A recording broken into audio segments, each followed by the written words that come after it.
All right, so Chadvice is the reason why I asked you to come on. Okay. Is because we need someone from Florida and their perspective. Oh. I'm a little removed from it now. I don't tell people that I'm from Florida. Hello. Okay, Kaya, off. Kaya. Hey, enough. Do a training moment. Hey, off. That she just literally plopped on your leg. I get it. I want to respect a training moment. You know, it's one of those situations where your dog jumps up on somebody. Kaya, place. She's literally just stuck on his leg. Yeah, okay. Place. Good girl. Good place. Oh my God. Because if I was in that. Fucking turkey, I asked for chicken. Austin is complaining in the background because it's turkey, and even though he asked for chicken. Okay, go ahead. You were talking about being from Florida. Yeah, and how important it is to your identity. It's something I try to forget every day. I never go back. None of my family lives there anymore, so I just have no connection to it. I have like distant memories. I would have never guessed you were from Florida. And that's by design. I've been practicing every day to just not seem like I'm from Florida. Wow. What does that entail? Like you look in the mirror and you're like, I am not from Florida. Yeah, I am not from Florida. It's my daily affirmations. I tell myself in the mirror. I'm beautiful. I'm smart. I'm not from Florida. Every day I burn my Florida ID again. Forget my past life. You just make multiple copies of your ID I buy fake burn IDs. one a day. Yeah, and I burn them. Wait, no, don't tag me. I'm leaving soon. It doesn't matter. I'm baiting them with you. I have dodgeball practice in like 30 minutes. Good luck. I'm going to be here. Austin's going to take the next shift. Yeah. And then you guys will be doing Chadvice. I'm excited. Yeah, I wanted to do this, but hopefully longer next time. Yeah. I feel like I could give good advice and people can learn from all my mistakes. Yeah.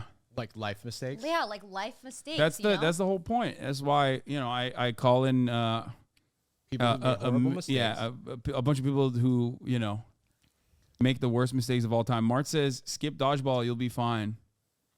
It's because he doesn't want to go. Yeah, I know. You have to go film for me. Pothead over here. Let me guess. Billy Rave Brains. He went out last night. He went out after the blacksmith stream. He went out last hungover. night. Exactly. No. Yeah. No. Okay. Frogan is in here right now, I think. Frogan? Hi, Frogan. Hi, how are you all? What up, Frogan? Welcome to LA. Thank you. Definitely not. I hate it here. Yeah, you made it. Yeah. Austin says hello. Hi, Austin. How are you? Can they hear him from over there? They I can't hear him. They can probably barely hear him, maybe. All right, Frogan, who's up first? What do we got today? Okay, so we have a stacked lineup of bullshit that I'm very excited for. Okay. The first person we have, her name is Amina. Amina. Okay. Pretty name. Hi, Amina. You're on stream. Hi. Hi, Amina. So, All right, what's going on, Amina? What's your problem? Where are you calling from? What's your problem? well, I'm not physically there right now. I'm calling from the great province of Quebec in Canada. Basically my problem is so I'm 26 years old, and I have never been in a serious relationship. And it used to not be something that really bothered me, but as I've gotten older, like I feel more and more insecure about it, especially when I go on dates with guys, because I like a lot of them see it as red flag. And like it's not even like me imagining things, like they like straight up ask me, like when we get to the conversation about like previous relationships, and I tell them like, oh, I've never been in a relationship. Like I've had a couple of guys be like, oh, like why? Like that's very weird. Like I don't understand why. And it's not even as if it's from a lack of trying. Like I always like put myself out there. Like I would say I have a pretty active social life and stuff. But yeah, I feel like it's getting harder and harder to find somebody to like take me seriously when dating, because like I don't have that prior relationship experience. I hope that makes sense. No, you make sense. You make a ton of sense, the most sense right now. I feel like in my experience, men, especially men around your age, I was around your age at a certain point in my life, Yeah. have very low standards in general. So I'm shocked that you're encountering people that are like, "What? You have no dating experience? Like that's crazy." Yeah, if somebody said that's weird, it's a very out of pocket thing to say to your face, I think. Yeah. Honestly, you That's dodged what the I bullet. thought too. Yeah. Also, by the way, you're still very young. By Yeah. the way, 26 is still like fetus mode. And Okay. when you say you haven't had a serious relationship, you've dated, you've had like casual things. Am I understanding that correctly? Yes. Like the longest casual thing I've had was like probably like 4 or 5 months. And things didn't work out with that because he didn't want to do long distance, whatever. But yeah, like that's So the that's extent that's of the it. experience. That Why is are the you That's selling yourself experience. short? Yeah, you shouldn't sell yourself short because I think Oh, people like to present the best versions of themselves. So they're probably embellishing when they talk about their past experience too, especially at the very beginning when you're just getting to know somebody. I love that Jarvis came in with a classic Chadvice trope: lie and embellish. So guess what? They don't need to know. Lie. They don't need to know that you don't have that much dating experience. It's okay to lie a little bit to be. Hey, fake it till you make it is lying. You Yeah. know? And I still think it's valid advice depending on the context. But this is a situation where like someone else has no right to judge you for that. And as you get to know them, you can share more specifics as it comes up. But, you know, from the jump, it's at least, you know, also as a former 26-year-old man, it like I don't think it should factor that much into their decision-making process about whether or not they want to date you, especially in the beginning. Okay. Yeah. Okay. So basically, They're like, the kind weird of. ones. They're weird, not you. Yeah, I mean they are weird. I've, you know, when I was 26, 27, I never cared about that sort of thing at all. So I'm shocked that there are people out there that do, especially men that care about that kind of thing. Because I feel like it's a bigger red flag for a guy not to have any kind of experience usually. Like, not to get all sexist here, but that usually signals that like dudes can't hold out like or hold on to a relationship. You know what I mean? The expectation is that oftentimes in a patriarchal society that women are more sheltered in this situation.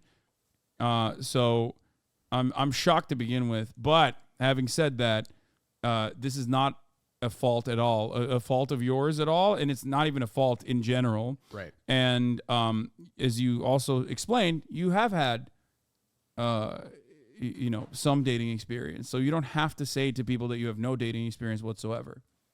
And if you're looking for something great takes time, and it's a marathon, not a sprint. So you have the rest of your life ahead of you, and you're going to date a lot of people who aren't the person, you know, or who don't make it to like that relationship stage, but eventually you'll find something great and meaningful. It sounds like you're already putting yourself out there, which is like usually what people's problem is. Yeah. Yeah, like yeah, I do try to like go on dates. Like if a guy approaches me when I go out, like I'll try to give them a chance and stuff. So like I am trying to put myself out there and stuff. I guess like it's also hard because like at this stage of my life, like I see my friends who are getting married and stuff, and I'm like, oh my gosh, I'm nowhere near that. Like so like I sometimes feel pressure from outside, but yeah. That's also, that should not be a concern Yeah. at all. You're 26 years old. You should not be thinking about that at all. There's no reason to worry about that. Especially because, I mean, that's like very old school. Depending on what time frame you're looking at, yeah, if you were like not married by the time you were 16 in like the 16th century, then you were already halfway in. You know, you're halfway out from your short limited lifespan, right? And nowadays, I feel like 26 is. I mean, I guess it's a bit of a cliche, but 26 is the new 30s. I mean, Yeah, in sorry, this economy? 36 is the new 30s? 26. Yeah, Yeah. for sure. Also, to give a little advice as a Florida man, I went to school in Georgia, also in the South, famously, and so many people right after I graduated started getting engaged and getting married and like posting like the keys to their house and shit Yeah. like that on social media. And I now was- they're all broken up. Well, yeah, most of them. There you but go. it's also a thing where it's like, oh, am I not doing the right thing? Sometimes it's a function of your environment, and you have to remind yourself that you're like, your pace is valid and you're like going at your own pace. And, you know, comparison is a thief of joy, and all those aphorisms like really do have, you know, a root in truth. Yeah. Okay. There's nothing to worry about. You're killing it. Keep on keeping on. Go out there, you know, meet people. It seems like you're already, you know, you already have decent enough success that if you're like even talking to a bunch of people to get to that level where they're, I guess, asking how much relationship experience you have, and they tell you that it's not, and you tell them it's not a lot, and then they go, "Oh, ew, what the fuck?" I guess is that an accurate assessment of the situation? Yeah, it's like the one guy was like that was like more casual for like 6 months. Like I remember like specifically he had told me he's like that makes no sense. Like how could you have never been in a relationship and like I don't understand. And I was like I don't know what to tell you. Like I'm telling you it hasn't happened. So and he like But was it has very weirded happened. out by it.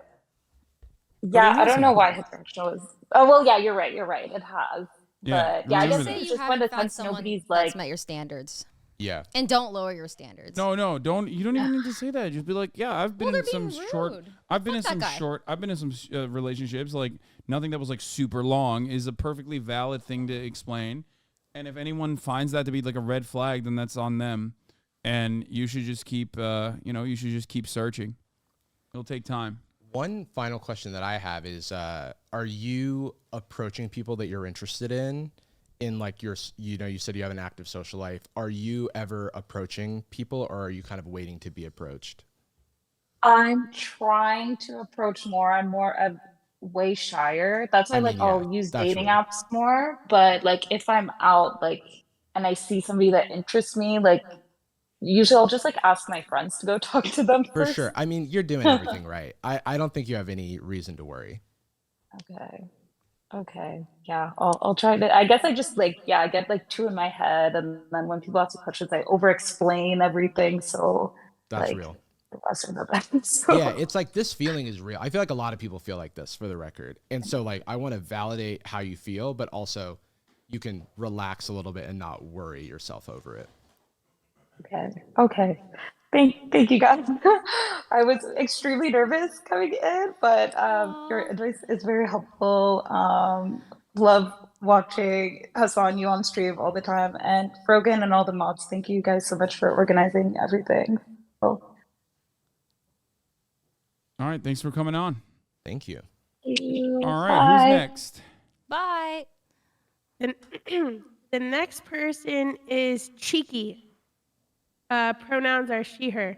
She's literally in a parking lot right now at a grocery store to do this. That's what's up. Oh hell yeah. Hey guys, Hey, Hey. Cheeky. What's up? how are you guys? I'm so happy to be here. I just want to start by saying, first of all, Ray, I am so excited that you're here. I actually found Hassan through watching your games and your Oh. streams. So nice to meet you. You're welcome, Hassan. Thank you for watching. That's the. Um, yeah. So, okay. I'm kind of nervous, so just bear with me. Basically, me and my fiance have been engaged for about a year now, together for about 5 to 6 years total. And before the 6-year mark, like weeks before I even met my fiance, I was in probably the most uh, the most sexual part of my life, and I was having maybe 2 to 3 guys over my apartment in a week, one night stands, friends with benefits, that whole, you know, because girls can do it too, women empowerment. And so I would have these guys come over and they would leave, and that was just a trend for me for about a year before I met my fiance. Once I met him, that stopped. We're in a very monogamous relationship, and we've been together this long, and we're so happy. He's perfect. I love him. He's amazing. However, I could probably count on like maybe 4 hands how many times we've had sex in the past 5 years, which is really sad because that's kind of how I got my affirmation was through sex, and it made me self-confident, and it made me feel hot and beautiful. And he tells me every day that I'm beautiful, don't get me wrong, but it's kind of a different kind of confidence. I guess I got from the sexual activity. Anyways, the kind of sex that we have, it's not that he's bad in bed. It's just very vanilla. I guess I would say he's what the gay community would call a bear. He's a bigger structure, but that's what I'm into. He's We all look hot back to at me. Austin when he said that. He can hear you. Oh, He put hey, a fist Austin. up for that. Yeah, he's a bear. He's all around a bear, and I think he's so hot. But he's very limited to positions in that way, and so he's a very missionary kind of guy, and I'm very much not. I'm very diverse, and I like to do whatever is fun and crazy at the time. So I don't know how to tell him that it's kind of like boring for me, and that the reason I don't want to have sex as often is because it's not fun. He tries, like we would be having Oh, sex a wait. lot more. Oh my god. Wait, so Yeah. he's the one who's trying to have sex, and you're like, not really? Yeah, honestly. How have you guys not communicated about this? It's been 5 years, 4 hands. It's We don't want to blame. no, But but I yeah, feel like yeah, as a couple, like Yeah, I feel yes, like yes. okay, we got to work on the communication part for sure. Yes, definitely. 100%. 100%. Well, I've brought up to him, and I'll say, is there anything you want to try? Like, tell me about your kinks, like your fantasies. He doesn't have any. Like, it's so sad because I'm into all this crazy stuff, but he's not. And, he's perfectly okay with having the vanilla sex as far as I know, because he tries to do it all the time. And I kind of shut him down, and I tell him, like, oh, I'm on my period, or oh, I don't feel good, and I feel so bad, but like I just know it's going to be a boring 5 to 10 minutes of the same thing that it's always been, and that's it.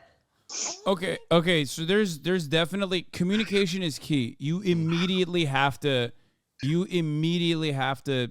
start talking. It seems like he is already into having sex with you, and you're not as much into having the type of sex that he wants to have. So you guys got to talk. You guys got to talk it out and be like, listen. Like everything that you've talked about here, you're brave enough to explain to us, strangers, and thousands of strangers watching online. You should be able to talk to him about, because you guys are partners. You guys have been with one another for such a long time that I think ultimately it's just you have demands that are totally valid and totally reasonable. And I think that he would probably comply as well, like as any good partner would, as long as it's within the confines of reason, right? As long as it's, something that he's comfortable with. But I'm sure there's plenty of stuff that you could start incorporating into your regular sexual activity. Like, do you guys, if you don't mind me asking, do you guys use toys in the bedroom? He uses them on me sometimes when he knows that like I need it, because I will straight up tell him like I'm gonna need something more. So he'll do that. But he enjoys it, and I feel just bad like talking to him about this stuff, because like I said, he's a bigger guy. He's limited to what he can do. I know he wants to do more. I know he wants to get a little crazier, but he can't. And so how do you like not hurt his feelings? Wait, what do you mean he like what kind of crazy, like you want like a sex swing situation? Like what's happening? Like, No, just more diverse like positions. Like right now it's literally been missionary. We've tried like doggy, and we've tried like all these other, and like it'll work for a little bit, but then he just gets like kind of uncomfortable. I don't know. I just don't want to hurt his feelings. You guys should do like some yoga. He needs to do some stretching, I think. And I mean, even if you can't do certain positions, I do think that you can you want to keep experimenting, keep the dialogue open, because it sounds like he wants to please you and to pleasure you, and if you can find more ways to do that by trying stuff out, then it sounds like you'll both be happier, because when he wants to, if he's initiating sex, then it can be something that you both enjoy, and you won't feel the need to have an excuse to get out of it or something like that. Sure. Yeah, that's fair. Have you tried any other positions? Yeah, we've tried like I said, like doggy, we've tried 69 just to see how that would work out. Unfortunately, he's just kind of like I said, a bigger guy, and it's kind of uncomfortable for us both to try certain things. And there's How just big are we talking? I have to ask at this point. so I'm 5'5", kind of more petite, and he's 6'3", I want to say, and he's probably like 350 pounds. Okay, that's a big boy. All right. Yeah. That's a real big boy. Okay. I mean, hey, does he work out? Yeah, I mean, he's on his feet. He probably gets 20,000 steps in a day. He works at a hospital. He does work out. He's not like the strongest man in the world, but he works out. It's just how he's shaped. He's got very broad shoulders, a bigger upper body. His legs are pretty fit. But it's uncomfortable for him to do a lot of things in the bed. That's interesting. I mean, his size, with the exception of his like weight, is like close to mine. So I'm just like trying to think about it. Like I don't think I have any limitations on what I can do. Yeah, it might be that he needs to stretch a little bit. Ironically, I think you're right. Yeah. Like he might need to do some yoga and switch it up a little bit. Maybe get some. I mean, maybe he's tired since he works at a hospital is a question that someone brought up. That could be the case as well. But I think think you guys need to spice it up. But like the first starting point for that absolutely has to be communication. Like you have to slowly ease him in to this. Not like a hardline stance at all. Not like, oh, I need more. I need more immediately from you. Like, use a toy on me now. Like, not in a demanding way, but like in a very gentle way. You need to lead him into areas that he might be interested in. Also, don't feel guilty about this need. It's a need for you, and you need to address it, because if you don't address it over time, you're going to become resentful, Exactly. and happy. And so, And you're engaged to be married. You know, and Something this you is have like to a do. thing that is going to not go away, right? It's something you have to keep working at and a muscle to build, you know, no pun intended, but like literally the muscle of communication is something to continue to work on. And it's not going to, you know, you're not going to snap your fingers and fix it right away, but if you feel like you're putting your best foot forward and he's putting his best foot forward, then, you know, you're on the right track. Jarvis hit another classic Chadvice trope. It's like a muscle. I love that. That's another thing that I say all the time. Okay, but you're right. You're absolutely correct on it. Yeah, I appreciate that advice. Yeah, I work, Hazan's going to hate this because I know you hate salespeople, but I work in sales. And so I'm around like a bunch of guys 24/7, and they're always talking about sex, and they're always talking about what they do in bed and like all this fun stuff. And I guess the reason why I'm here is because I've been. Sounds like an HR nightmare. What part of the country are you in? No, that's just sales. That's 100% sales. Like It's fucking literally sales, yeah. That's wild. Is that how it works? Is that how it is? Are they just openly talking about fucking? That's just sales, bro. It's like literally a bunch of fucking dudes who have to be charismatic and confident, even if they're not, constantly hopped up on testosterone. I mean, okay, interesting. Go ahead. One more But thing that's what brought me here. Go ahead.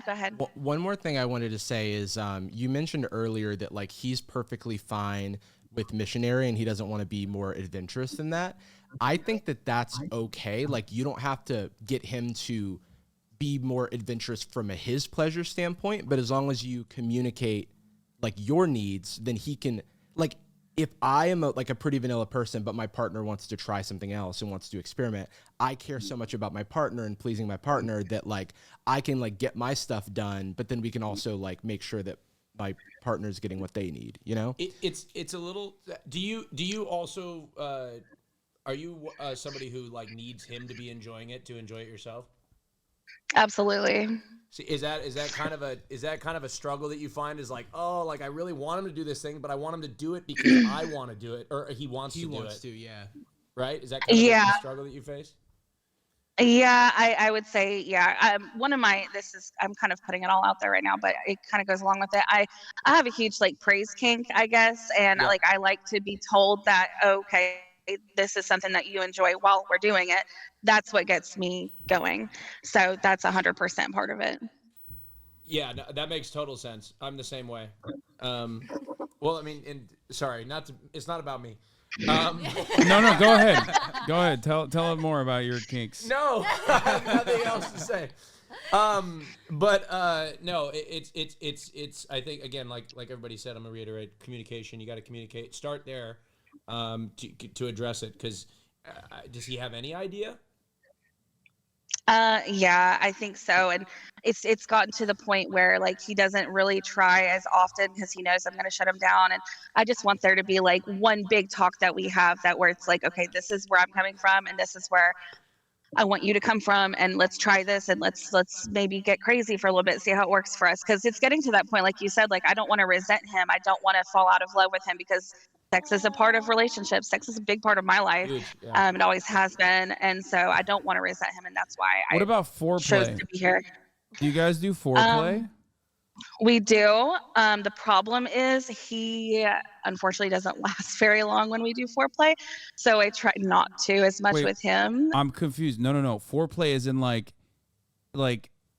foreplay isn't just blowjobs, right? Like making out for Right. for extended periods of time, like him eating you out instead of vice versa. Like I think God.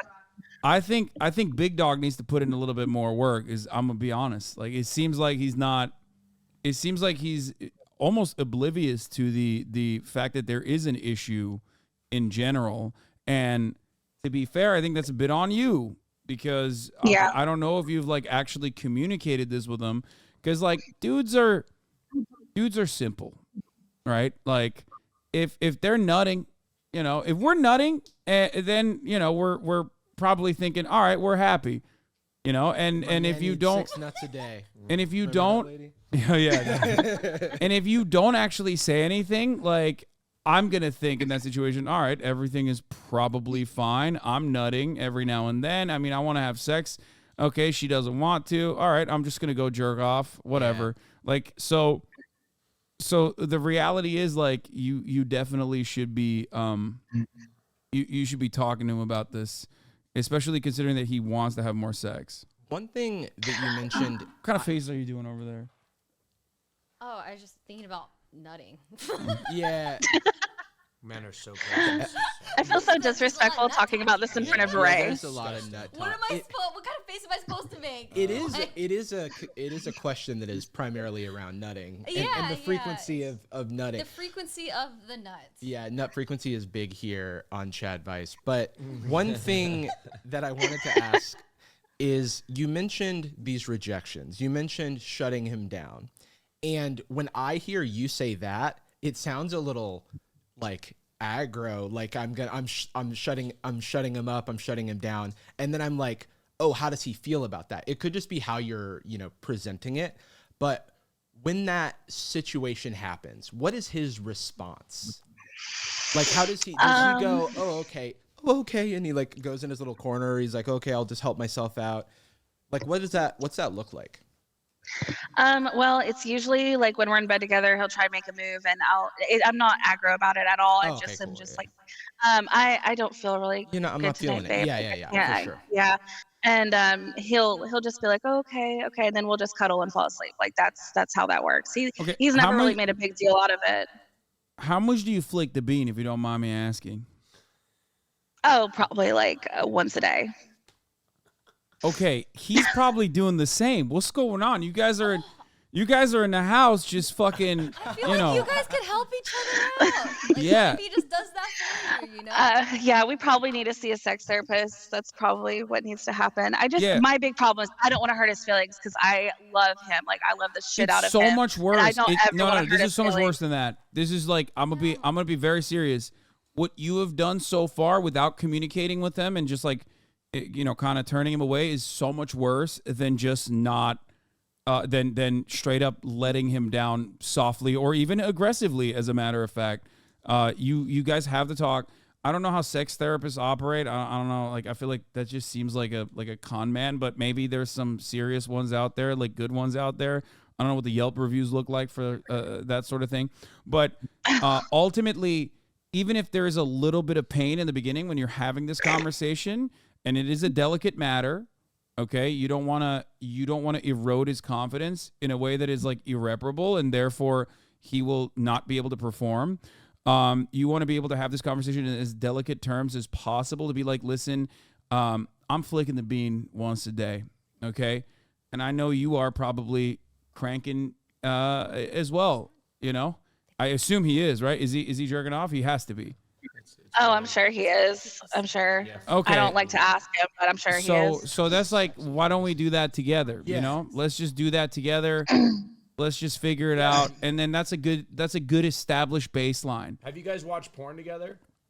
I don't know about that. No, hold on. No. I don't think. Hold on. It's a new frontier, No. perhaps. Are you open to that? We have not. I don't know if that's a good thing to I do. don't think so. Dude, Yeah, I that's feel like advanced they level need to get stuff. Wait, is that I've done that before? Because you're No, but gay. in the straight world. No, I'm so yeah, sorry. you can't do that. That's like too. No, can't do no that. shot. That's like the advanced stuff. That's No, advanced. that's way too advanced. Some people That's, do no, do no. that. Straight couples do that. Yes. But it's like it's not everybody's cup of tea. I'm so sorry. I feel like I'm so sorry. they gotta work on their. Austin literally was like, Austin literally came in and was like, I don't understand. Get a sex swing immediately in a Dild Master 9000. Like I have one of those. What? I just worry. So you guys are engaged, right? Or you said engaged, right? Yeah, for a year, I think. Yes. For a year. Yes. So it's just like, you know, in the future, like what if he doesn't change? What if he wants to stay vanilla? What if his sex drive remains the same? Like, is this going to affect your relationship in the future? Like, how do you see this affecting you guys? You know, so that's why I feel like the communication is so important, especially before you guys, you know, 100%. 100% seal the deal. Yeah. So it's Yeah. just, you got to talk to him about it. Yeah. Sure. No, I 100% Baby steps agree. though. Baby steps. Start off the conversation.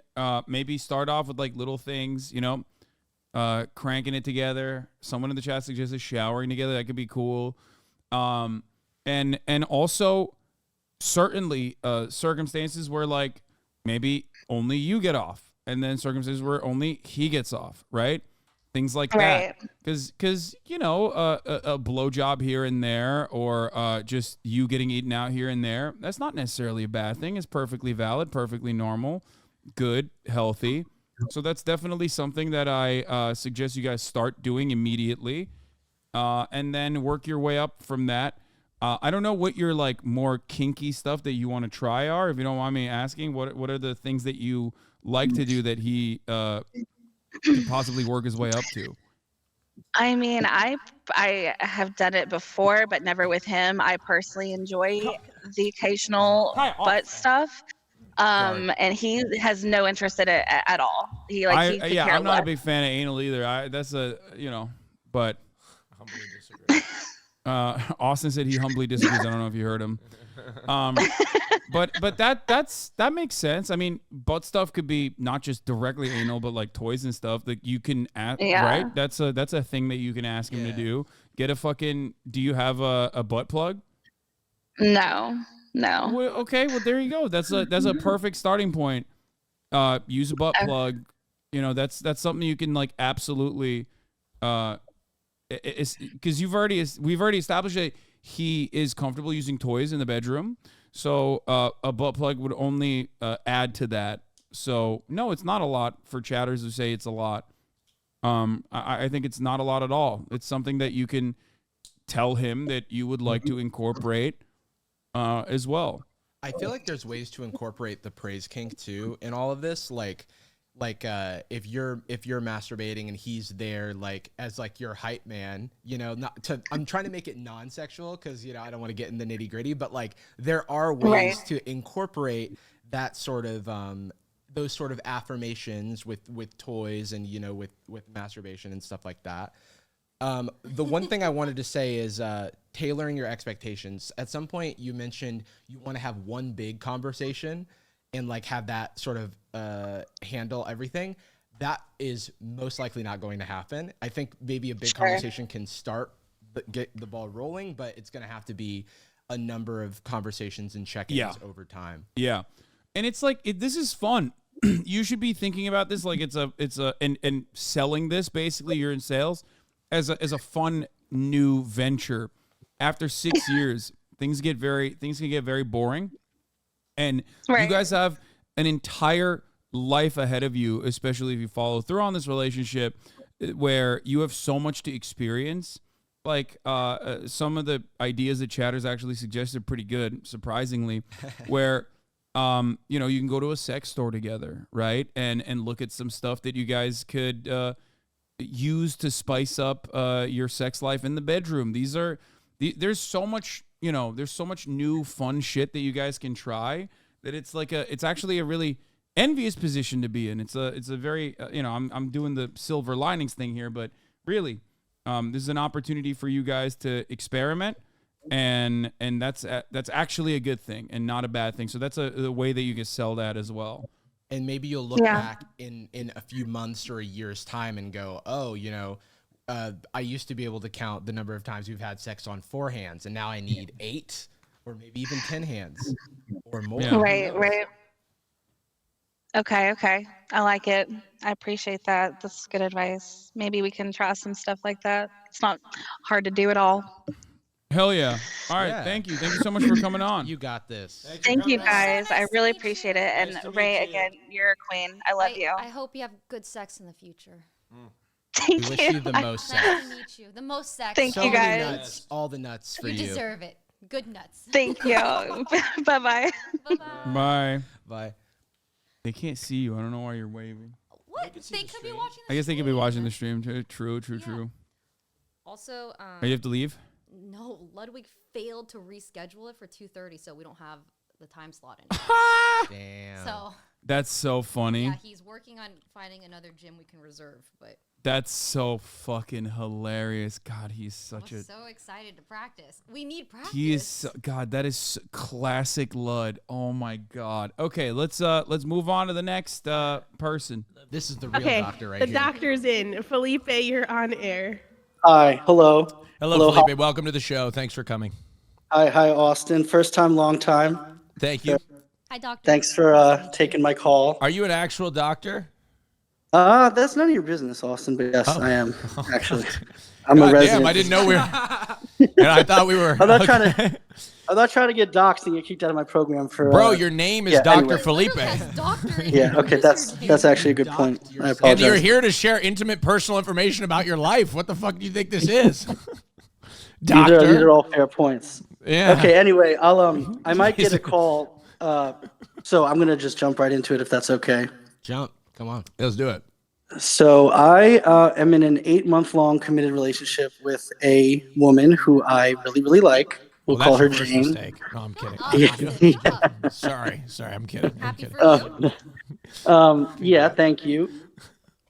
And Go things have kind of been going well since the beginning. We hit it off. We have a very strong emotional connection, but some other thing has not been going well kind of since the very beginning, and that's the sexual aspect. So I find her pretty. I physically find her attractive.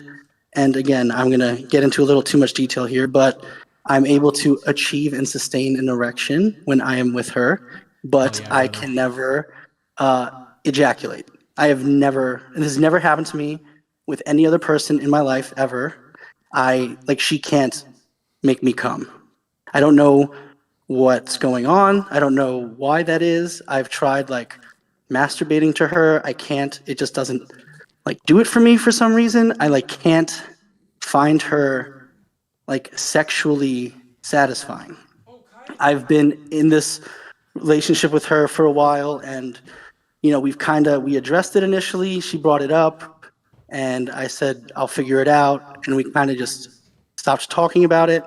And I think she thinks things are going great, but I'm having thoughts about other people, and I even may or may not have rejoined Hinge without telling her. No, And I'm bad, really doctor. That's feeling, yeah, that's okay. bad. When you Okay. do, I know. Oh my God, you need to hear this. So when that happens, when you rejoin Hinge, you need to catch Okay. yourself and realize you need to either have a conversation Yeah. with the Yeah. person or Relationship has to end before you do that. yeah, it that That's bad. But it is representative of it's symptomatic of a problem, you know? Yeah, I agree.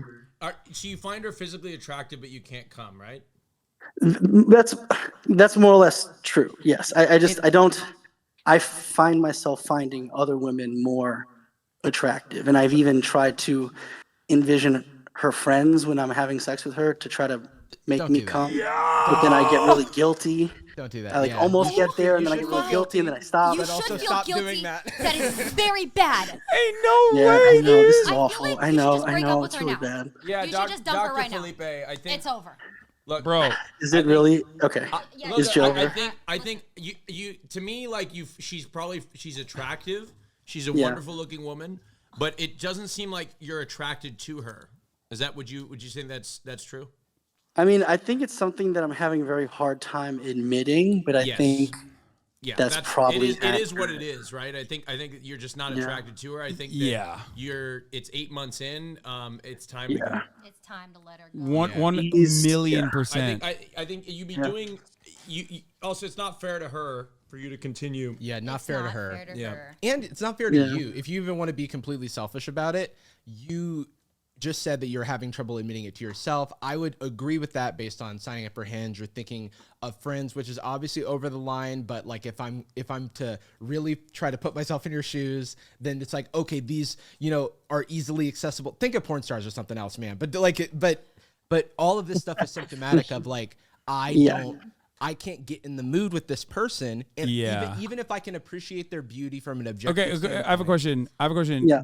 Yeah. Can you nut when you fantasize about the friends, or can you still not nut? Oh yeah, yes. Oh, Oh no!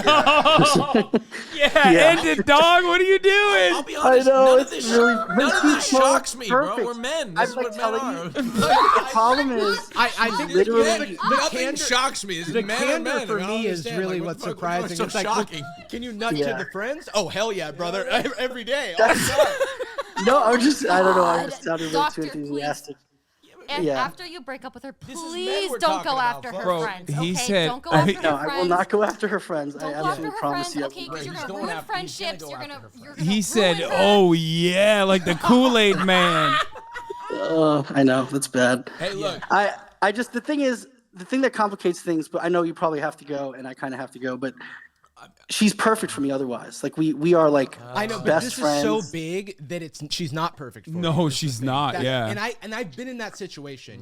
I've been in that situation where it's like something's just not clicking, but everything else checks every box, and it's really hard to reckon with yourself that it's not the thing. But Yeah. you are saving yourself and your partner a lot of head and heartache by ending it and not prolonging the inevitable. Yeah, Yeah. this will be good for you to move on. I think. Yeah, You'll find someone you can nut. It's also so. Yeah. No, find someone. Cool. You can nut Also, with. you're 8 months in to the relationship. That's a long time. I've been giving it it's a long college time, but try. also it's the time of a relationship. Like it's a new relationship still. You should be fucking like rabbits. Like Yeah. that's Yeah. that's the most. That's like some of the best sex you have in a relationship is at the beginning, and the end sometimes. You know? You were wild. What? It's true. Look, I'm the only one that's not afraid to say it. Beginning of a relationship and when it's ending, it's great sex. Or when you're not. Or when you get back together and you're. Okay, you're saying too much. You are so messy. Look, all right, but yeah, it's time to get out. Austin, you've actually met her before. We went to the last meet and greet all you guys did, Jesus and you talked to Christ. her about Taylor Swift. Yeah, Wait, like you met this person before. I took a picture with you. Oh my god! I said you were was my this the name of your favorite prize person on meeting? You're Fear. involved now. Wait, No, this it the- was the one in LA, but I don't live in LA. I'm not Wait, talking she's about a fan, so she's gonna hear you say all this? No, she's not a fan. She's not a fan. She's not a fan. I'm a fan. Oh, Yeah, thank you know what, God. She joined me. Not a fan. No, look, I stand. I've As long met- as this doesn't go viral, you're not going to No, post no, it to hold on, YouTube, hold on. obviously. Look. This is just going to get deleted immediately, I'm assuming. And so, yeah, right. And so this will be fine. Okay, well, I'm just Austin is kidding. on screen, so he's definitely gonna post it on TikTok. So No, you're I'm fucked. Not. I'm not posting this on Anyways. TikTok. He's My- 100% gonna if my post it. editor's Just do not let this go watching, viral. don't That's all I'm post it asking. on TikTok, please. I'm gonna Okay. post it on TikTok. Doctor, when you Okay. Oh, I break cursed. up I'm with sorry I her- cursed. when you Okay. break up with her, please be gentle, but you should be honest about your Okay. feelings. You should be Don't honest. about that. do not tell her you Don't- fantasize about her friends. Never. I Take will that never. as I will praise. never, should- ever, you ever should tell admit her to that. her I just you were now. downloading dating apps. Yeah. You should definitely tell her that. But like after you've already Like, you've definitely- walked her through the steps of like this is entirely my fault. I'm a fucking piece of shit, and then you like kind of describe that Well, it's- last part. It's not wrong. So I have to tell her that. You Well, think? That I. You can just tell, like, The- you could just say that you're, how do you tell her that you're not attracted to You can say That's it's my not- question. you're That's what not I've been trying to feeling figure the out spark. for That's months. a good one. You're not feeling the spark, Not but feeling the You spark. find her. You You don't- find her beautiful. There's many people that I find attractive that I would never want to sleep with. But I don't think you have to say anything about her attractiveness in Yes. this sort of conversation Yes. because it only opens up bad feelings for her. When in Yeah. reality, it has nothing to do with her physical beauty. It has to agree. do with I the agree. the connection between you, and that is something that you can speak to, objectively. Just which saying- is, I'm not feeling the spark. But then, what do I really- say to her? Like, she thinks things are going perfect. Like, things have Well, been it's like going that's, very That's well. because you need to tell her it's not. Okay. Tell her. Wait, she thinks things are going perfect, but you never nut? Like, I don't get it. How is that? She thinks things are going almost perfect. Aside from, I mean, she nuts. She's happy. Yeah, I think for her, like, for her sake, you have to let her down gently Yeah, and gently. easily by being like, I don't know what to do about the situation, but I think we're not sexually compatible. Oh, And I've tried my best, but I feel like, I mean, this is, of course, entirely my fault. Yeah. And Okay. and I have to be like honest with you. I mean, this is a very difficult conversation to have. You're going to hurt her feelings Yeah. at first, but you're gonna have a look at him faking. He pees inside. What are you saying? Sorry, there's someone in the chat saying like dumb shit, and their mods are adding him for some weird reason. Okay. Seems that's point is- unusual for your chat. But yes, sorry. Yeah. Go on. My point is, you need to let her down gently, but you definitely need to sever the ties. It's going to hurt at first. Okay. It's going to hurt for her at first, but it's going to be much better for her down the line when she no longer is in a relationship with someone who's like, withholding information. And she is aware of the Yeah. core problem here, which is Yeah, sexual she is. satisfaction. So it's not going to blindside her if you say that this is something that we've together been, or I've been struggling with for a long time, and it's hard for me to imagine a way to move forward given this problem that I'm having. Right. Yeah. Okay. Yeah.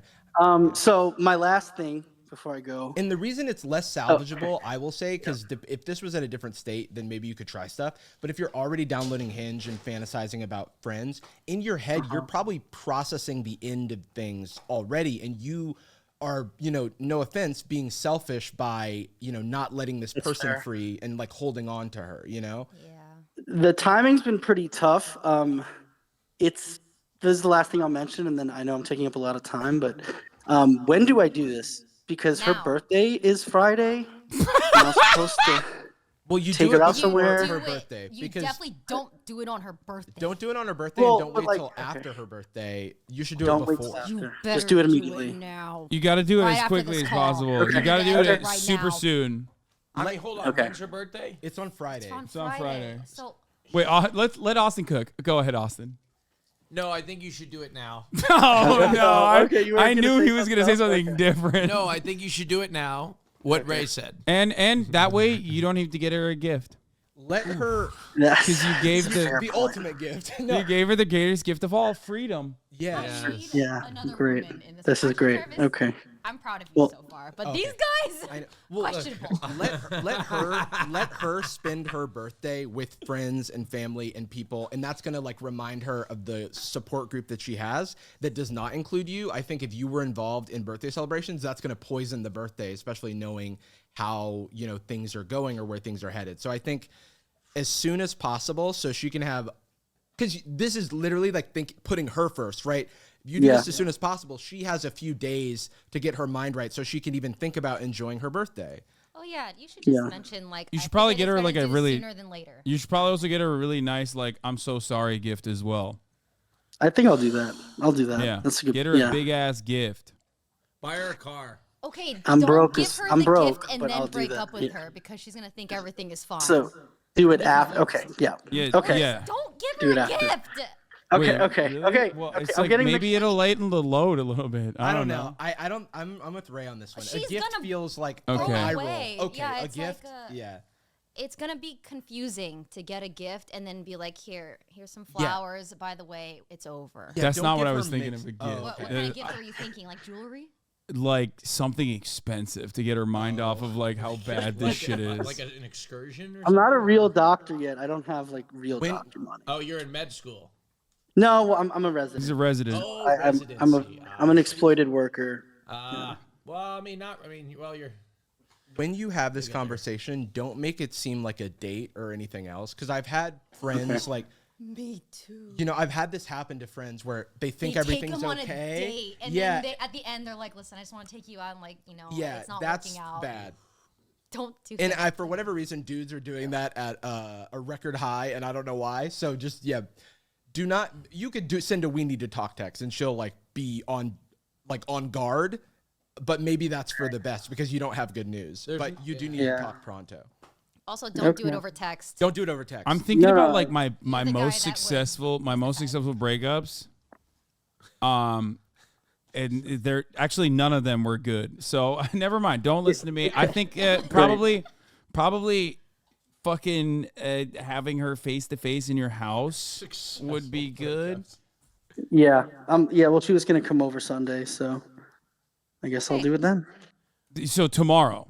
Yeah. I guess Okay, tomorrow, good. Sunday. Okay, but give her if you already have plans and you made those plans out of the context of we're dating and we've been dating for 8 months and continue to do so, you should probably give her a heads up that you need to talk about something.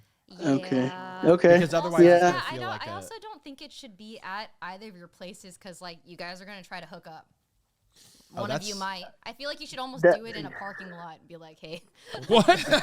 A parking lot? Yeah, just be like, Oh, that makes "Listen." it more risque. They'll we do it. gotta- They'll do it more. They're more likely to do it in the No, parking I'd lot. be like, "We gotta talk somewhere." You know, like You could do it I'll on meet like you a at walk Starbucks. near somewhere comfortable for each of you. yeah, somewhere like. Okay. I'll Don't get Zion's hook up coffee with at her the after you Starbucks. break up with her. Yeah. Well, why would he? He doesn't even nut to her. Yeah.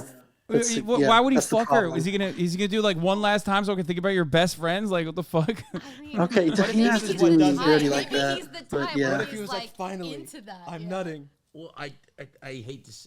Never mind. I'm just gonna. No, shut up. please. I don't No, think go that's ahead, gonna please. happen. I can assure you that. Yeah. No.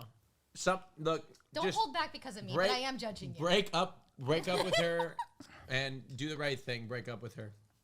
You got it, Austin. It's I'll Yeah. tell her that I you're the know, one who but told me to what's the do it. alternative? There is no alternative. Yeah, you're actually limiting him also- being funny. I think I am restricting. His Also, funniness do right not have sex with her ever again. Yes, sir. I will not. It will really suck. Yeah, no, this is It all gonna seems, suck. It I'm really seems like sad. you're saying it won't suck. No, I'm not That saying it seems like you're saying breakup sex is the best kind of sex. I never said that. That's You did literally You say did that. say that earlier. You I said that end early. of the relationship sex was the best sex. That's what happens at the end of a relationship. That's Is- up to you guys. That's between you Okay, and your okay. partner. The other side of that is way worse. So you're fucking them before they die. How does the relationship end? Before they die. before they die. No, If that's it's not what I breakup, meant. if it's not breakup sex, what is the other Oh, way I that see. relationships end? I Well, I'm see. sure I've I never got it. experienced that, but maybe Yeah, that's you were saying great. breakup sex. That's what you. That's my point. Maybe Relationships end Okay. two ways, chat. That's it. Well, anyway, seriously, in all seriousness, it's let her break up. Let her down easy. Okay. I mean, just I'll do my let best. it happen and move on. And next time, you mentioned from the beginning of the relationship, you identified this as a problem. Yeah, no, yeah. Yep. Maybe next time, take your time and really think through before you make a commitment. Yeah, Yes. That's Definitely. that's valid. I will take And that don't advice from you. repeat. Yeah, don't like the millisecond you start thinking about one of her They're friends, friends. you know you have a problem and you need to correct course or end the thing or have a conversation. Yeah. Like Yeah, get that's out. wild. That is. Well, is it weird, a not little bit normal too to far gone. fantasize about girlfriends, friends? I feel like that's like not that. I feel like you should Absolutely stay not. single for a Just little never mind. bit. No, I feel no, like you it's should, not normal. know- What's normal is when you're in love with someone, you start to not even be attracted to, like in the beginning, like when you're like at the peak of like honeymoon period. A lot of people are like not as attracted to other people because they're like, I'm so into my They person. have, Yeah. like, Like, when you're in love, you You're have like locked in. blinders on. I'm You gonna say love not that to, person. Yeah. that can't like not that you can't be attracted to other people, but if you are not attracted to your partner and attracted to not just other people but the people around her, Yeah, that's a wild. problem. Like, And if you are, just Yeah. don't say anything. Okay. Okay. I'm just saying Well- what everybody is thinking. Okay, just don't. Yeah, those are things you keep right up here. Well, You yeah, don't definitely. mention it. Yeah, definitely. You do don't not say mention a this. word to nobody. Okay? That solves nothing. for Everybody anyone. is gonna Yeah. come on. I'm the only one that has the balls to say it. Just don't fucking mention it. Okay, that's what you got to do. You're Right, if human like a being, thought crosses your Yeah, mind, sure, but if it becomes a pattern yeah, of don't. behavior, Yeah, don't act on your thoughts. I will definitely not act on. Yeah, on I'm those just being thoughts. real. Yeah. I'm just being real. That's something you don't ever say. Okay. Yeah. I'm just. Hey, I'm sorry. I don't Nick. know. I You're Jesus. gonna I'm learn learning a lot about I've you. I've never I've never That's maintained not me, Ray. I've That's not never me. maintained a relationship not me. where I'm I gay, it's have different. felt like sexually attracted to other people. Like that's Yeah. not good to be in a relationship if you are like routinely fantasizing about other people, in my opinion. But I mean, maybe that's just me. Maybe it's not the same for other people. Maybe other people, like Austin, for example, is constantly fantasizing about other people. So It's not true. that could be the case. I think part of the reason why, for me, this is the way it is because, like, I've also gotten all of this out of my system. So I do think that Ray is right. That you should probably be single for a while and, fuck around. Not Yeah, her have friends. some fun. other Not her people. friends, yeah. Terrible idea. Okay. What? I'm Well, I being think honest. Every time you guys think I'm joking, I'm serious. Don't do that. Terrible idea, fuck around? Be No, to single? fuck no, her fuck friends. yeah. Oh, that. I thought you were literally saying, yeah, no, definitely be single. Be single Not for a her little friend. bit. Be You're single. young. Enjoy yourself. You're young. You're in you're in the early stages of your career. You probably have a little bit more time than you will when you become like full blown doctor, or maybe less time. I don't know how the fucking shit works. But Less ultimately, time, but yeah, no, but I get what you're saying. but like you have way more libido at this stage in your life as well than you will later down the line. Like it's perfectly reasonable, perfectly valid, perfectly normal. It's natural and beautiful, some might even say, to be single in this period of your life and just like have fun. And Okay. eventually you are going to get to a point where you're going to get to a point where you're not going to want to do that anyway, and you're going to want to settle down, and it'll be healthy for you to go through that. Okay. Well, thanks for chatting. I just want to let you know that my Discord PFP is not a picture of me. It's a picture of my dear friend who lost his life in war in Iraq. So I just wanted to shout him out. His last, Oh my no Mr. Ray, it's Mr. Chris Dorner. Dorner. He's memeing. He's god damn it, my community. It's Okay. fucking- Bye, everybody. I gotta go. I felt so okay. Yeah, no, this is Chris Dorner. If that wasn't a meme, that would be a weird thing to say for no reason Yes, too. it's Chris Dorner, heroic police officer, former police officer, former military man who engaged in asymmetrical warfare against the Los Angeles Police Department and their family members as well, which wasn't so great. But he was martyred in a shack by the Los Angeles Police Department, which actually shot, at random people, thinking that it was Chris Dorner, even though it was just a mom and her. Okay, let's bring on the next person. All right, I'm done. I'm done talking about Can't Corner the Dorner. The next person is Peachy, and the pronouns are she, they. Hi, Peachy, you're on. Oh, hello. Hey, Peachy. Hi, Peachy, welcome. Hi. Okay, I guess I'll just get started. So I've been with my girlfriend for 4 years. I'm 21, she's 23. And recently, like a couple months ago, she confessed to me, I guess. I don't want to say like a confession, but she told me that she had like a crush on one of our mutual friends. And we've had like a couple talks about it. Um, and it's just I don't really know like how to talk to her about it because the way she's explained it to me is that she's like capable of polyamory, but I'm like strictly monogamous, and I don't think I would want to like be in that kind of relationship. Mm-hmm. So Oh, so wait, it's not even just like that she has a crush. She wants to be in a relationship. She also wants to like Act on it. pursue that crush.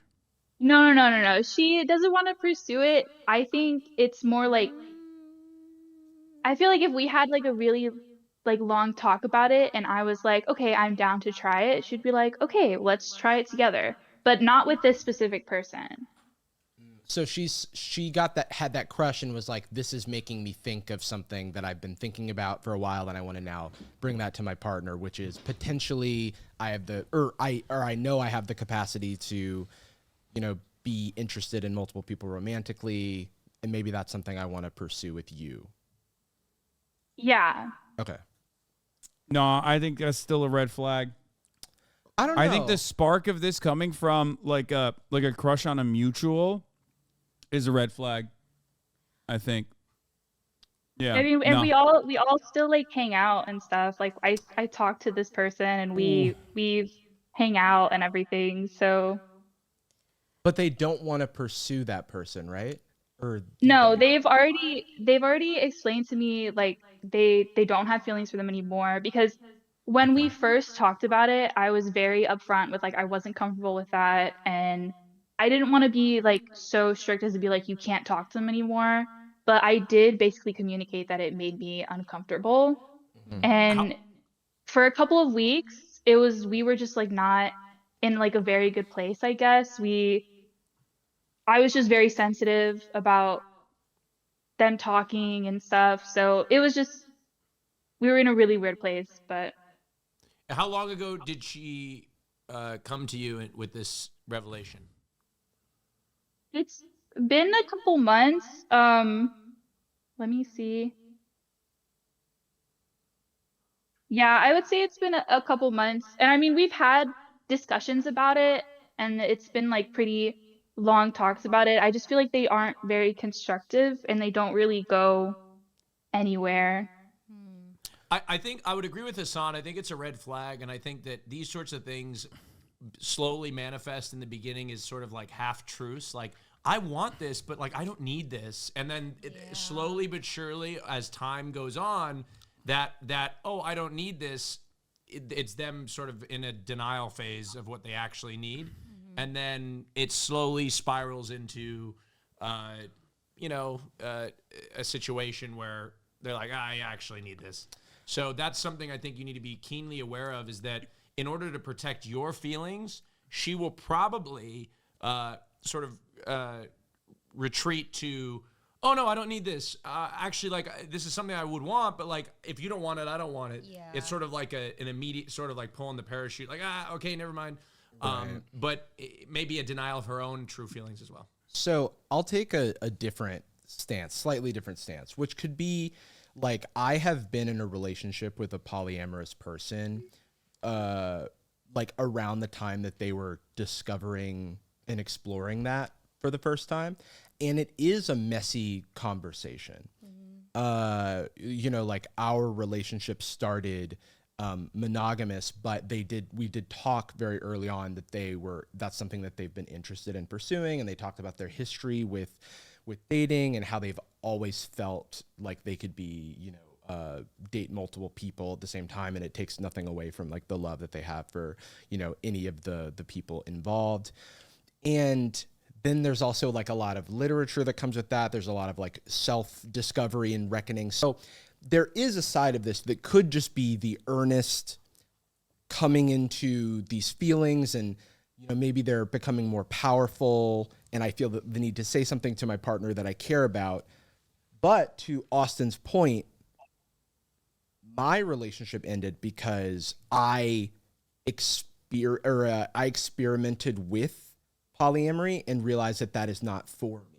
Like my brain is wired a certain way, and that takes away not from the validity of my partner. I want them to be happy, but we cannot be happy together because it's asymmetric, like what we want. Also, there's another factor here, but I mean, I can't speak on your experience, but was there a crush involved in the polyamory conversation with a mutual? Wasn't. So that's why it gets complicated. So that's why I was curious if there was any, like if she was planning to act on that crush. That's what I mean. That's like, I think that's why I said what I said. I think having a crush, especially a mutual, makes this really messy. Like if it was just a crush, it would still be messy because then you're diving headfirst into like one of the most advanced levels of polyamory, where you are in like a dual relationship, right? And you're all of a sudden like sharing your partner with another person potentially, especially when you have admitted that you're not very comfortable with that. But then also that crush being a mutual, it brings up a tremendous amount of baggage on top of that, because then it's like your friend as well.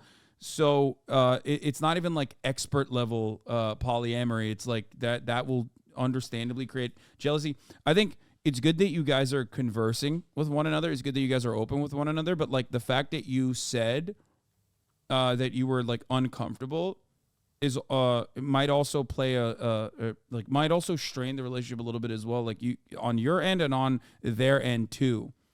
Meaning that like they are gonna feel they might have felt like polyamory is a good way to open up the conversation into something like that, but there might be more interest in the other party. I don't know. My understanding was that there wasn't currently interest in the crush. I think it was No, just like a she's vehicle not. for having that conversation. Yeah, she when we talked about it the first time, like when it was first brought up, it was something that they initially didn't even want to tell me about because to them it was just like so fickle. But I was like, well, I really want us to have like an open conversation about, what you want to say. And so then we eventually spoke about it. And I think too, another thing is they don't I've been in like relationships before, and I think besides one prior relationship and then me, like those are the only two relationships they've ever had, which compared to me that I've been with other people before, and I feel like I'm kind of sure-footed in how I stand on like monogamy and polyamory and stuff.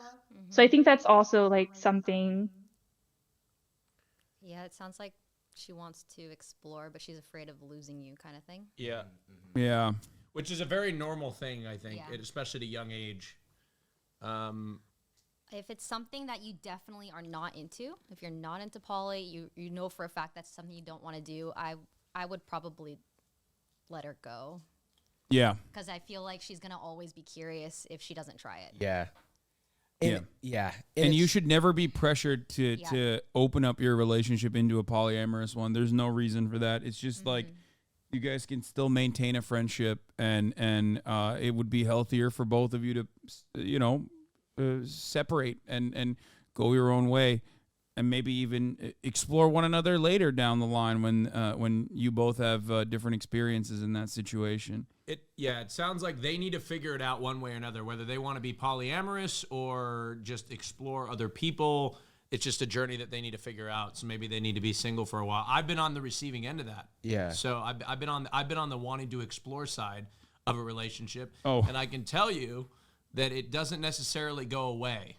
It's something that you can kind of suppress from here or there, but it doesn't go away. Like it'll always be an curiosity will itch, stay. and the itch will Right. get more intense.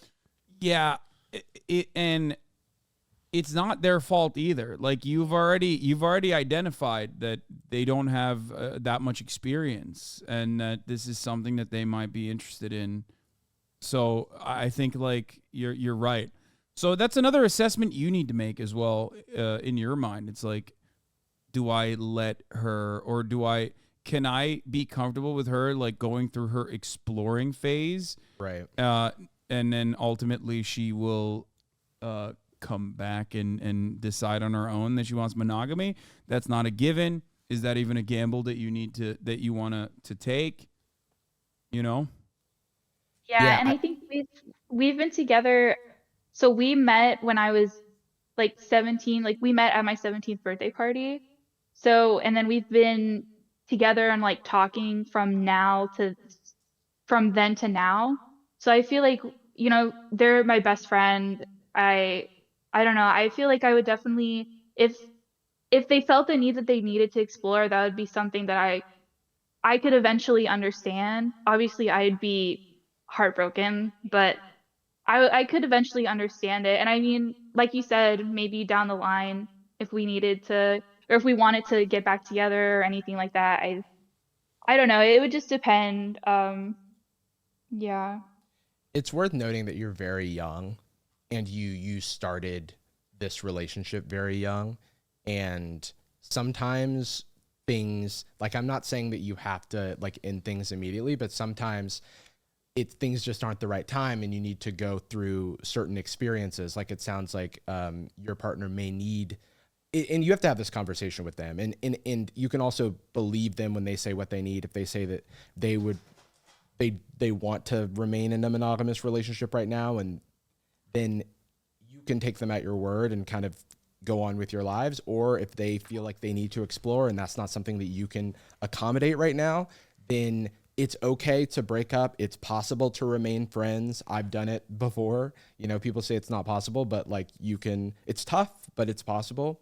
And then, yeah, like maybe Ray was saying, like, down the line you could, you know, or Hassan was saying, maybe down the line you can, you know, if you keep that door open, but don't expect y'all anything. are both very young. Like, that's the other part of this. I mean, you're very mature, and you obviously have a lot of experience in this field, or at least you think you have a lot of experience in this field, but you have a whole lot more life to live at this point. So, I mean, the reality is that, you know, there's a lot that both of you should most likely experience. So that's, you know, I feel like it's not as it's not as devastating if that were to be the case. You know, just don't do anything you're not comfortable with is my point. Yeah. Also, Yeah, and yeah.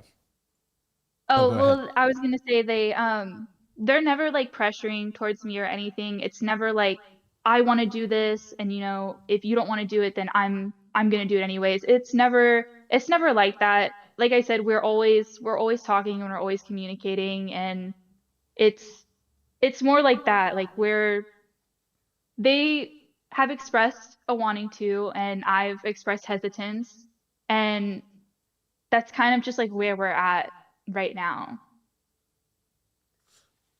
I mean, it just, I think at a certain point you got to be like, I don't want to do the poly thing if you don't want to do it. In which case, like, that's a boundary that you're setting, and therefore it's one that your partner has to think about.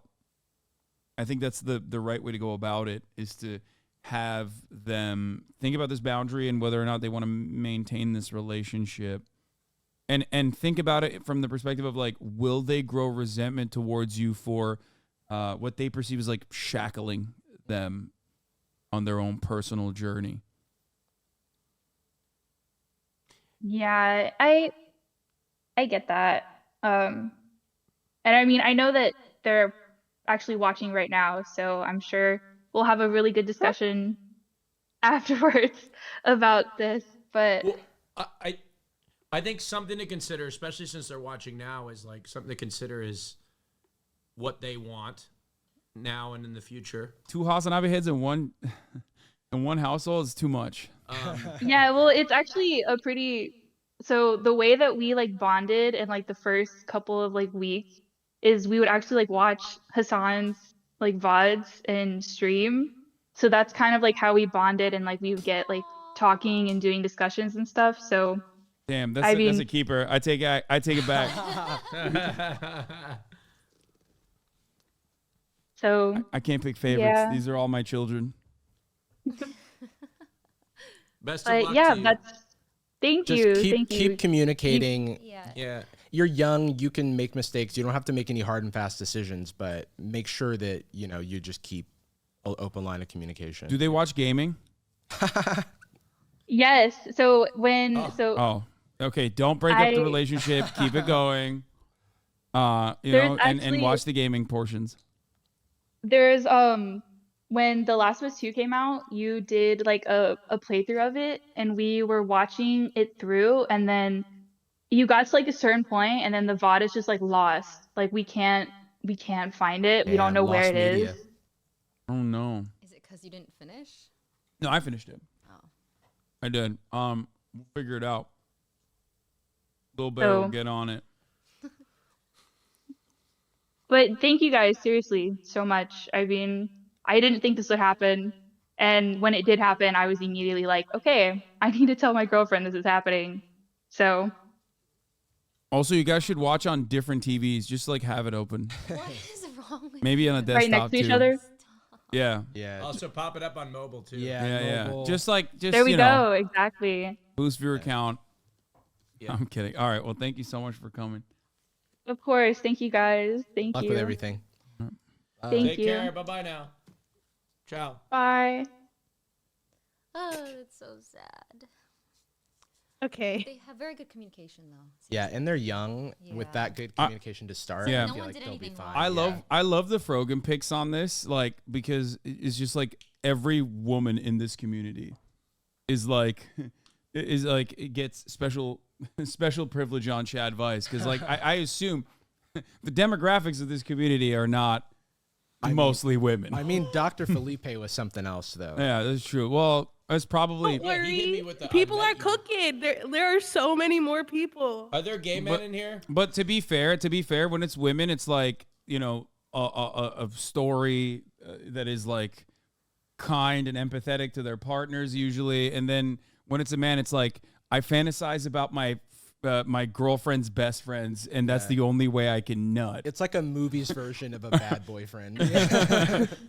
Don't worry. You're going to love the next one. Frogan, do we have any gay men in here? I don't think we do this time.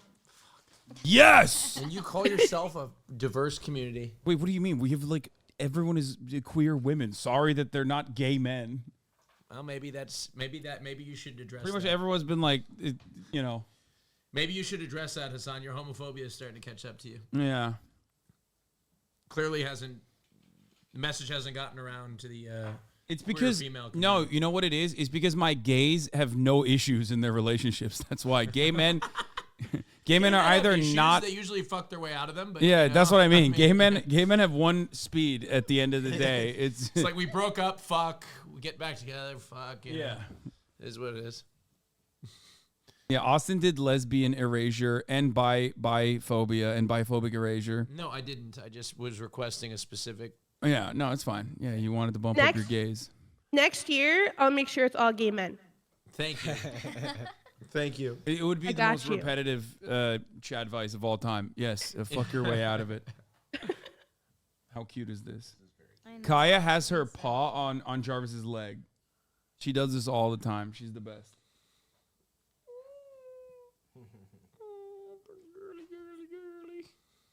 All right. Okay.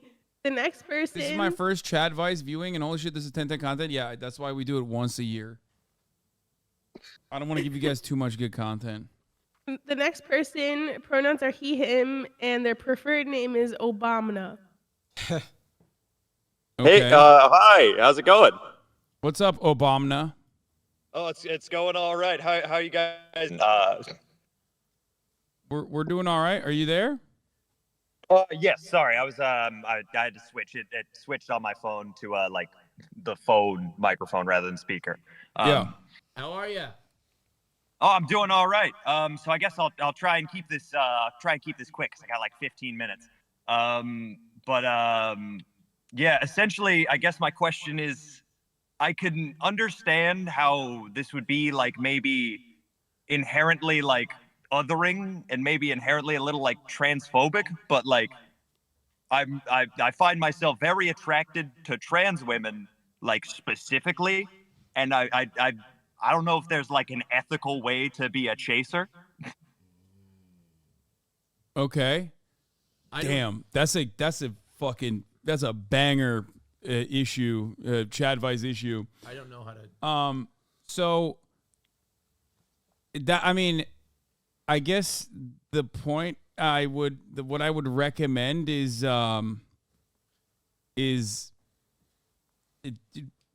remember that trans women are just normal people, and I don't know how to describe, like, what do you do in a fetish situation? Like, it's just because you also recognize that it's a fetish, so it's odd. Like, have you met a trans woman before? Have you like talked to trans women? I mean, like not many in person. I know like a couple. I used to work with a trans woman for a while. And I mean, like, it's. So what is it? Is I it don't the know. gawk? What's going on? What's so? Because I don't understand. Like what is the, like how? What's the difference between like being attracted to trans women and cis women versus only being attracted to trans women? Like why do you think you're a chaser? I mean, it's just. Is it the I've gawk? tried having I've tried fucking a few cis women and stuff, and I just get, I don't know if it's just I'm getting nervous and two in my head, and I'm just like, I don't know, I just I can't get the boy up. As I do love how you put on bro mode for that. I tried fucking a few cis women. Oh yeah. So you can't like wait. Do you think are you sexually attracted to cis women? Like, I mean, that is, it feels complicated because I feel like, yes, like, when I'm, not to get too in the nitty gritty or anything, but, when I'm like, masturbating and stuff, it's usually to like cis women and stuff. Sometimes trans women. I don't get it. You don't even fucking crank it to trans porn. I thought that was like the major thing that usually like, but I mean, also, like I also will jerk off to cis women as well.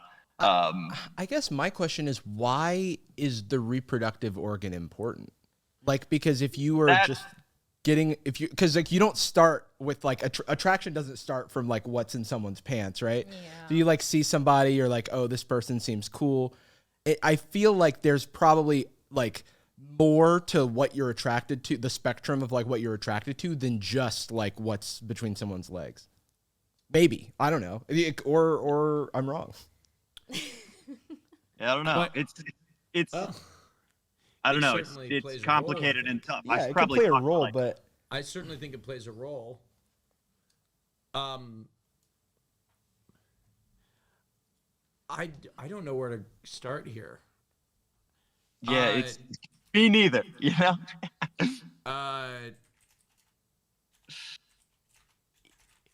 Hold on. Hassan's in another world. No, don't worry about it. I'm just don't listen. Don't pay attention to what I'm doing on the other. Okay, so questions. I have so many questions still. So yes, I'm sorry. Okay, so you find yourself attracted to cis women, but when you have had sex with cis women, you're not sexually attracted to them in the moment, but you have had sex with trans women and you are like really into it. I have not had sex with any trans women yet, but like wait, but you don't even know. So that's not even a thing. You don't even know if you could get it up. That is like part of me feels like this is just like theoretical, right? Like, yeah. So if you couldn't get it up with a trans woman either, then that might be like a sexual anxiety situation, which you need to work through, right? It's not about like you being a chaser even. Like it might be some form of erectile dysfunction, which is perfectly healthy and normal. People have it, and you just got to like kind of work through that. I would say definitely don't lead with I'm an ethical chaser though, for sure. Yes. Yeah. That's yeah. But also, if you haven't had the experience, then just like keep yourself open-minded and open to, dating different people and like having, a physical, intimacy with different people. Yeah, you're right. You're right. Yeah, play the field. Ultimately, yeah. I'm sorry. Go on. Play the field. Oh yeah. I think Some people in the chat said a lot of trans women only like trans women before they come out or realize. But here's a question I have for you. What other sexual interests do you have? Like, is the fact that you're like aware of the term being a chaser, and you're trying to come into, you're trying to come to terms with that, like being unethical, implies that you're in this weird moral conundrum where on the one hand, you are attracted, you think, to trans women and trans women only, but also simultaneously you recognize that there's nothing wrong with being attracted to trans women, of course, but like you said the term chaser, so it's like, are you actually fetishizing them, or are you saying that, are you just simply saying that and you're not? Like that's one of the parts that I'm trying to understand, because like there's a difference between like being attracted to trans women versus fetishizing them and only thinking about like having sex with trans women and I guess like not seeing them as full human beings and objectifying them to that degree. But it doesn't seem like Yes. you feel that way. Oh, I'm sorry. It doesn't seem like you feel that way. Especially if you're like jerking off to like cis women in porn, like that tells me that there's like more to it, you know? And you know, some people have said this, like Hassan said this earlier, like it could be a performance thing. But I feel like you just need more data. Yeah, I think what Hassan and everybody's, I'm seeing some in the chat, is I don't think it's wrong to have a preference, right? Sure. No, it's not. It's not wrong to have a preference. It seems like you may have a preference, but so long as you don't see them as just a fetish, you know, I'm not sure where the issue is. I mean, this is another classic Chadvice take, but just be normal and treat people like human beings is like the best way to go about it. Totally. And if you find yourself, like, I don't even know how the fetishization happens, but if you find yourself like not viewing, your partner or someone that you're talking to as like anything but an object of sexual desire, then at that point I think it's good to, because you seemingly recognize it as an unethical thing. At that point, it's just like you got to go back to the drawing board. I don't know if you're there yet, because like you haven't really had as much experience with trans women either, right? At all, as a matter of fact. Have you hooked up with a trans woman? No. Not yet. So I don't even understand like where it's coming from then. So you just like, you want to hook up with a trans woman and it seems perfectly valid. Maybe I don't know. Do you feel like there's something weird about that, or something that's like kinky or gross even about that? Sorry to use this language, chatters, but like that might be one of your hang-ups here, that like it makes you feel as though it's weird to be attracted to a trans woman, so I must be a chaser. Like, do you think that it's a taboo? I guess, that's probably some kind of, like, there could be some kind of, internalized something there, you know, it's, you know, I've heard it said 1,000 times, mostly from you, you know, like, things like transphobia is the default state, and that's very much like the way that I was raised up, was to just be a hateful little goblin man. I've very much tried to get away from that, but I think there is probably.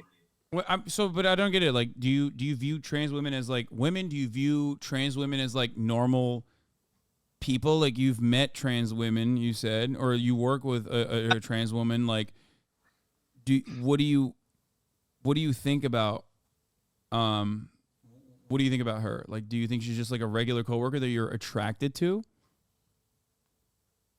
Yeah, and I would say like with that particular woman, you know, it was just like not even like an attraction thing with her, you know, so much. She was just like somebody that I worked with. She was very attractive, but like, you know, she particularly didn't.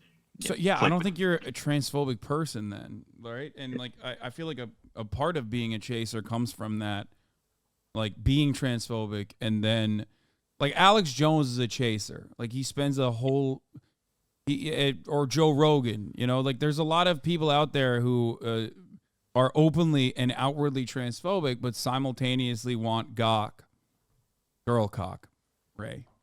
You didn't know what that was. I'm learning. Oh no, I was one with what you were talking about the whole time. Yeah, so I think that you shouldn't feel guilty for your preference as long as you're like around trans women and treating them perfectly normal. Obviously, you're not like like transphobic if that's the case. It seems. I don't know. Right, and I think I was just getting in my head and just kind of. Yeah, we have a trans woman in the chat that said, to this person, he needs to unpack and learn more. I think he might be getting lost in the sauce of labels. He should try to be with a trans woman and be upfront with her. His heart is in the right place, which I think so too. I think you're. I agree with that comment. Yeah, I don't think you're. I think you just got to explore a little bit and just be normal when you're doing that. People like people. Right. Exactly. Yeah. Right. Thank you very much, Obama. Thank you for having me, guys. And Thank you very much, Obama. thank you very much, folks.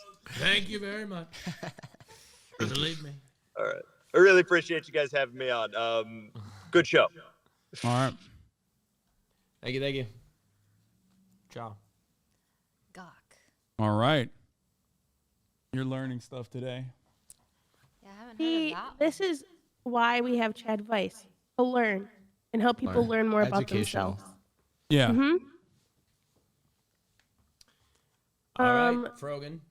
The next person is Coffee Nut, and the pronouns are she, her. Oh, fuck. Sorry. Okay, Coffee, you're here. Okay. Hi, Coffee Nut. Hello, Coffee Nut. What's up? Oh wait, hold on. Hold on 1 second. Okay. Okay. We're Hi. holding. Hi. All right. So hold on, shit. Let me get my notes out. All right. So I'm 20 years old. I am a femcel. Like, I don't think that all men should like die or anything. But my current dilemma is that I went on a date with a dude, and for like the past 3 dates, like nothing has really happened. This is like kind of my fault because I did find myself very guarded and like almost scared. But now we just like text every so often. And my next question is that like, how should I approach dudes or like guys and not scare them off? And should I like text him back and see like what's up? Did he text you first? Yes, he did. Like, Yeah. so we on our third date we didn't speak, and then yeah. Wait, you didn't speak on the date? No, we went on the date like together. It was just like after. Oh, okay. So why don't you want to text him back? Is there a reason? I do want to text him back, but like it was just like after the third date, there was just such a long period of us not talking. So I'm like, It sounds like both Like- of you are trying to play it cool. yeah, like he's like coming back, and I'm like, what are you doing here? Like, So you didn't text wait. me. Okay, so but you're interested in him. Yeah, for sure. Despite the fact that he's a man, which is gross. We've established that. Yes, of course. Okay. So so if you're interested in him, just text him. text I don't him. really understand. Yeah. Like, Okay, yeah. okay. Let's do it. Here's the thing. Okay, so I did like we are texting, but like it's breadcrumbs. Wait, hold on. Like, So you have texted him obviously back. not at the same pace as it was before. Okay. Yeah. What's wrong with that? Okay. I want something more, but I don't want to like text and be like, "Ugh, I miss you," or like something corny Wait, like do that. you do? But you do? You do want something more. Gross. You miss a man. Look, I am not going to. No, Um, I mean, So, maybe- so yeah, I basically, don't what know. you're saying is you kind of like him. You don't Yeah. want to admit that because you're not. You're afraid that he maybe doesn't feel the same. Is that correct? Yeah, for sure. I mean, Okay, with that's not being a him femcel. That's being a texting- normal human. Yeah. No, I think you hate men completely. Yeah, no. There's a you're. So why do you say you're a I'm femcel? recovering for sure. Like he's like the only guy that I like ever felt like I'm a recovering like femcel. Like it wasn't until like a few months ago where I'm like, well, shit, like men are actually human beings. Yeah. Okay, Wow. that's good. We're making progress. This is good. This is good progress. Yeah. I don't know. I don't know how you have stayed in this community for so long as you have, considering that I'm a raging misogynist, woman hater. But and so I is mean, Austin. I'm That's not why I'm surprised. gay. What did you say? I'm not surprised. That's all it is. Yeah. So, I mean, I think it's perfectly valid, and it's good. I'm glad that you're exploring men, and it's normal to have these feelings. Yeah. It's just, I think it's also normal to feel a little anxious that maybe your interest with someone might not be reciprocated, especially when on your end you feel as though you're, this is a big deal. This is the first time that you're like talking to a guy, and men ain't shit in general, and like maybe this one is, so he should know his place. And I think that this comes from, ironically, because you said you're a femcel, like almost it's not the same level of entitlement or the same attitude that incels have, obviously, considering that the dynamics are very different under a patriarchal structure, and also violence being disproportionately dished out from one side against the other. But having said that, I think there's a level of like entitlement that he doesn't recognize that you might have in this situation where like you're like, oh, he should know that this is like special for him, right? And he probably doesn't think about it like that because in many ways men ain't shit, and we don't really think about that at all. Is there a chance that maybe he's busy with work or school? How old is this guy? Yeah. We're both like 20. We're still young. I think that, I mean, there are days where he like, y'all, I'm so embarrassed. He has not responded in like days. So he hasn't responded in days. He might be playing it cool because he probably is. You're not into it anymore.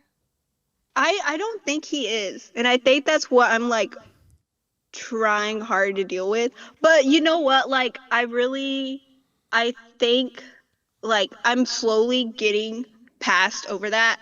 But I'm just scared for like my next date because like I don't want to like fuck that shit up too. Like I don't like you're not fucking anything up. Yeah, that's not you. Look, the deal is you're only 20 years old. You're gonna date a lot of different people, and it not working out is not because you fucked it up. It's just because it didn't work out. And rejection's okay too. It helps you like move on. Like I don't know how if you don't know right now, so I feel like you should just communicate to him like, hey, do you want to go on another date? Yes. Yeah. And if he says no, then that's an answer. That's on to the next one. Yeah. Don't put your self-worth into whether you make a connection or compatibility with somebody. It's very complex, and it goes much deeper than your personality or how you look. Timing. There's timing. There's chemistry is a mysterious thing that really is hard to describe. Yeah. It's a lot of it's by chance. So don't put your self-worth into that. Go on dates, be yourself, and just understand that if it doesn't work out, it doesn't work out. But look at Hassan. Look at this guy, Don Juan over here. I'm sure there's a lot of things that haven't worked out for him. And look at him. He's considered, la creme de la creme, right? Would you say? Sure. Right? Okay. What I'm trying to say is everybody's the same. It doesn't matter who you are. Sometimes it doesn't work out. Yeah, Austin's right. I've been rejected a million times. I've been rejected a lot. Yeah. I haven't. No, I'm kidding. I'm kidding. I've been rejected before. Yeah. Rejection is perfectly normal. Rejection is perfectly normal and healthy. It's something that you need to experience 100%. And it will help you lose your fear of rejection and the anxiety that you feel once you realize that like it's not the end of the world. The only reason why right now you're placing a lot of emphasis on this person, ironically, is because of the men ain't shit mentality that has caused you to not actually open up the floodgates and explore men of different varieties, of different backgrounds, maybe different interests, right? Like, so if you were to experience relationships or maybe dating with other men, some of which is going to be awful, a lot of it is going to be awful. You guys are both young. So, like, especially 20-year-old men. I mean, I myself was fucking an idiot when I was 20. I still am, but I was back then too. And what I'm trying to say is that like that should not, your experience with this one person should not cause you to develop resentment or further resentment towards men in general, because one guy is not going to like like it in you. it totally did the opposite for me because I did meet a guy who was really nice, really sweet, and it kind of did the opposite for that. So I actually seen guys as like, I hate to say it so meanly, but I actually did see guys as humans and like the same, like we both stand in the same area. Well, that's good. That's solid. But I am She went so through sorry. Okay, listen. Girl, what have you gone through? No, she went through COVID, like, and spent incredibly. I mean, we're formative talking years. about like, and it's, I think where like incels and femcels like differ a lot as well. Like, it's not more of like guys themselves. It's definitely like the portrayal of like society and how myself, how I feel as well. Like, I think I am not like as attractive as like normal women. So I think that I have like almost like a stunted thing. I think that's where we kind of compare to incels as like how we view ourselves, but we're definitely not as like violent and batshit crazy about it. Yeah, If that makes sense. I think you're probably very online, and that's where the self-esteem issues are coming from. Yeah. Very Don't terminal, listen to that voice. I'm sure you like even the fact that you considered yourself not a normal woman, I think is like let go of that. You are normal as you are. Yeah. And just going back to basics, this is just a situation where you're seeing somebody a little bit, you're texting back and forth. It's very easy for a mutual like drift away to happen at this stage. If somebody but all that takes is if you're interested to just say something, put something on the books, see how it feels. And if they're not, if they're like, oh, I'm busy that day and they don't make any effort, that tells you something. Or if they don't respond, that tells you something. You move on to the next one. There's nothing special about this one individual person. You are going to be able to find other, if you're interested in dating men, there's a lot of them. So that you're going to like just, it'll hurt, it'll be painful, but you'll move on and you'll grow from it. You're gonna meet a lot of different people. It's gonna start hot. You're gonna be texting all night, and then the next day you won't talk to them. And they're gonna lay you down. And they're gonna I'm telling you right now, a lot of men are going to lay you down, especially at this age range. I mean, So that is going to consistently happen. That should not stop you from pursuing men altogether, especially if you still have a sexual desire or a romantic desire to be with men in general. So that just don't come at it with a sense of entitlement, like I mentioned, for sure. And also on top of that, remember in the back of your mind that there is always, I mean, a lot of dudes are going to upset you 100%. Yeah, but also on the flip side, you're probably going to upset and let a lot of other people down on the flip side. Don't, it's not all in their, it's not all their decision. Sometimes you're going to find people that remember to take care of yourself and understand what value you bring to the table. And you may let a lot of people down, Yeah. So, and that's fine. And that's okay. It's a part of the process. And that's all right too. Exactly. It's a part of growth. Also, remember another classic, but I always say every man can be a 7, but it's the same for women too, right? Like I want you to focus. It's just, on I guess I mean, I'm definitely learning from now, but I guess it is a lot harder for women because we don't see a lot of like, even on social media or even like in real life, like there isn't a lot of, I maybe that is just a me thing, but I guess for women it's harder because it's just beauty standards are already tough enough. 100%. Yeah. Ray, you were saying Ray was saying something. Ray was cooking. Oh, I'm sorry. Ray was cooking, but Hassan's a misogynist, so he didn't hear it. Yeah, what the fuck? It's my fault. Yeah. Oh God, I don't remember what I was gonna say. You were just saying stuff. You were saying, let's work on your self-confidence. Yeah. Okay. Yeah. Listen, you were 20. You're an itty bitty baby still. Okay. The rest of your life is just beginning. Okay. Yes. There's so much. I hated that you said that you feel like less attractive than most women. That's such a normal women. It's normal women, which is a crazy thing to so say. Sorry. Not like No, bottom don't be dwellers. sorry. Like No, don't apologize for it. It's nothing to be sorry for, but just know yeah. it's a normal feeling. Like I feel like everyone has insecurities, but confidence goes a long ways. And there's a lot of ways you can work on it, whether it's like improve your hobbies, focus on like style, and focus on like whatever it is that you feel like could improve your confidence. Maybe it's like working out or, just focusing on work and school. Why are you looking at me like that? Because you're doing the every man is a 7 narrative right now. That's why I'm very proud of you. I mean, like, You'd be surprised. Personality goes a long ways.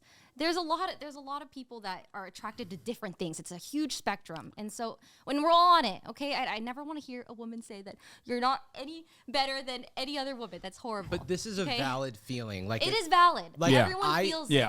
I grew up like not feeling attracted to, the opposite sex that I was interested in romantically. And then as time went on and I got more experience dating, I gained more confidence, but still there are times when that thought comes up and it's like, oh, what is this if I'm in a relationship or something, what is this very beautiful person doing with like a bridge troll like me? And you've got to just let that go. Yeah. It's just not real, and it doesn't serve anyone. They're with you for a reason. Yeah, exactly. You don't need to. And there are going to be plenty of people interested in you, and so you don't need to compare yourself to anyone else out there because you are one of one, Yeah. But Ray's absolutely correct about the style part of things. Like, you're 20 years old. You have a long way to figure out like what kind of clothes or what kind of style you like, and it accentuates the qualities that you want to accentuate, right? Like, and highlight things that you want to highlight, makeup, hair, like grooming. It goes a very long way, and experiment with that. Don't be afraid to experiment with that. And in the meantime, of course, like open yourself up as best as you can, and socialize with people, members of the opposite sex, girlfriends. Like you will pick this up along the way when you develop more hobbies, especially if you're in college right now, right? Yeah. Yeah, it's a perfect time to do that. I mean, this is the moment for you to do that. And eventually, you're going to come out of that experience much more different as a person. But ultimately, it will allow you to, that socialization, which will be tumultuous at first, which will be hard, and you will find yourself feeling sad and maybe even isolated or lonely. But you have to fight through that. And inevitably, you are going to be a more confident person before you even realize it. And your outlook will change as well, as long as you just keep fighting through that discomfort and develop as a person. It's normal. This is a normal and healthy part of growing up and developing experiences. And you're going to change a lot. So, don't, just like I said, one of the key factors always is try to develop yourself. Yes, it is. It is a muscle. You have to work through it, and that every person could be a 7. One thing to keep an eye out for, and this is something that I went through when I was younger as well, is that it's very easy to fall into the scarcity mindset of like, oh, there's only going to be a few people who are like into me because I have these issues with self-confidence, and that can cause us to over-index and like feel extremely about the people, like extremely about rejection, right? Like if this one guy isn't into me, well, he's the only one that's into me. He's the only one that's into someone like me. And then it can make that stuff feel even worse. So I'm just giving you the heads up that sometimes those things happen when you have less experience. And that's why it's tantamount to get your reps in, and build that muscle. Thank you. All right, perfect. Thanks for coming on and sharing. Oh, thank you. Thank you. All right. Bye. Bye. Oh, to be 20. I know. I know. You know, one of the biggest regrets I had being young is not realizing that you're young when you're young. Yeah. Even though we're still young, and I think I continue to make the same mistake over and over. Yeah, and you're over like and over you're again. like 24. Yeah, right? right. You're We're 23. all 24. Yeah. Well, Yeah. but I think like I've thought I was old since I was 22 years old, and it's just so stupid. Like I look back and I'm like, what were you doing, you fucking idiot? You know what I mean? Like, and so I don't know. Even now, like I spent half of my life now thinking I'm old. So it's just like, and then eventually I am gonna be old. I'm just gonna show this to you guys. I sometimes look at this picture of myself when I was 22, and I look older than I do now. Wait, 31. let me see. Can we post it? Oh shit. Oh, Whoa. that's great. You dope. do look Dude, you younger look like you now. work at Patreon.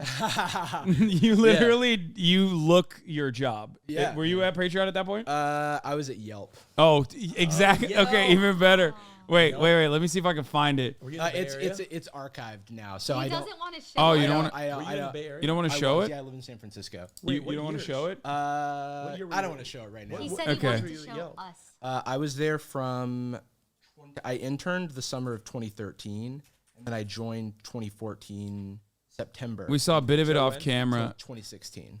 Damn, I knew a guy. One of my college roommates worked at Yelp. Really, what were they doing? I don't know. Does anyone Their have name the was tweet? Shane. One of you guys has the tweet of me, like the young. Yeah, here it is. This is it. You know? Yeah. Never say never, okay? I think I posted this photo on like a 10-year challenge or something like that. I'm sure someone could pull it up. But I mean, that wasn't. You were.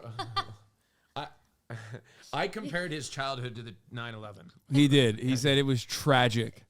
A tragedy akin to 9/11, he said. I mean, Ray, I mean, can you blame me? I mean, come on. Oh, Jesus Christ. Anyway. You definitely had a glow up. Yeah, because back then in 2009, when I was like 18 years old, like from my perspective, I literally thought like, oh my God, I suck. Like I'm so ugly. I'm fat. Nobody wants to be around me. Yeah. Like I had all those fucking feelings. I'm like just kidding. I'm just insane amounts of social anxiety. Dude, no, yeah. no. It's not. I mean, it's fucking fine. I'm 32. okay. Like I'm so things worked out. It was But the okay. point Yeah. is, Okay, it's okay. but the point It's is, not funny to joke about. I'm so sorry. No. It's fine. It's fine. I The didn't point mean it. is It's okay, that Hassan. it gets so much better as you grow, and I understand it when you're in your when you're in your teens or when you're in your early 20s, and you're just like so confused, and the hormones are going wild, and you're just like, oh, will I ever make it? Like, will I ever make something of myself? And it always feels like, especially with the dire economic circumstances and the job market that you're facing, you're like, fuck, like all this shit sucks. And inevitably life finds a way. Like you will grow out of it. You will, okay, dude. You will grow up. You will grow out of it. You're going to find something that you're interested in doing, okay? It's normal. It is perfectly normal for you to feel insecure about your prospects at this age. It's perfectly normal for you to feel insecure about where you are in life. That's the whole point of being in your 20s is when you figure that shit out. Hassan, you can find. Okay, I tweeted this a few years ago. If you search, On Twitter? yeah, or actually just search on Google because the tweet will come up. Okay. Search I look younger than I did Jarvis. That's what I searched for, and it's the top result. I just like look for it. It's like for you, top one.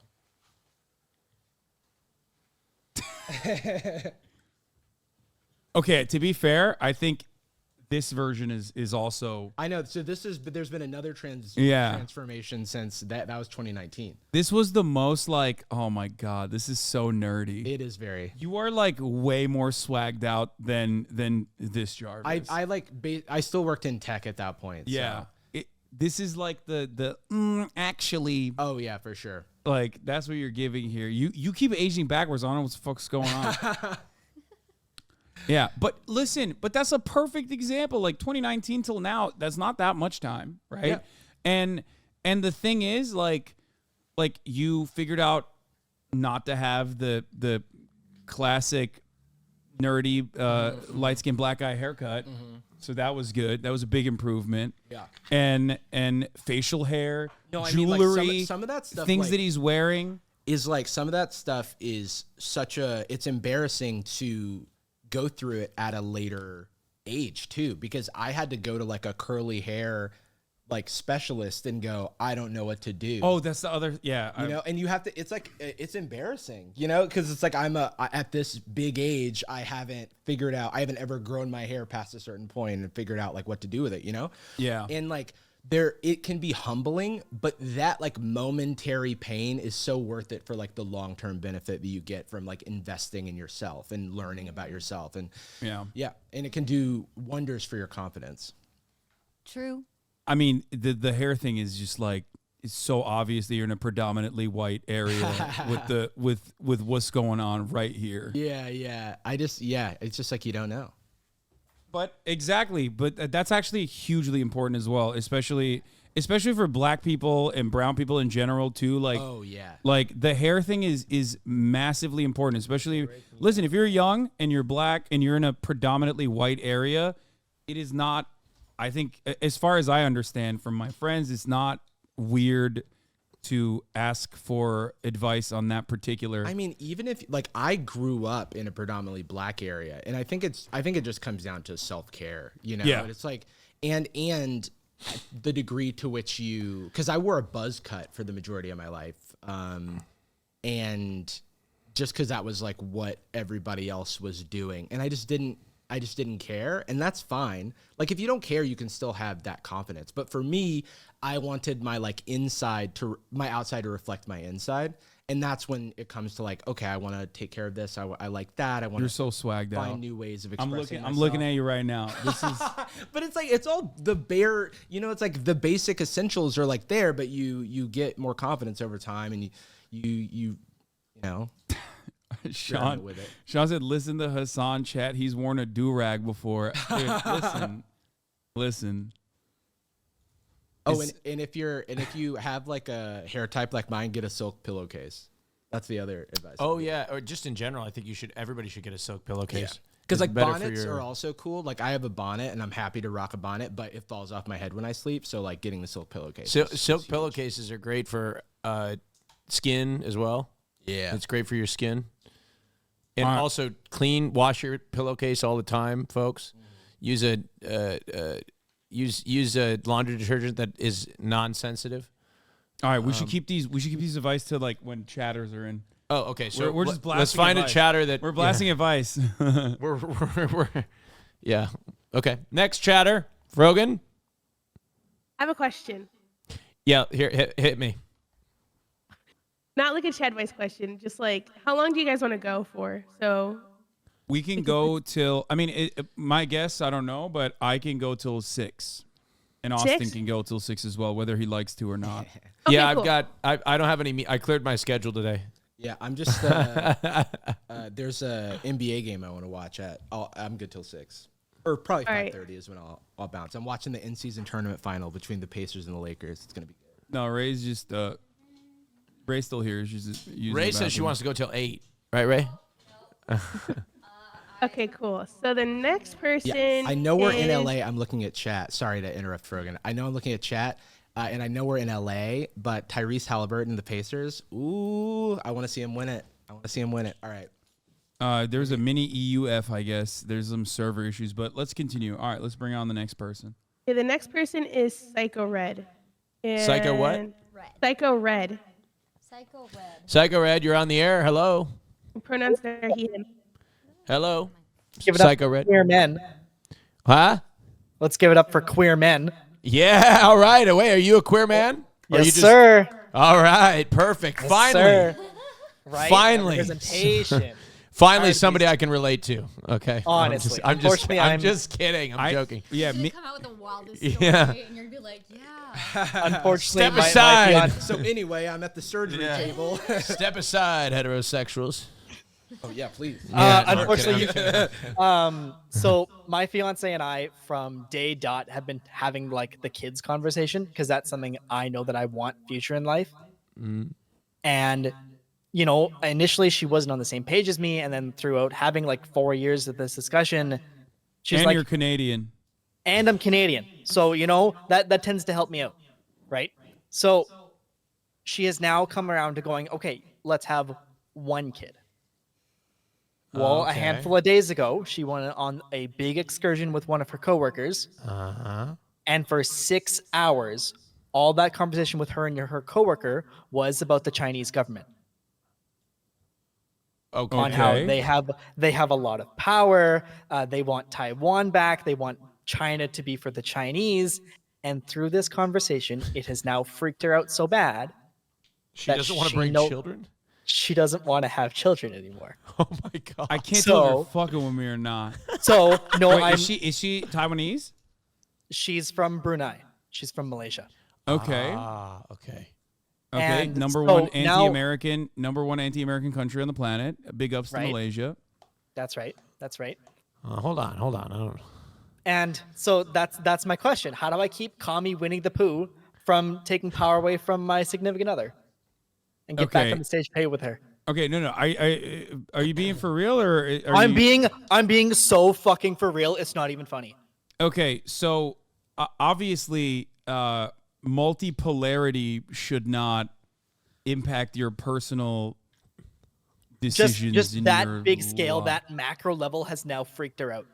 That's insane. I don't know what the fuck is in the water in Canada, okay? But it's not that serious. I mean, if anything, maybe you should never tell her this, but, anthropogenic climate change and, it accelerating a migrant crisis and completely eviscerating the global south would probably be a much larger factor than whatever the fuck China's doing with Taiwan.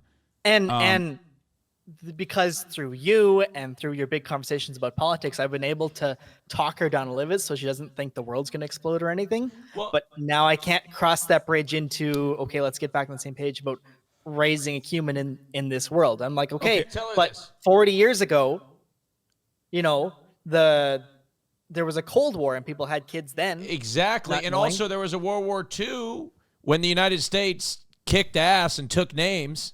Yeah. That's right. Freedoms, I think. Yeah, that's right. And tell her that same fighting force that is the greatest force that God has ever created still exists. We spend more money than the next 10 countries combined, including China.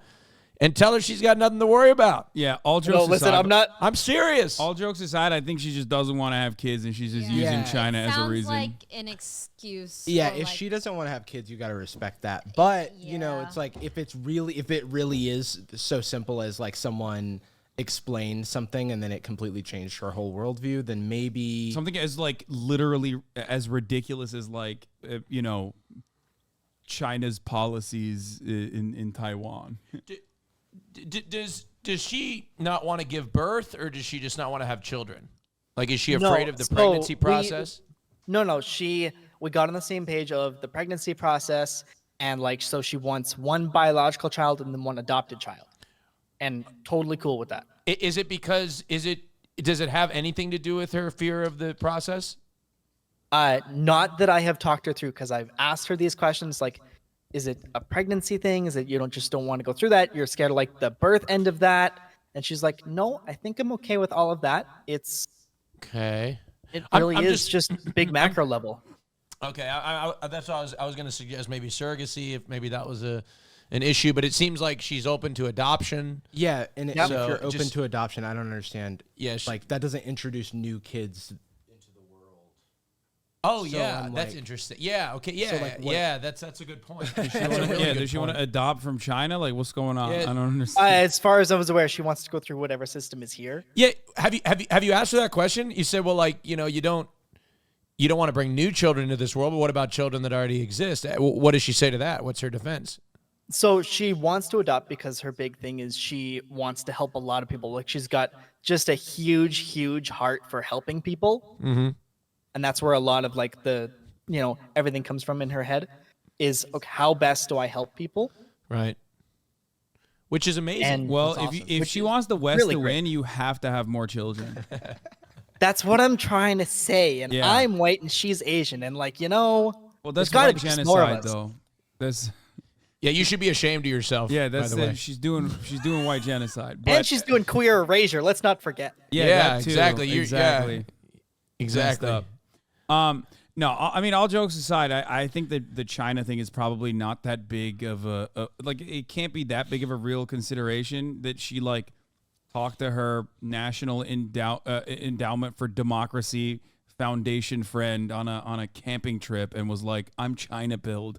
And now I'm only watching real life lore videos about how North Korea is going to overtake Ukraine and then China is going to overtake Ukraine next or whatever. Yeah, radio free coworker Xi pilling your For real. your partner. Xi Jinping is in my bedroom. Like, Yeah. Well, he is very hot. So yeah. I disagree fundamentally, but I think But anyway, moving on. How badly do you want children? I have always wanted children. My dad was a big influence on my life, and he's not around no more. So I kind of want to take those lessons and pass them on. But I am cool with not having biological children. But we were on the same page, and just now we're not. That's all. I mean, I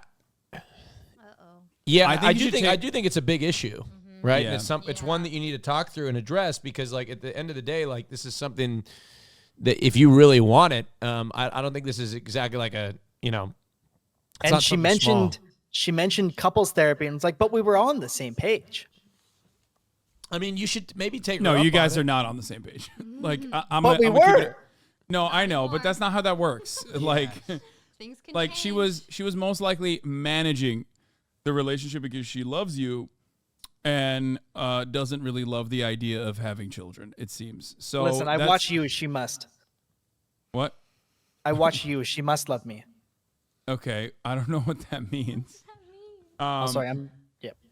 But I know what it means. Yeah, no, I don't think. I don't know. I don't know if She puts up with him watching Hassan. Is what? Yeah. Yeah. That was Thank you. I'm glad you got that, Austin. It took. I was just want to trying make to sure. keep it a secret. I just want to for make maybe sure other people that didn't get the joke. I thought there was a lot of people went right over their heads. A lot of question marks. Which is I'm happy yeah, I I was established. fine with it just dangling, you know.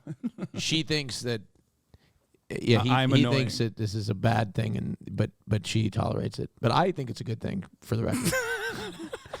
I think a lot of people should watch Hassan. Right? Okay, thanks, Austin. I think more people should watch Austin's show on Twitch. Is what I'm saying. I agree. Yeah, I think- especially at the top of the hour when there's a 3-minute ad break. That's actually the especially during the elections. best Yeah. time to watch Austin's show. Yeah, as long as you're subscribed, you will be fine. Yeah, You'll I be love uninterrupted. watching. Hassan, the elections are coming out. I'm so excited to sit Okay. and watch. All jokes aside, the reality is, like, yeah, obviously she loves you. She puts up with me screaming in her house all day, every day, and other things. So The question is, like, what happens if she ultimately decides for sure she doesn't want a kid? What happens to the relationship? yeah, I think we more look into an adoption route. But what if she doesn't want that? Right. It sounds like you for sure want kids, and she definitely sounds a little wishy-washy on it, which is understandable. It's a huge Like, commitment. because did she also say no to adoption when all this started going down? No. Oh, okay. She just said when we're going to have kids, we should go to couples therapy because that has really freaked me out. So she's. that shouldn't freak you out. Like, that's not a bad thing. Oh, I think she was freaked out, like from the conversation, or Yeah. who's freaked out? No, he's freaked out because No. she He's got it suggested- right. No, Jarvis has it right. Oh, wait, what? Say it again then. Another dub for the J-Man. That when we go to have kids, or when we are ready to cross into doing that and start planning all those things, we need to go to couples therapy because the Chinese government has really freaked her out. I don't think couples therapy is a bad thing. Yeah, but I thought you got freaked out by her suggesting couples therapy. Nope. Okay. I am good with therapy. I'm good whatever we need to do to get Okay, back. on I track. inferred Good that, with and it. I was Well, wrong. let's I do was it. wrong for You need to get a therapist that is pro baby. I think the okay. I don't. I want a neutral therapist on the baby What? issue. You need a pro baby therapist. Yeah, find a pro baby therapist pronto. I do Give her work- money yeah. on the side, so that she will definitely keep up the pro baby narrative. Well, if at the end of the day it makes your fiance or wife feel better about the situation, then who's hurt? Yeah, well, just a little manipulation. You know, Yeah, a no, little yeah. cook in Go the to books. a church group. Actually, Some Fuck would therapy. call it manipulation, but others would call it you're going to raise beautiful children. They're going to be productive members of society, and it's going to be beautiful and natural. Right? And nothing's more beautiful and natural than Than children. My concern is that And manipulating your partner to having children by going to a couples counseling session that you paid for ahead of time. Well, I mean, look. Sorry, Jarvis. No, go ahead. no. No, please. That is what she would want you to do, though. Like, that's right. That's a good point. well, my concern is that the therapist is not gonna know a lot about geopolitics. I don't know how the therapist How do I explain to the that guy therapist will what help Xi with a Jinping lot wants? of the if your partner wants to go to therapy, like then you love them and you're open to trying it, then you should do that. But I'm not exactly seeing the line from like how they help with this specific reason for the underlying reason for the issue. yeah, Because- especially if she's like a lot of liberals are going to be anti-China, and I feel like your therapist is going to be like, yeah, Queen, you're right. Xi is overtaking the West. We need to do something about it, and you're totally valid in your fears, and then you're fucked. No. I don't think. No, I think a liberal therapist would say Xi doesn't stand a chance against the greatest military power in the world. Or maybe it's an excuse for like a larger underlying issue, especially if she's saying That. when we have kids, because that presupposes that you are having kids and this is just like a step in that path, not that she's like completely against the concept. So I don't know. Like, I can't tell if you're closer than you think you are on this issue or further apart. But I do think that having a conversation with your partner about why they're interested in what their goals would be for a couples therapy is maybe a place to start. You definitely need to go to therapy, though, and I'm glad that you're open to it, because it's good to unpack all this and find out what the underlying tension is actually, because it's unironically not. And at Xi. the I end of the think day, if like we're not on the same page, like we shouldn't be having kids. yeah, Right. Yeah, but you have to make a decision whether that's something that you can live with or not. Yeah. Well, I probably should make that decision before I marry her. Yeah, Yes. very, very true. Yeah. I would, Absolutely. if that's a hard line for you, then you need to make that very clear. And I don't think, again, there's nothing wrong with that. I don't think. No. No, if No, you well, want as a children, non-breeder, and I don't think you get a There's say. nothing, and there's just like there's nothing wrong with her not wanting children. Right. There's nothing wrong. I completely agree, but then let's find a way we both get what we want, right? If adoption is the option and it's the birth thing, okay, let's go down the adoption route. You know, it's there are options there to get both.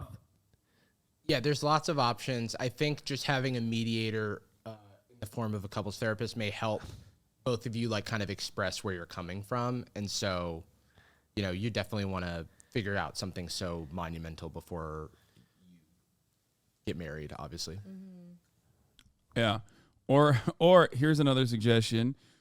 Show her the litany of China is going to collapse tomorrow YouTube videos to be like, what do you mean? Look at my favorite Vox.com video, or Johnny Harris video, or real life lore video, or a litany of other geopolitical analyst YouTubers who will tell you and assure her that China is going to collapse any moment now, so she won't even have to worry about it.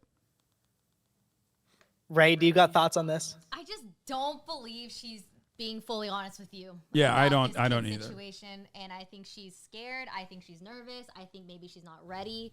I think she definitely can feel how ready you are, and she's afraid of losing you.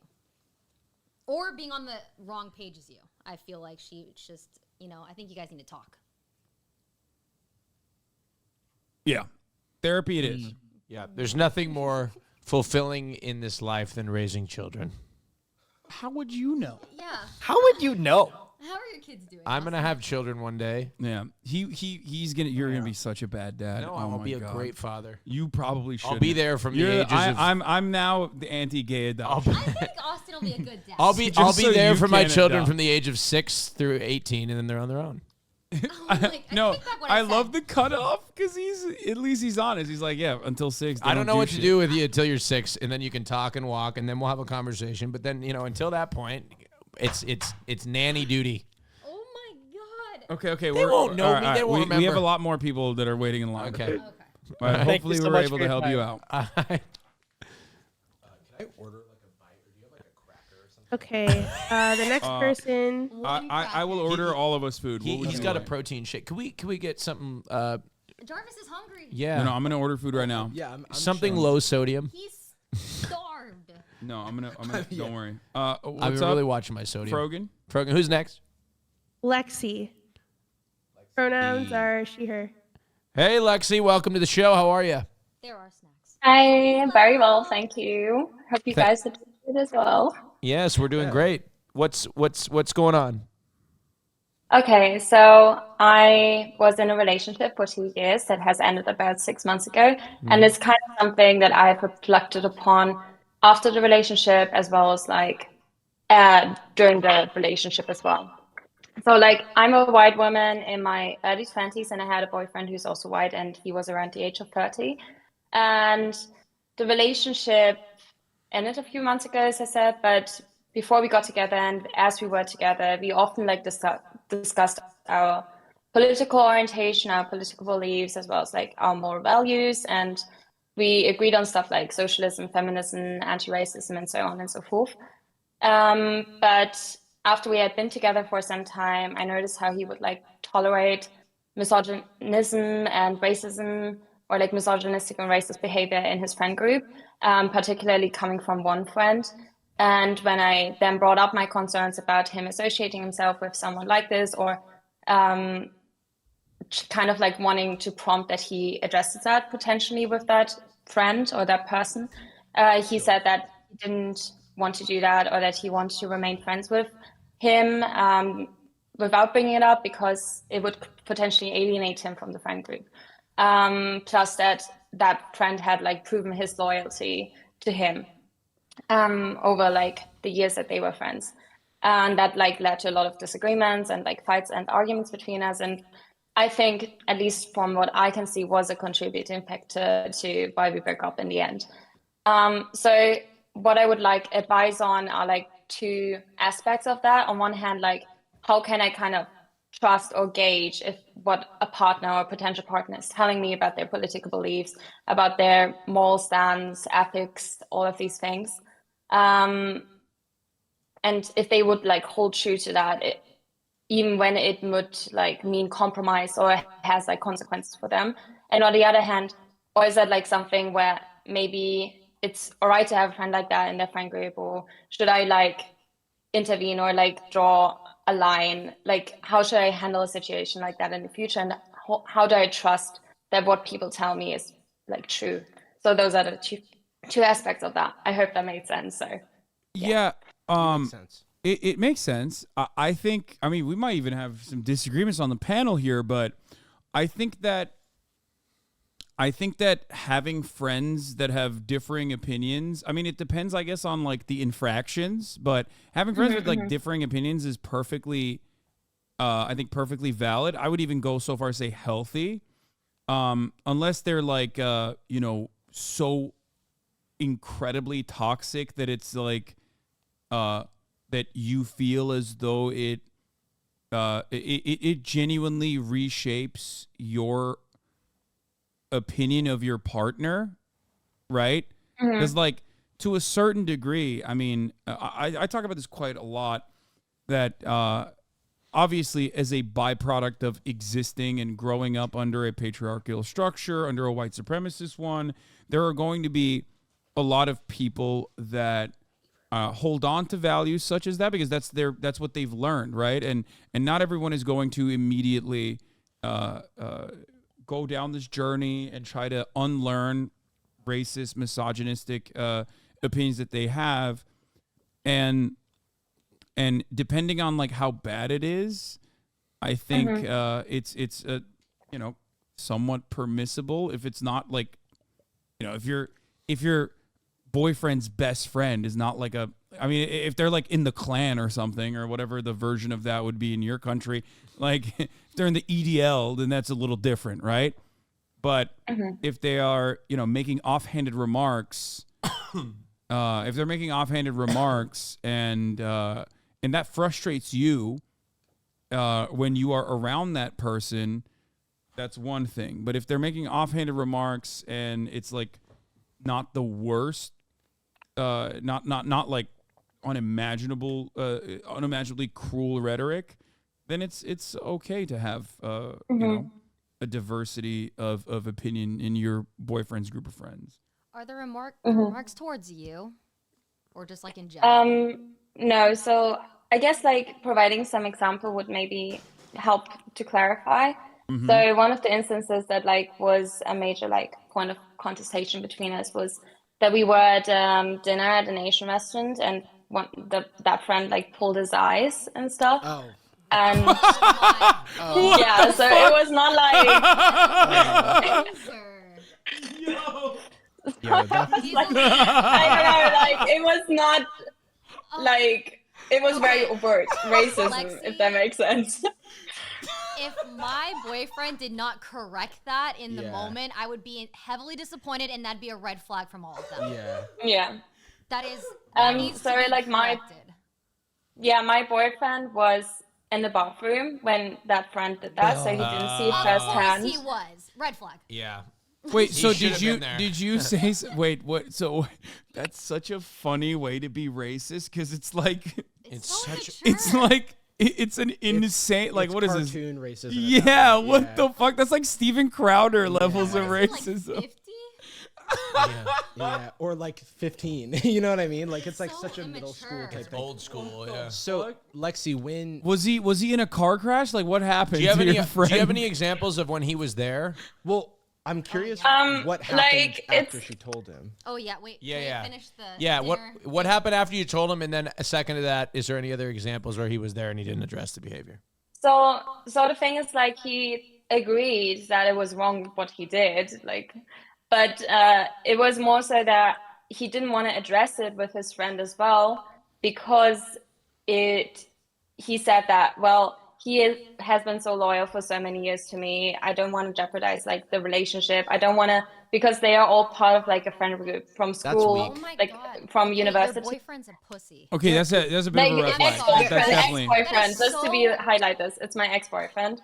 So we are not together anymore. Oh, okay. You deserve Yeah. better. Yeah, trash. Yeah, She like broke up with him. It's No, been no. 6 months. I thought he had I thought he did like a microaggression, okay? And, no.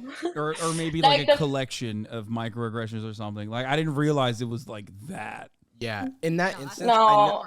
I know it's an ex, but if they're like, this is such a good friend that I don't want to talk to them about something, well, I don't understand that friendship. Yeah, what the because- fuck? Yeah, because you want your friends to confront you when you're like Yeah. fucking up, when Yeah, you're doing weird exactly. shit. Yeah. But I mean, I guess it's not your problem now. You got out of there. Yeah. And so going back to your original question, it was about like, how do I know when to believe someone when they say they have certain beliefs, but they don't like their actions don't match Yeah, up? Is that- like- Do you ask them? Yeah, Do you ask them? exactly. Like if you say one thing, but then you don't really go through with your beliefs, or like don't hold like those moral values when they are directly affect you, you would maybe need to compromise to like stick to your values, you know? Yeah, look, the reason why I went on that long tangent in the beginning about people, like how we're a product of our environment and our social conditioning guides us, and it doesn't necessarily mean that like people are going to be always like an evil person, right? If they have some antiquated values, is because like that's going to happen. That's going to happen in the real world. It's going to happen over and over again. You are not always going to have your partner or your partner's friends have the same opinions as yourself. However, it was valid in that situation, and I think it's a case by case circumstance. Like, and this should not. I think this should not cause you to feel. You shouldn't question what you did in this situation, and in the future, I think it's like you'll know it when you see it, I guess, Yeah. right? And let people show you with their actions. Yeah, Because- don't just mistrust someone right away because of what's happened in the past. Like if you're jumping into a new relationship, like don't just like be super skeptical of them all the time. Like unfortunately, they have to show you who they are. Yeah, it is definitely wild. It is definitely wild that he maintained a relationship with a person who says stuff like that, or like didn't even do anything about it afterwards. Like, I feel like that is a wild, Because I feel like you don't just happen into being the kind of person that makes a joke like that. Like, there's got to be tons of other stuff that they've been doing for years, especially if it's a long relationship. But yeah, it's like, it's tough because you want to give new people the benefit of the doubt and not hold them to like a really high standard from the jump. And you want to take them at their word. And I think it's this balance of you want to take someone at your word, but maybe you don't put both feet into trusting them right at the beginning because you want to let someone show you that they can walk the walk and talk the talk. But yeah, I think it really depends on your own personal capacity for trust. I personally am like a trusting person, and so I will let someone like make these mistakes before it becomes an issue, and then we like call it out. And I'm trying to be as charitable as possible. But if someone is not that way and they have more of a strict belief on it, I think that can also be valid. Like, it really just depends on what you want, and what makes you feel like psychological safety as well. Yeah. Are there any other examples of your ex-boyfriend's friend? I just because like the other things I think were a little, I don't know, like they were not as overt, but he would like repeatedly fetishize specifically Eastern European women, and then would also make remarks that my boyfriend actually has a fetish for Asian women. So it was all very suspect. Wait, and are you? odd I'm sorry and weird. to ask this. Are you Asian? No, I'm not. And that is like one of the things that made me also like, I don't know, was weird for him to tell. He said that to me directly. How is this person their friend? Like, Why? Yeah, no. You did great. You got out of there, honestly. Yeah, no, that's this dude's insane. And the fact that did he say this in front of your boyfriend, ex-boyfriend? Like certain things, yeah. Like he would repeatedly. This dude's a fucking weirdo. At that point, unironically, I think like him feeling that comfortable around your boyfriend, or even not around your boyfriend, but around you, it feels like. It very much feels like your ex-boyfriend might not have even necessarily been a coward, but more so just like compliant. You know what I mean? He was probably maybe a little bit different around him than he is around you. At that point? Which, to be fair, like there are some things you joke about with the boys or whatever. Like there's a level of comfort. There's a level of comfort, but like that's definitely way beyond the pale. Like that's unacceptable. Yeah. Thank you. That really like reassured me also, because obviously it's sometimes hard to gauge like where am I overstepping, what is like too much to ask. And so yeah, thank you so much. Yeah, it sounds like you have a good head on your shoulders and like a good gut, and like it's okay to trust your gut. Thank you. Like Austin code switches all the time. You know? I do. He's like a constant code switcher. He like around the boys, he's like, oh, what's up? Yeah, I love football, titties, and then around the girls, he just like talks totally differently. It's odd, people do that. Don't believe him. He's a man. He lies a lot. See, he did it. He literally did it right. You're so different around me all the time. I feel like all the time. Ray, you're like, because yeah, we're. I hate men. I do. Yeah, we're besties, Ray. That's why. Okay. All right. Well, but hopefully that was helpful. It was really helpful. I just like hope that he has a new girlfriend and she's Asian, so I hope she's okay, but we shall see. Jesus Christ. Okay, well, you shouldn't also. No, you should not. No, don't do that. You should not keep track. No, clean No, break. I've Don't now keep track. blocked it everywhere because we had like people we DM both her, knew, girl. so I thought. No, I'm not getting wrapped up in the drama. No, I'm just no. Clean break. Don't For do your that. own sake, this is not to like.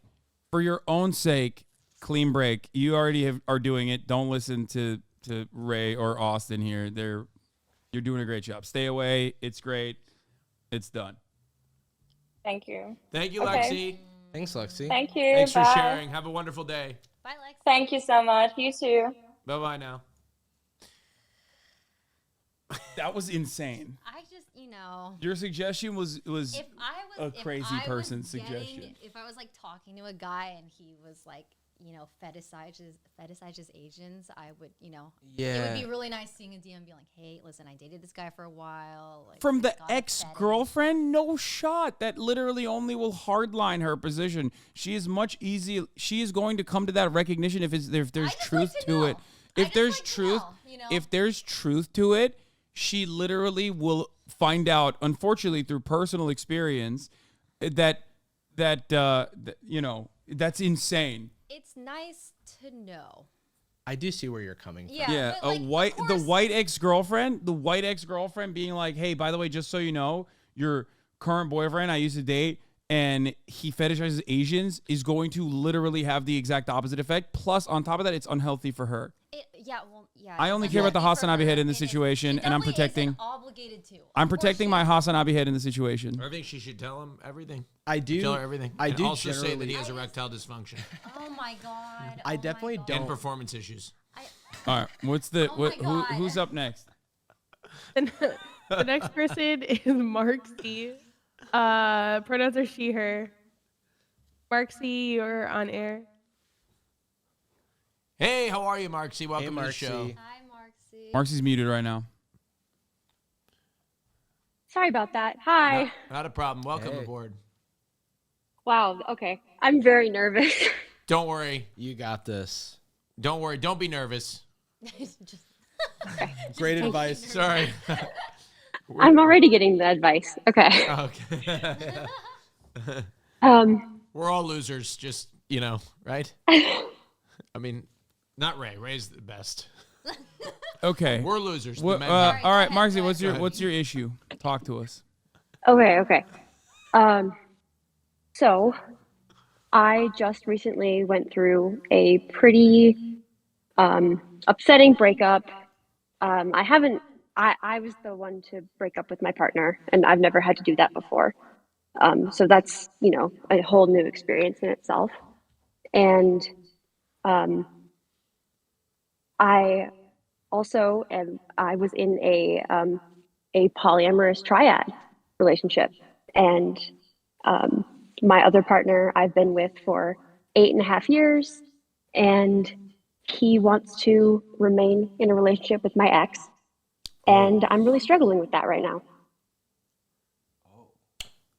So I'm sorry, just to be clear, you are still with you were in a triad and then you broke off Sounds like there's one like of them? a primary 8 and some change year relationship, and then at some point this third was added. But They it was added mutual. the third. Oh, Yep. And then I- now this That's one kind of the links in not the great triangle has been terminology, broken. but yeah.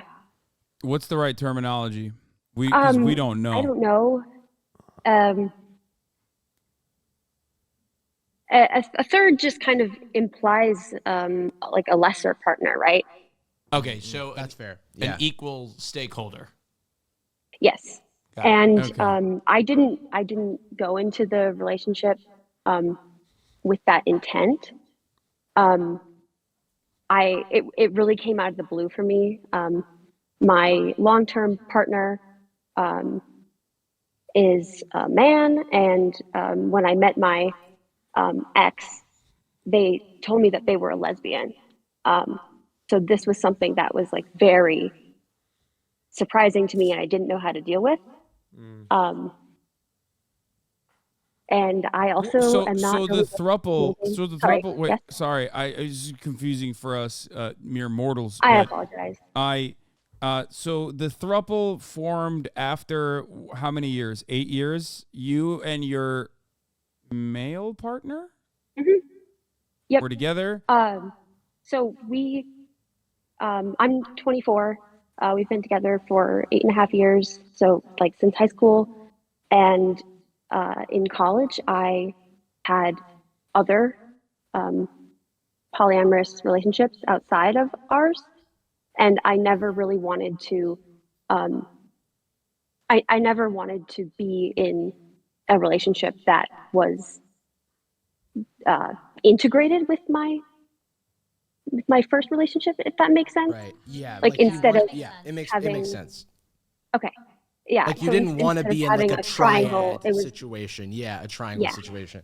You wanted to have like little offshoots that were, equally yeah. And meaningful, I but did not have that, connected. and it Yeah. worked really well for a while. And then when I met my ex, I assumed that that was what was going to happen, and it really came out of the blue when they were And interested in my your ex at that long-term point had partner. told you that she was a lesbian. That they were lesbian. They were yeah. a lesbian. Sorry. Okay. Your ex told you that they were a lesbian.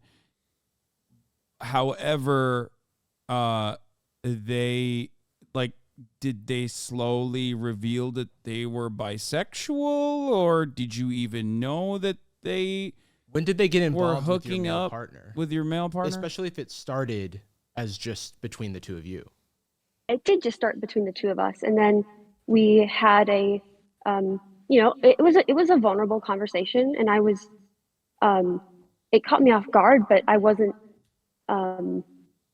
like offended or angry. I mean, I obviously love my other partner. I mean, I understand other people being attracted to him, and I just didn't really because I never wanted a triad, right? Because I know it's really difficult to maintain. It's kind of famously difficult, and I just kind of went along with it because I wanted to, make everyone happy. So there's a desecration of the bond of trust here, and it actually starts off with your non-binary lesbian partner that either told you something that is false about their sexual preferences, or maybe developed sexual preferences. Obviously, sexuality is a spectrum. So, but I'm just trying to figure out, like, at what point. I mean, first of all, it's good that there was a break, right? So I don't really know what the issue is beyond coping with those feelings. Well, the issue is the ex is now with Marxie's male partner, and that is a weird relationship because now that person is kind of in the periphery, and you're gonna have to see them all the time, even though you just broke up with them. Yeah, no, wait, you're still with your No. Marxie's not with her ex, but Marxie's male partner, who she is still with. That's no. I understand. Yeah, continue the okay, relationship yeah. with You're the ex. still Yeah. you're still with your male partner. Yep. Yeah, that's. But they're continuing to see the one that you broke off with. Yeah. Yes. Right, which is a really tough situation. It is really tough, and I don't want to impose my will on him and say who he can and cannot date. I am just having a hard time accepting it, and especially from my perspective, my ex hurt me a lot.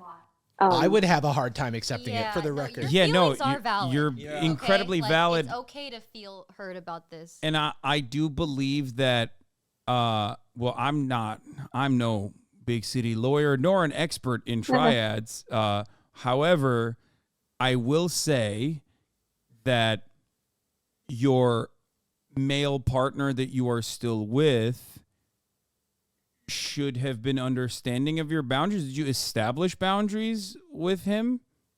So I told when my ex came to me and said that they were maybe attracted to my other partner, I did my best to be very understanding, and I have throughout this relationship, even though it was not a good relationship for most of it, especially towards the end, I do think that I have grown a lot and I've realized a lot of things about myself.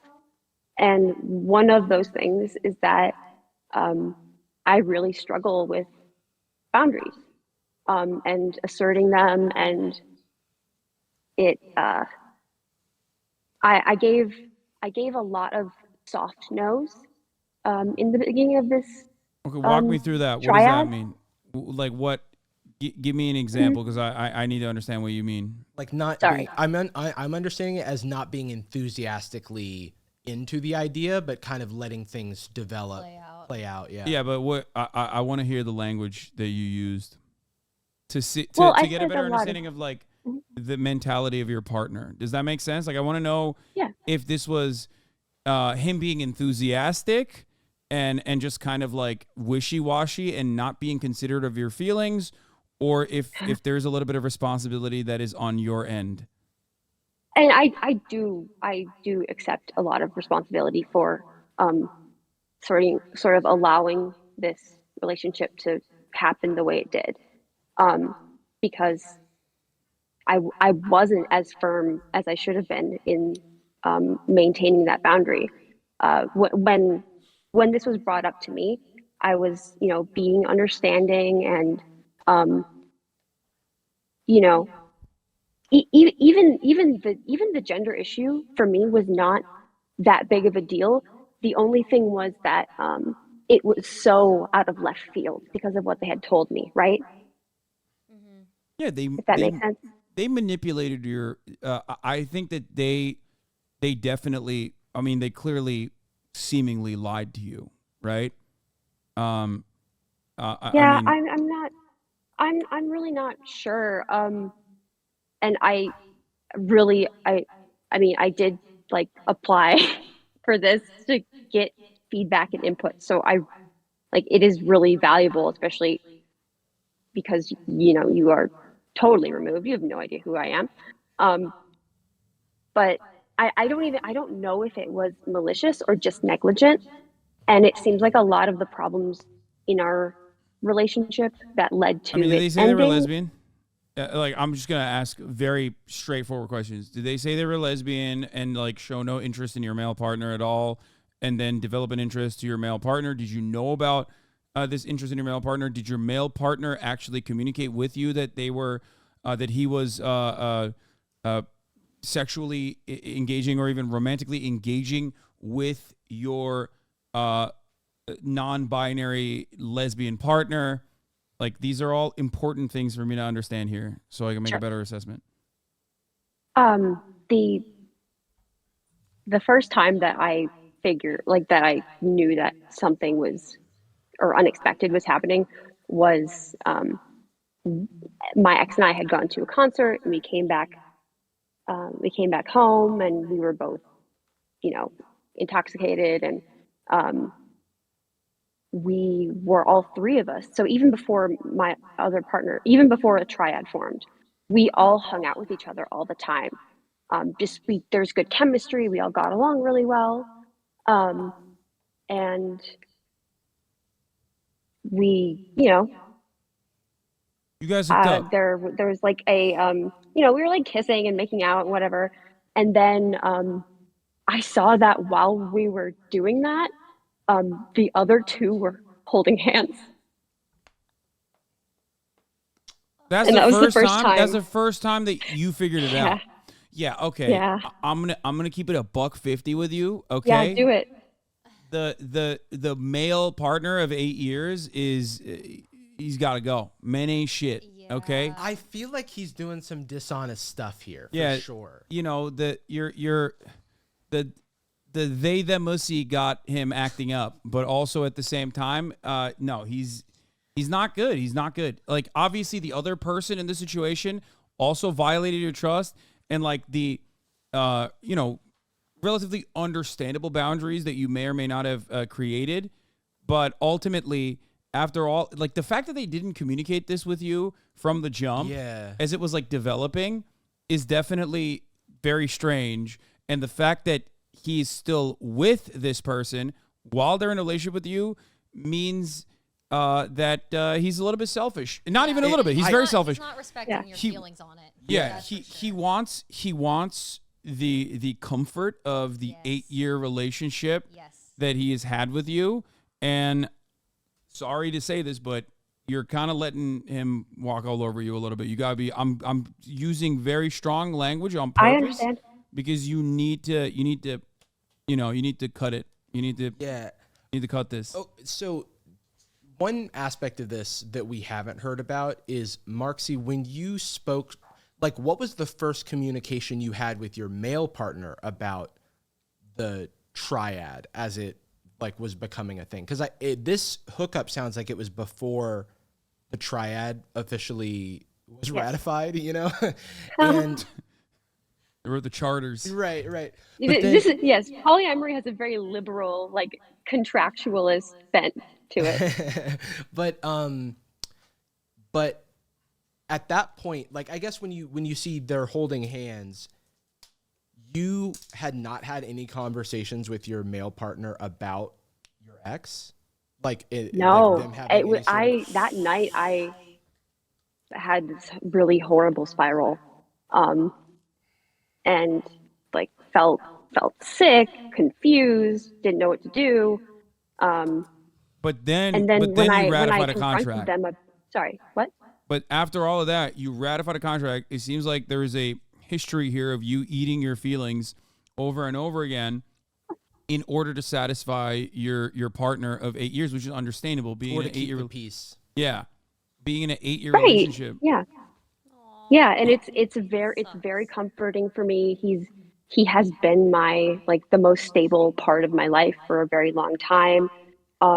There's also like a not insignificant, I mean, not that this is, I always feel the need to sort of undercut myself and preface everything I say, but I think right now it's especially valid, is that I know that there is a material element to my continued relationship with him, because I do not work outside of the house currently. I am applying to grad school, and like that is the path in my life that I want to pursue. And he is a huge source of stability through that really destabilizing process. And I do a lot of the home and domestic labor, which is labor. That's why I said I didn't work out of the home, because I do work here. Yeah. But I also, I've also been feeling really devalued in that aspect as well. But none of this like excuses walking all over your boundaries.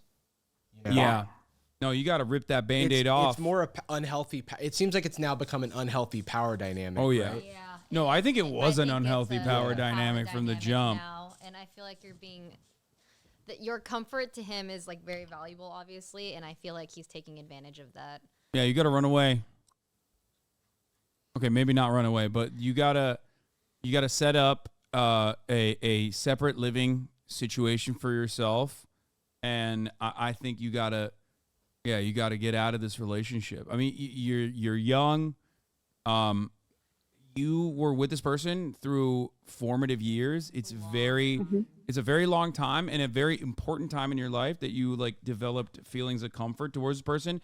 But I think at first it's going to be painful. At first it's going to be easy. Yeah, at first it's going to suck.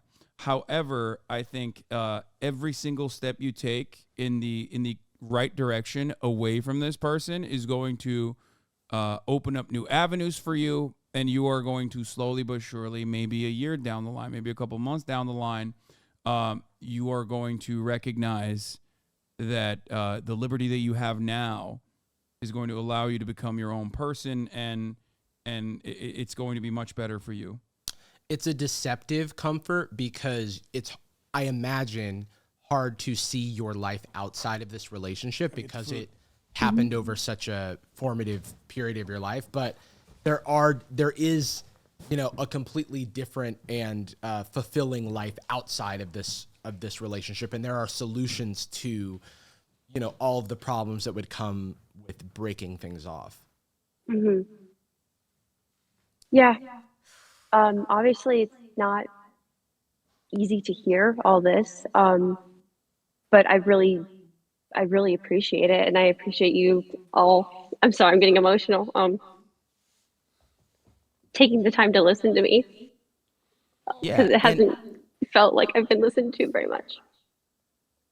I mean, we're just happy that we can help, but you're like, we hope we made you feel validated, and in the future, just remind yourself that it's okay to trust yourself, and it's okay to trust your boundaries. And, you know, to push you a little bit, you can push back on those, upholding those boundaries of yours if you're being put in a situation that is uncomfortable. Because while it may feel easier in the moment to appease and sort of try to prevent any conflict, that is at the cost of your own current and future discomfort. And it's only going to get worse, you know, as those things fester. Mm-hmm. And yes, I understand that. And there's the whole, like, this was also my first same-sex relationship too, and now I have a lot of that baggage to carry with me too, and it's very hard not to blame myself for. Don't blame yourself. Don't blame yourself. I feel like you've been catering to how other people's feel more than your own, and I feel like this might be a good time to try to focus on how you are feeling, because you're obviously hurt, and I think it's time to let go of this, because it's just it's hurting you. Your feelings matter too. And Yeah, your and feelings are valid. I really tried to acknowledge that and pay more attention to that. And you know, the housing situation, we almost came to a what I thought was a really good potential future direction, compromise, whatever you want to call it, because so we were going to all move in together, and then I had apprehensions about that, and then one day I kind of like, it all just came bursting out, and we then decided that, well, we have a, you know, combined, you know, income, we can afford 2 apartments, and if I you know, want to stay separately from the rest of the group for a couple days, or if I need more alone time to work, because I have a really hard time you know, giving adequate time to the academic work that I, you know, want to do, I enjoy doing, I'm fulfilled by doing when other people are around. So I thought that I was going to have this really good outlet, this workspace, this living space, workspace that could be my own.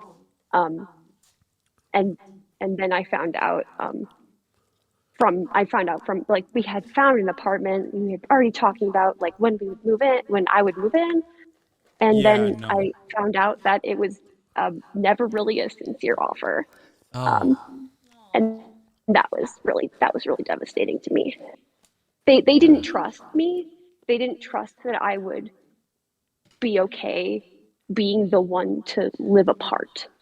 And that really hurt me, because I've been trying really hard to be honest recently. But they didn't. It sounds like they are not being honest. What? It just sounds like they were the ones not being honest, you know? Yeah. Yes. I understand that. Yeah. Yeah, you gotta get out of there. I think that one thing, you know, moving forward from this, obviously, you also mentioned it was your first same-sex relationship, and it's going to be hard not to hold this in your head as you explore future relationships. But yeah, it sounds like you have a very giving heart, and it would be a shame to see that harden as a result of people of these bad actors, essentially. So try to stay optimistic. You know, not everyone is gonna be a shithead.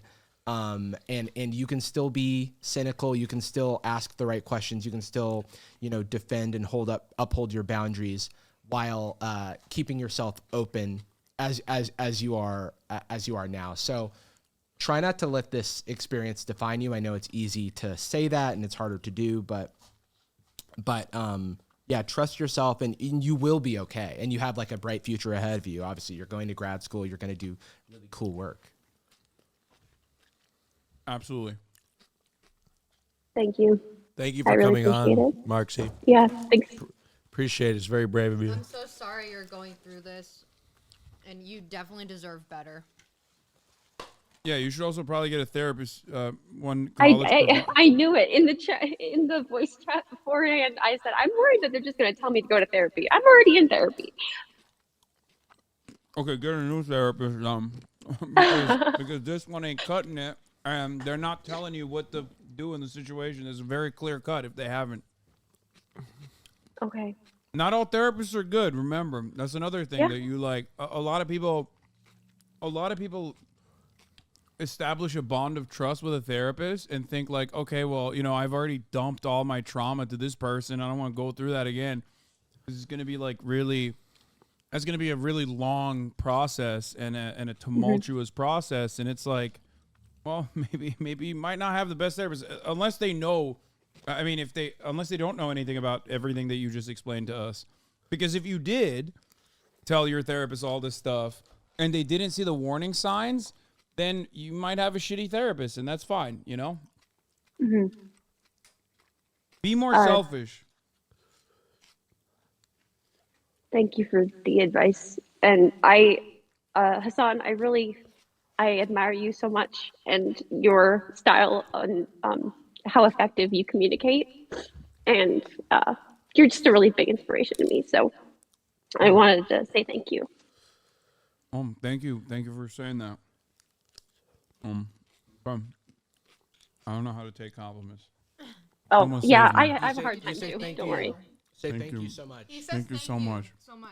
He really appreciates do I hang it. up or how does this work? He really appreciates you and values your commitment to the community. That was so much better than what I said. That was surprisingly good, Austin. No, I know how to talk to people. Yeah. If there's one thing about me, I say a lot of the wrong things, but every once in a while I say it right. All right. Thank you, Austin. Thank you for coming on and being honest with us. Yeah, thank you. Thank you all so much. Okay. Frogan, how are you? Good. How are you? Oh, I'm doing wonderful now that you're here. I miss you, Austin. I miss you too. When am I going to see you next? He's here. I live in LA now. What? Yeah. Yeah, I moved Where here. the fuck are you? Why aren't you here right now? Don't say where you are. Yeah, no. Where are you? Give us your coordinates. Yeah. It doesn't matter. Whoever's going to come get you, they get stuck in traffic for like 3 hours anyway. No, really. Yeah, I moved here. They wouldn't be able to get to you. I moved here last week. week. They would give up in frustration before they got to you. Fuck this. All right, who we got next? We got Gap. Any pronouns? Okay, Gap, you're on. Line. Hey there. Oh my gosh. Oh my Hello, gosh. everyone. Gapped. Hi again, Austin. We How are just you doing? danced. We just danced at a club. What? We did. Yeah, we had a great time. What did you say that made me laugh so hard? I think I was just like, wow, you dance something like me. They should call you Melanin Monroe. Oh, Melanin Monroe. I'm stupid. Anyways, Hi, hope you're Gap. all Good to see doing you. well. Thanks for coming on. You are the Discord king. What? No, Gap goes way back. Oh yeah, I met Austin like on Lover Host or something. Yeah. Way back when, and then we recently it was at TwitchCon. We went to a gay club. Yeah, we were very gay there. We were Yes. very gay at that club. It was a lot of fun. Anyway, not to get into that. We're here to help. Yes. Anyways, hi everyone. I'm It's Gapped on all social media platforms. 26 years old, but we're here to talk about my issues. Yes. So, a lot of y'all don't know this, but I am quite the family man myself personally, and I sacrifice a lot for my family. So, for those who people don't know that like I live with two of my older sisters and my nephew and my parents right now. And it's gone to a point where like I have to be like a second mom to the family. So like my parents both work, and since both my sisters have a child, I'm like, okay, you should build yourselves up before I need to, because I'm like, I don't have a child. I'm just, your little gay brother. Who cares? So like I don't work, I don't do anything to, build myself up whatsoever. So like anytime one of my sisters gets a job, I become like the permanent babysitter. Or my other sister, she has medical issues, and that's why she moved back in with us.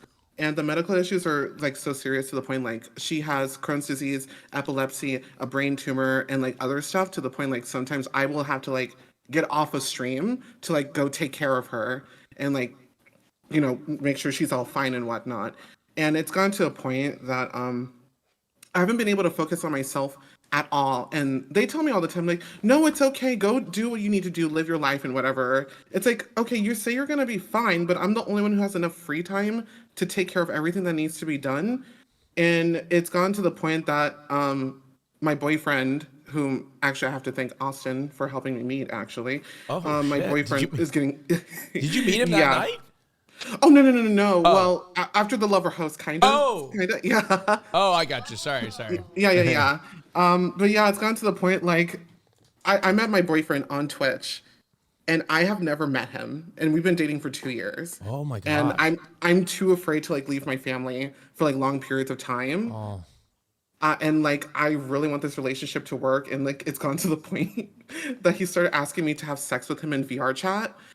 And I don't want that. That's really awkward. And also, actually, some people might know my boyfriend, but that's a whole different tale for another story. So. It's not public. It's not that it's not public. It's more so. Do you remember that story long ago with Aiden Ross's brother? Maybe I don't remember. Yeah, there was like some sort of like debacle with that. We need My to stay on boyfriend was- topic. We don't have much time. Yeah, I got you. Anyways, I don't know how to be selfish and like I don't want to abandon my family, but I feel like I'm obligated to them. So. Oh man. But the core of the issue is you want to see your boyfriend who you've been dating for a couple years and you guys have never met in person. Never. Yeah, it's bad. And this is something that you really want to happen. Is there a way he could come to you at all, or obviously no. Not to out him. He's poor, so. Oh, okay. And how far away? He's in Canada and I'm in Texas, so. Okay. Yeah. That's a long. And the only way you guys can get together is if you go to him. I would prefer it that way. Yeah, he can come to me, but like if he come to me, I'm just gonna focus on my family. So I'm not gonna give him all the attention that he deserves. Right. So. Right. That's a good self-awareness. Like, even at TwitchCon, I was like still dealing with family stuff in the middle of the con. So did you see him at TwitchCon? No, he's too poor. He couldn't make it. I'm sorry for dragging you, Miller. No, I mean, I look. It's reality of life. Sometimes you can't afford it, I guess. Yeah. But look, I mean, I'm so sorry. I'm just trying to think of here how we could help. Oh boy. So you can't. Oh gosh. Okay. Well, What? I'm waiting for you to. You're making sound analysis. I'm sorry. I'm trying to just make sure we're all engaged here on. I am. I'm listening to every single thing. I'm engaged. Sure. I mean, here. You want me to cut in? Okay. Well, no, I just want Hassan to chime in and just to make sure he's actively engaged because he happens to be a little homophobic. I don't know if you knew that, Gab. You have to. Oh, I knew that. Don't worry. Yeah, of course. You have to make time for yourself, and I think your family understands that already. Yeah. They will be able to figure out a way. It might be a little difficult at first, but you have to make time for yourself. Why?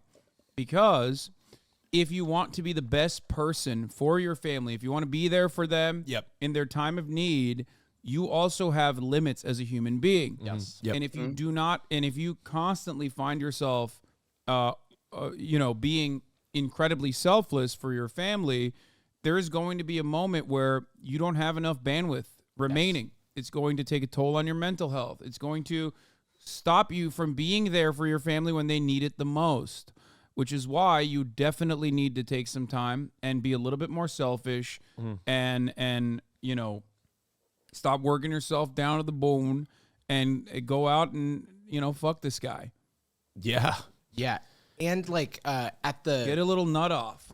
It's worth keeping in mind that if you know, I tell this to creators all the time. It's like if you burn out, then you can't do work, can you? It's like if the worst thing happens to you, then everything else is going to have to find a way around it if you can't be there to save the day. So that's just all the more reason to do what Hassan said and like put yourself first just a little bit, just as an experiment, you know? Take that trip to Canada. It's not going to be the end of the world if you're gone for a few days, you know? And that's going to be a lot of fun too. That's 2 years of foreplay. You know what I mean? What if it's like VR chat, but in real life? What if it isn't fun? Well, then you know, right? Oh my God. It really is just like a worrisome thing because like my mom said something really like important to me. She was like, when I'm gone, you'll have to replace me. Like I'll have to pick up the reins of what she does. And that like, it genuinely scares me. I'm just like, she holds the family together. That means I have to as well. So I'm just like, oh shit. So that's a tough position that you're put in, I will say. It's not a fair position either. It's not fair. Yeah, it's not a fair position to really put that on yourself. I'm making clear I am the youngest of like all my siblings. So it's like, I don't know how I got into this place. So it's a lot. Yeah. You're not selfish by prioritizing yourself. Yeah, you can. Yeah, and like Hassan said, the only way you can be the best person you can be is if you are a little selfish sometimes. Yeah. You got to be a little selfish. You got to take care of you. You got to be the best version of yourself before you can help other people. Yeah, it's like the oxygen mask on airplanes. Yep. So great analogy. Wow. That's with the aviation analogy too. That was sexy, Jarvis. He flanked you. Oh, I saw it in the chat though, Jarvis. I saw you snipe that from the chat, didn't you? I've said that one before. Oh, have you? Oh, so they stole it from you and they put it back in.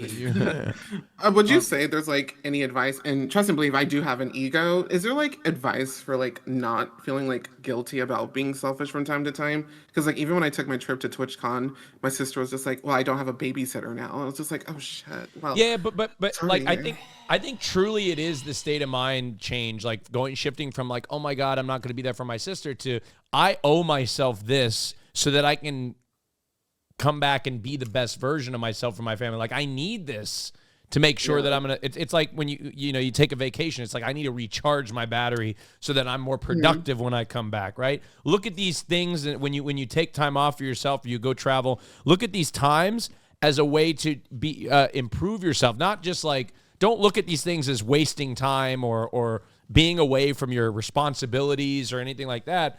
Think of it as a critical part of maintaining your sanity and also. That's my family just watching Disney movies. Baba! Oh, what's going on? Yes, sorry. They're just very loud.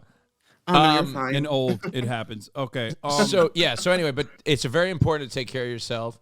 And I think that's the advice that I would give is it's just a mental shift. Like not, this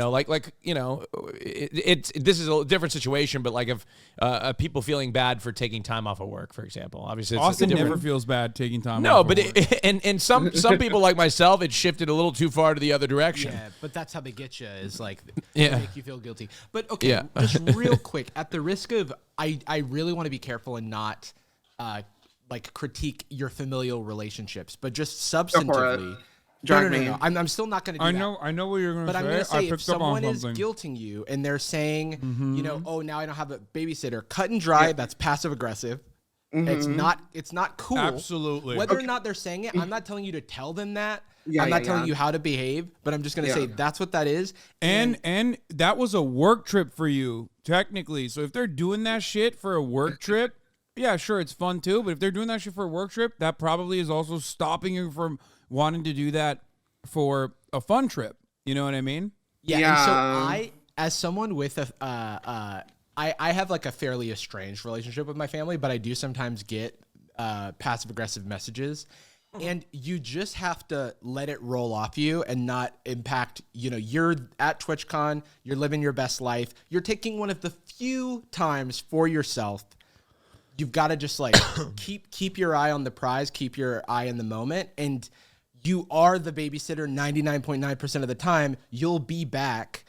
There's probably just a frustration being expressed in your absence, and that particular person doesn't have the tools to maybe do so in a way that isn't kind of mean. Yeah, no, we're very blunt and honest with each other, so it didn't really offend me or feel. Oh, that's great. I mean, of course, I felt guilty, but I love my family dearly. I love them so damn much. So yeah, and it's like you're giving so much. It's amazing. I mean, yeah, you should feel power. You should feel great about what you're able to give, but that doesn't mean that you should just give, and never take a little bit for yourself. Okay. What's 4 + 4? Because you ate that. Thank you. Yeah, that was phenomenal. Yeah. Well, thank you for that. I really appreciate it. I don't think I have any further questions. So yeah, I'll just I will force myself to be selfish. Yes, and go visit him unless you don't want to. Oh, baby, I'm sorry. You know what? I'm not going to talk about that. But thank you again for making sure that I met my man. Yeah. Yeah. Of course. We await updates. Yeah, we're excited. Bye, Gab. I'll let you know. Bye, loves. Bye. The next person is Cowboy, and he uses pronouns he, him. Hello? Yeehaw. Hello. Hey. Cowboy. How's everyone doing? Good. How are you? Doing well. Great. Yeah, so basically, I don't really know how else to say this, but I have epilepsy. I got diagnosed when I went through puberty. Like, I didn't have one until I was in like 8th grade. And usually it's pretty controlled, like through the medicine I take and stuff like that. But about 2 years ago, I was hooking up with a girl, and I had a seizure during it. And everything's fine with it, but yeah, it's kind of a traumatic experience. Basically, I just remember a girl being on top of me and then waking up alone in bed with a text saying, "Hey, you had a seizure." And I've noticed that ever since then, I've had problems like finishing during sex. Like, everything else is fine. But there's this girl that I've been talking to recently. Wait, get before along you with. continue, I have a question. Yeah. Mhm. Was it because you finished that you had a seizure? Like, what triggered it, if you don't mind me asking? I honestly don't know. Usually, most of mine are from sleep deprivation. Did she just leave? I did not come that time though. When I had the So seizure. you didn't come, like, when you woke up, like, you hadn't nutted. Yeah, correct. Okay. That's good to know, because that will render your fears not valid, at least, if you have the fear of, like. Well, it's not really like that. I'm afraid of it happening again. Like, I'm pretty self-deprecating about the whole epilepsy thing. Like my dating, when I was on like the dating apps or whatever, I made my profile the human vibrator parentheses I have epilepsy. So I usually have a pretty good sense of humor around it. It's not really that I'm afraid of having another seizure. It's more so I just would like to finish during sex, because a lot of times the girls feel like it's their fault because usually guys finish so easy, and it's hard to explain that. And with this girl that I've been talking to recently, I'm a little worried about bringing it up. Yeah. So okay. Is this like a hookup, or like have you been talking for a while, or? Like 3 months. Actually, we hooked up for the first time last night. Oh, nice. And you didn't nut. No, I did not. So, but you're hard the whole time. Yeah. Do you enjoy it? Yeah, I had a great time. So, do you ever finish? Wait.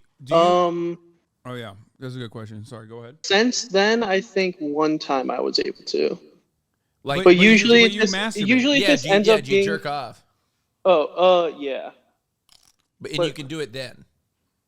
Yeah. So it seems to be just like a sort of like I mean, wait, hold on. Consistently, or the way you said, yeah, like do you masturbate and consistently come when you masturbate? Yeah, but sometimes it does take like a minute.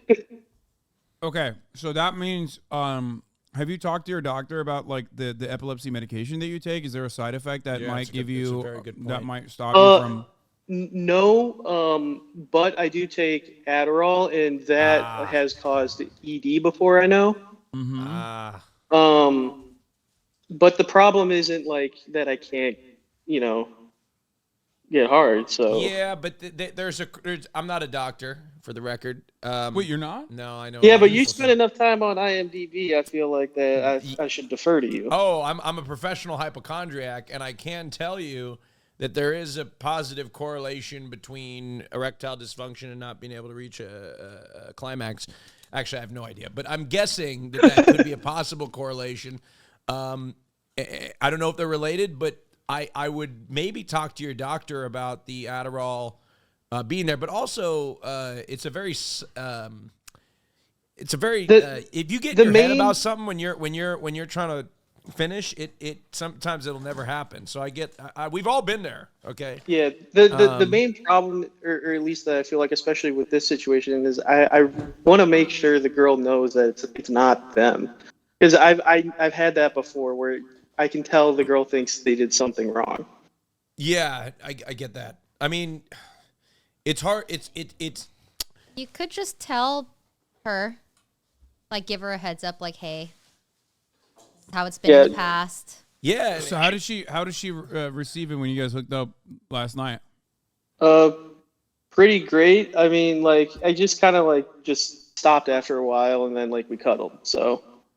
Did you fake it? Were you like, oh No. man, I just came so hard? Oh, okay. No. I just stopped, and then I said, "Do you want to cuddle for a little bit?" Wait, what?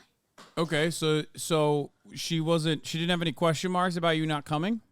No. So that's weird. You didn't even investigate it? Mm-mm. I mean, that's a And good thing. and also, she stayed the night and then hooked up again in the morning. Same thing, and also no questions. So do you have to like go relieve yourself afterwards or something? No.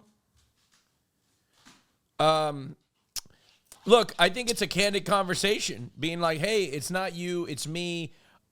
Just be like, sometimes I don't nut. Yeah, just sometimes I don't. And also, I actually truly believe, I think there is something, because you can come. You can do it. It seems like you are able to do it when you self-pleasure yourself. You're able to do it. A no-pressure environment. No pressure environment. It seems like the pressure to come is the reason why you can't. So I think actually having a conversation about it and being like, hey, it's not going to happen sometimes, I think that actually may alleviate the pressure, and you may actually come. Dude, that was really good. So I think having that conversation with her, and just being like, hey, like, this is just an issue that I have, and it may happen a lot, but I just want to let you know I'm really enjoying this, and like I want to continue. And the fact that you want it, you're expressing that you want to continue, like, I understand at a certain point, like, she's just got to believe you, and that's not your fault. I mean, if you're coming, like, who's gonna just continue to what? We're just spitting so hard. I'm just shocked. No, but like at a certain point, it's like, goddamn, you're gonna, you're just gonna keep, like, the fact that you keep going back should be enough for her to not be insecure about the fact that, you know what I mean? Like, no guy is gonna like feel like, oh God, this sucks so much and I can't come. I'm gonna keep going back over and over and over and over again. So I truly believe that it's in your head. I mean, I've been in situations where I couldn't even get an erection, period. And I don't have erectile dysfunction at all. Are you kidding me? Sometimes it's the opposite. Sometimes it's too functioning. You know what I mean? Right? Mm-hmm. But anyway, but that's what I'm saying. It's a very were you about to say slippery slope? It's a very in your head sort of. Yeah, that's a logical fallacy, Sort Austin. of situation, but yeah, I think I think truly a conversation. And this girl seems like she's totally cool.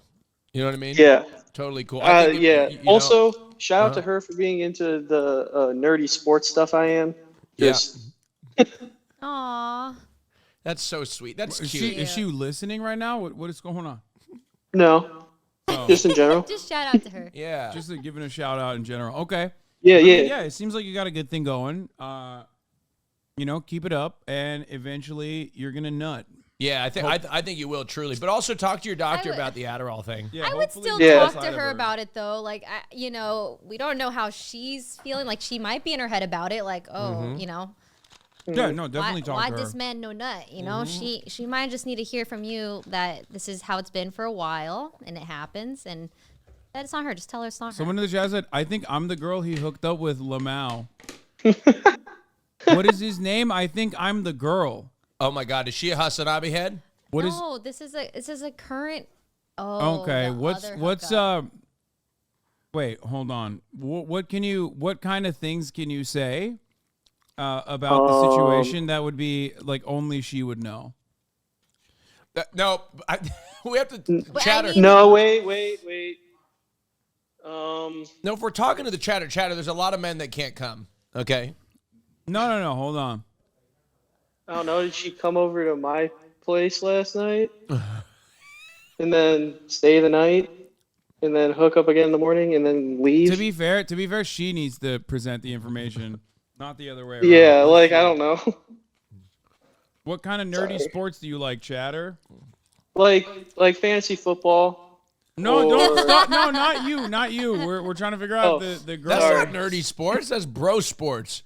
It's manly, cool sports. No. Not once you start getting spreadsheets out and stuff. Yeah, it's a little nerdy.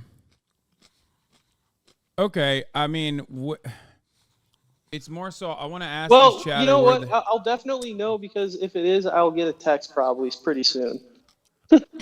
Okay. Probably. Chatter, send a text message to this person right now. Well, I mean, at least they know that it's authentic, right? Be like, Yeah. Are you on a stream right now? We're doing 2-factor authentication, and if it's a totally different dude that you didn't, if it's a totally different dude that you slept with that didn't nut, maybe there's a different thing going on. It'd be pretty funny if it's the same person though, and then you guys now don't even need to have the conversation. Yeah, that would be pretty convenient, not gonna lie.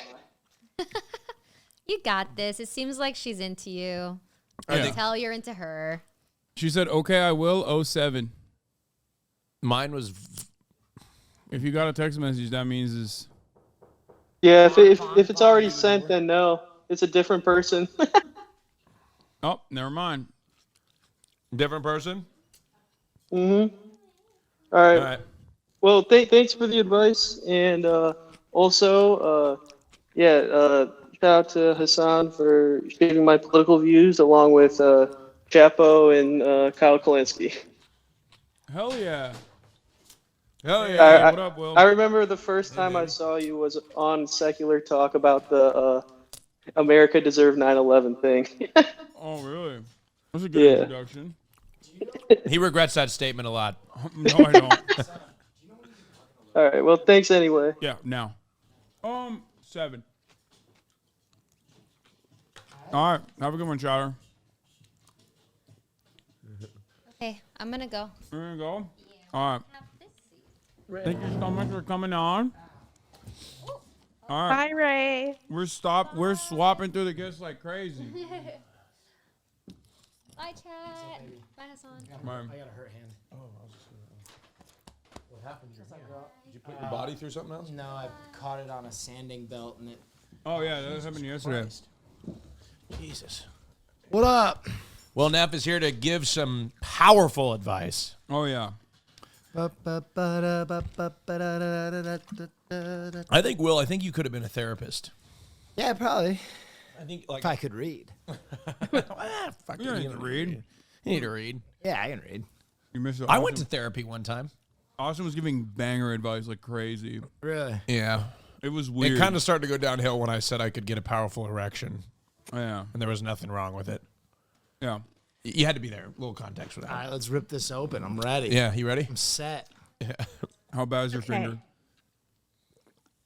Oh, okay. It's under the nail. It hurts a lot. It was fucking bleeding like crazy. Yeah, It was bleeding through the Band-Aid. It's under the nail. It was bleeding through the Band-Aid. It looked I thought it was gonna be worse than that. I'll be honest. Oh yeah. Someone in the chat said Will's good at everything except being invited to dodgeball. Okay, dude. Okay, dude. Let's leave that for the podcast. All right, dude. All right, who's next? Okay, the next person is Elle, and What's up, she Rogan? goes by. What's up, Will? How are you? She goes by she, her. All right, Elle, you're in. Hey, Elle, welcome to the show. You're on. Hi. Hi. Hello. Hello.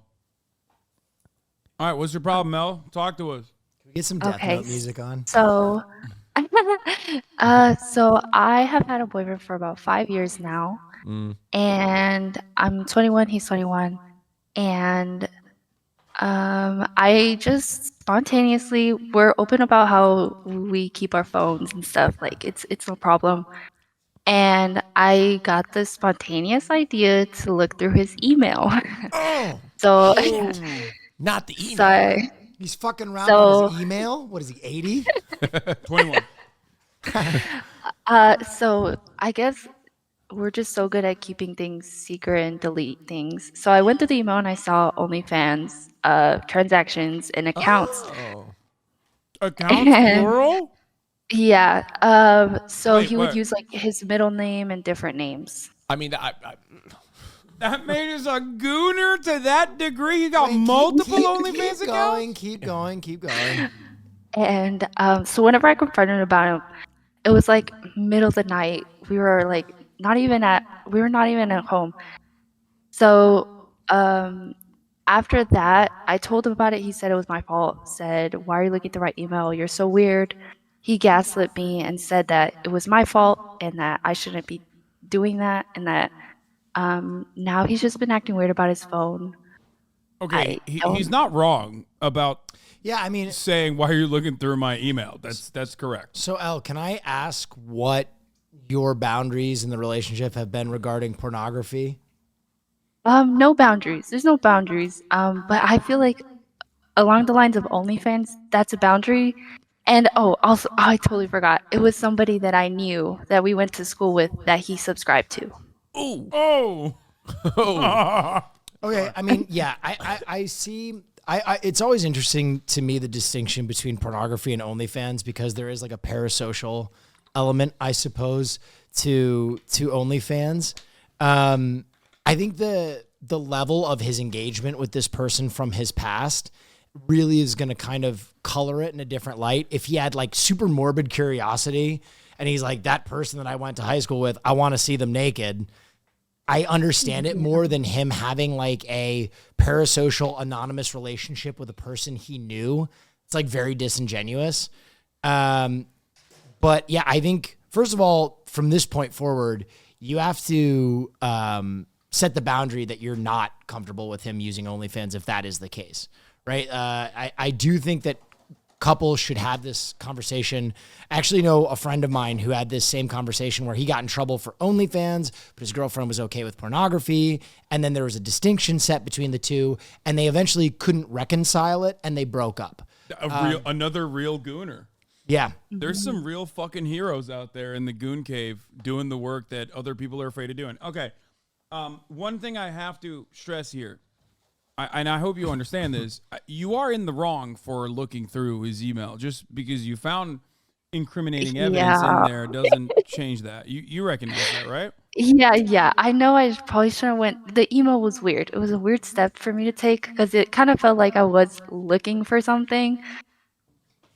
But What led you? Yeah. What led you to do that? Where was he sneaking off in the middle of the night, or no. So I did find a previous text message thread with other girls that he would text. Oh, in the email?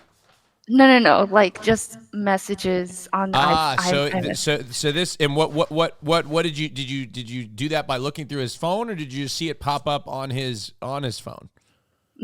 I saw it pop up, and then I started asking questions, and he was like, "No, these are just people I do theater with, blah blah." And All girls? That's not a theater group chat. That would be a bunch of gay men, and I'm with you. I'd be a little suspicious. yeah, so and then I told him about it, and I found weird text messages, and then like after that, it was fine. But then I just got this feeling, like I got this intuition where it was like, I feel weird. So then I just went through the email. All right, I'm going to pose something to you because you don't need a room full of 3 men to tell you that your boyfriend being sketchy is a warning flag. What I will Right. pose to you that I think you need to hear is maybe you've been dating someone since you were a child and you're both bored now. He's looking for a way out because he isn't gratified in some way, and you're looking for a way out because you suspect he's doing something on the side, and perhaps you've grown apart so much that your relationship has so little trust that one of you is keeping something from the other and the other one's violating the other one's boundaries. Yeah, and I've told him like I really don't care about the whole thing, but there's free stuff. Why are you doing this? Like it just doesn't make sense, and it was just like it just was also accountability. He said, "Yeah, I'm not going to say I did this." So he just kept saying, "No, I didn't do it." You don't need us to tell you that this guy violated your boundaries. You might need someone that you respect to tell you like, "Hey, you can show this guy the door if you want to." There's no sunk time fallacy in relationships, right? A lot of people end up in really bad relationships because they're like, I'm 3 years in. What am I going to do? Break up? Yes. Fucking yes. Yeah, it's just like weird because like, you just get into this right after high school and then it's like, what do I do now? How long have you guys been in a relationship? 5 years. Yeah, I mean, honestly, this is not like an earth-shattering boundary break, but his reaction to it, albeit somewhat understandable because you violated his trust, is, I guess, also kind of suspicious, right? Him like not addressing the OnlyFans things and immediately hitting you with the, well, you violated my trust is in some ways understandable because you did do that, but also in other ways is like kind of escaping. Like if he didn't think it was that big of an issue, the fact that he has an OnlyFans account, if he didn't think that it was that big of a deal, he would have just said, why is this a problem? I watch porn all the time, right? And that implies that he is dodging because he personally understands maybe it is fucked up and that maybe you would think it's fucked up even though you guys never had that conversation. I will say the lack of empathy is a little disturbing though. Being with someone for 5 years and they're like, hey, fuck you, dude. Don't look at my email. No, yeah. I'm allowed to have tits in my email? Yeah, I know. Ever since, it's kind of just been like he takes his phone everywhere now, which I don't blame him. I'm not gonna blame him for that. That doesn't make me. That part is 100%. Like I think you contributed to that. Absolutely. Yeah, like I know that was my fault. Yeah, the trust was violated first on your end due to reasonable suspicions, but I think that he could have potentially handled it a little bit better by just addressing the issue, like addressing it and being like, yeah, I have an OnlyFans because I think that it's I beat my meat sometimes. Yeah, because I thought it had was OnlyFans perfectly in a relationship. fine, which he seems to not consider it to be fine, which is why Elle, can I ask you an important question? Yeah. What do you want? What do you mean? Like out Like, of what the do you- 5 what do you years? want? No. Like when you close your eyes, what do you want? Do you want him to renounce his OnlyFans usage and come back to you? Do you want to move on? Do you think you can move on? Do you want like when you close your eyes, what's your perfect resolution to this situation? Honestly, I just maybe just take accountability. He literally still to this day will just never talk about it. Not But at what's all. the Not say accountability? sorry. Just a sorry. That's all I need. But you never set the boundaries to begin with, right? You never said OnlyFans is not, because like I said, I've been in a relationship where I used OnlyFans before, and we never talked about it before. And when it came up, it was just like, my partner was like, oh yeah, me too. You know what I mean? And it was just that was it. So he had no idea. It just was another consumption of porn, and they never. You guys never set that boundary, so to expect him to apologize for something that he doesn't deem as wrong, you need to have the conversation and set the boundary beforehand. Deflecting still implies that he kind of understands that he might have fucked up a little bit, though, because if it wasn't like that big of a deal, that conversation would have been like, why the fuck are you going through my email? That's such an insane thing to do, but also it's not that big of a deal. It's just OnlyFans. I thought that was fine. Did he come up with that? Pretty much. It was just like. Did he say OnlyFans is not a big deal? Yeah, so he just thinks of it as another form of, I guess, pornography. Wait, so he did say that? Yeah, see? Yeah, but Oh. the difference was that it was somebody I knew, somebody that we went Okay, to well, that's school. I forgot about that part. Yeah, no. You're valid. You are absolutely valid in having the boundary just be OnlyFans. It doesn't even have to be that it's someone that he knows, right? Like that is a perfectly permissible boundary to have, given the as Will put it, the parasocial aspect of like you're not just, even though it's fake, it's a bot farm that you're talking to, but like the receiver in that situation thinks that they're directly communicating with someone, with a sex worker, and like maybe that's not a type of sex work that you're comfortable with, and that's reasonable. Okay? Mhm. So establishing that boundary, however, is also important. So what you guys have to do now that the trust has been violated, one question I have for you first is, did you also mention that it was a person that he knows? Oh yeah, that was the number one thing. I wouldn't care about the OnlyFans, but then I found her, and it just it like blew up. So you brought that up with him. What was his response? It was, why are you going through my email? One, and then it was, you're crazy, and then it was, it doesn't matter, you know.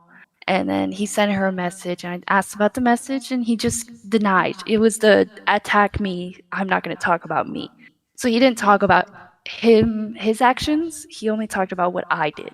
Wait, so you said you sent this girl that you know from the real world a message on OnlyFans to him, and he said, "Why are you even asking me that? Like, you went through my emails." Exactly. He didn't even talk about. He's him. invalidating everything, every concern you have, because he thinks that like the fact that you broke into his email trumped everything else.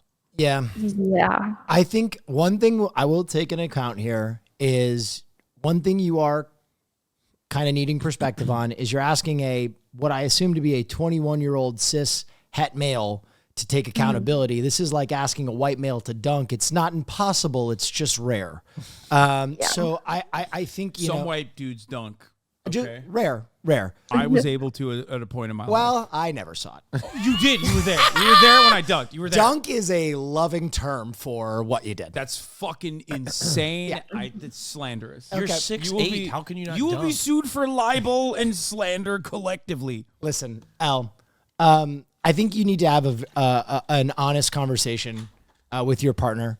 And I think this is a good lesson for everybody in chat. Just because something is taboo or based in sex, it's not something you shouldn't talk about. And so often when you don't talk about your sexual boundaries or things that are taboo, that you need to be able to share those things with your partner, even if you are younger, if you're thinking about a serious relationship. So everybody in chat, if you enjoy butt stuff and you're 2 years in and you're not doing butt stuff in your relationship, sit down and talk about how you need butt stuff, or else you're going to end up farming butt stuff from OnlyFans and getting this, you know what I mean? Like these small kind of omissions lead to big problems. But absolutely, Elle, when it comes to you, I think this is something that's important to you.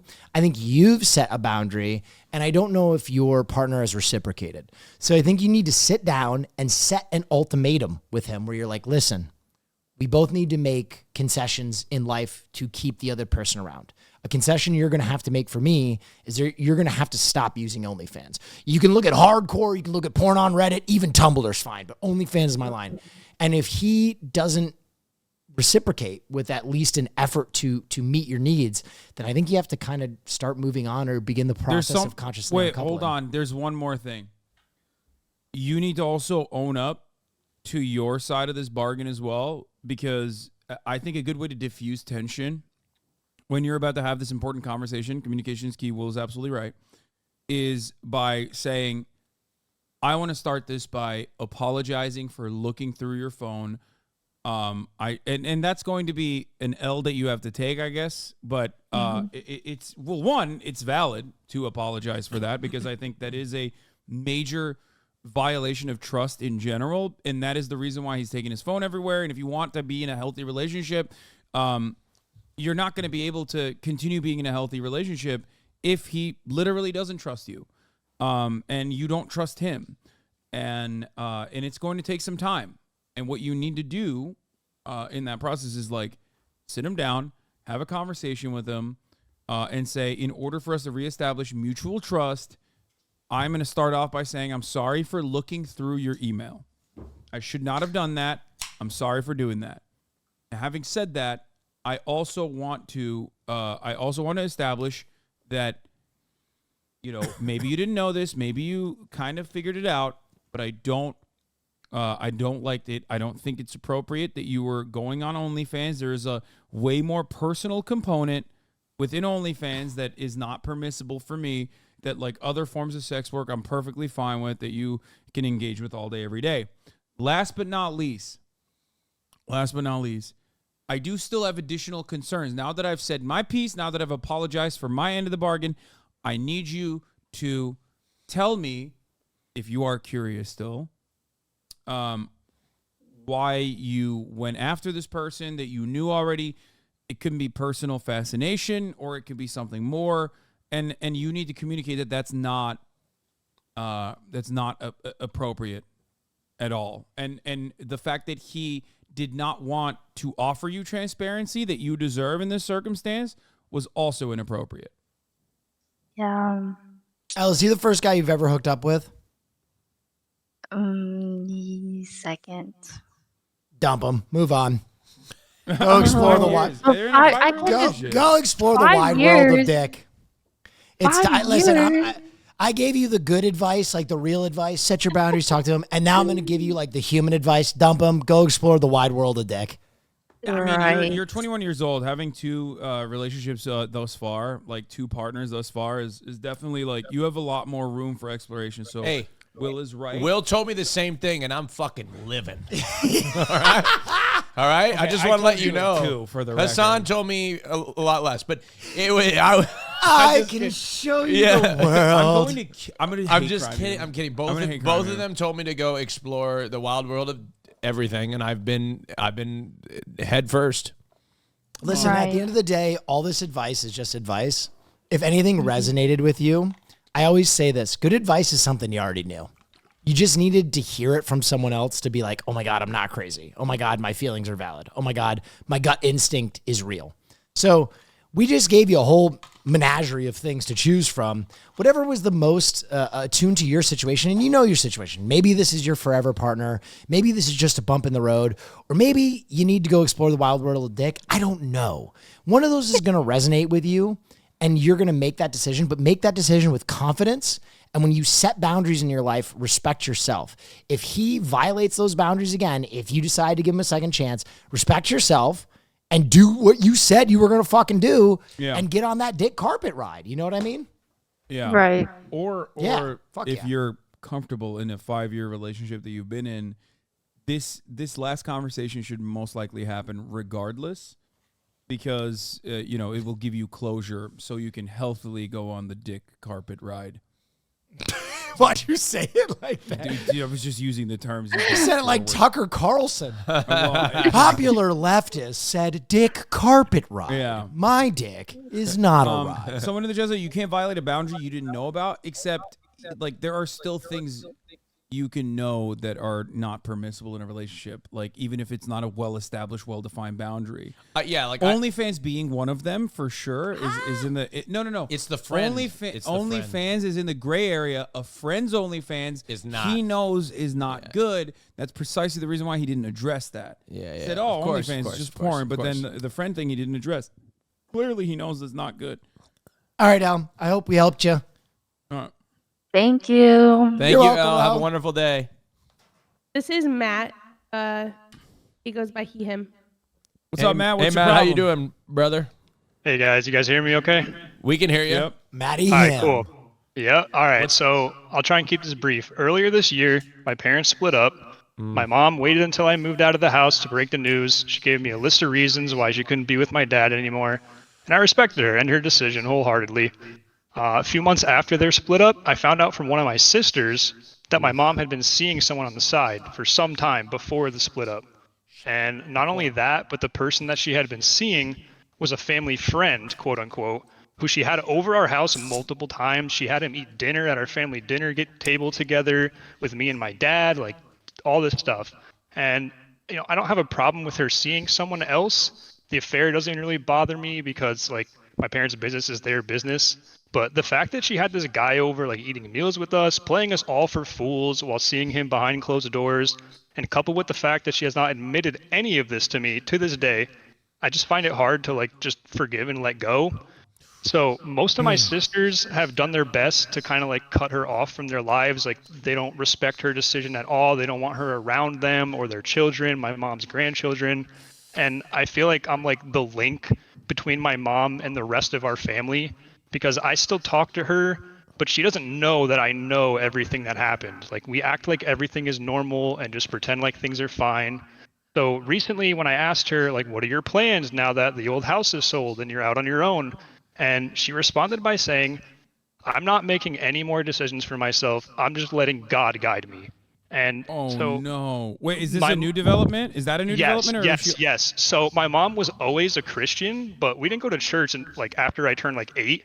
And this whole like Jesus take the wheel shit is like totally recent. So after the 2016 election, my mom went total QAnon, like total like Donald Trump is from God, like here to save America from like the evil, you know, child eating cabals or whatever.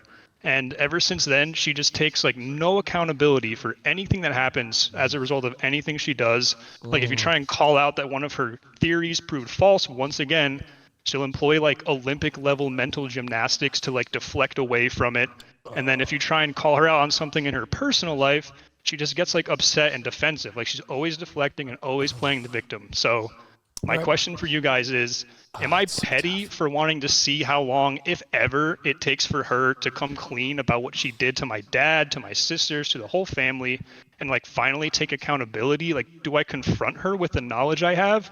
Or do I just like keep on the status quo of just like, oh, everything's fine, you know, whatever you do is your business, whatever. So you see value in maintaining this relationship because you're the boundary between her and the rest of the family, and not necessarily just out of like sheer pettiness that you want to see if she'll ever come clean, right? Correct. So I think that that's important to understand, and you're doing something that I would consider to be very brave and good, that you are still maintaining a relationship when the rest of your family has completely cut ties. Because at first I thought it was just because she was cheating. And then I realized, like, it seems to me like this has been an ongoing issue. Like this last couple of years is the reason why this happened.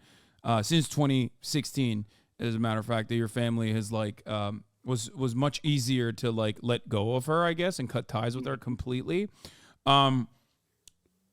Did your sisters ever tell her why they did this, or is she in the dark, I guess?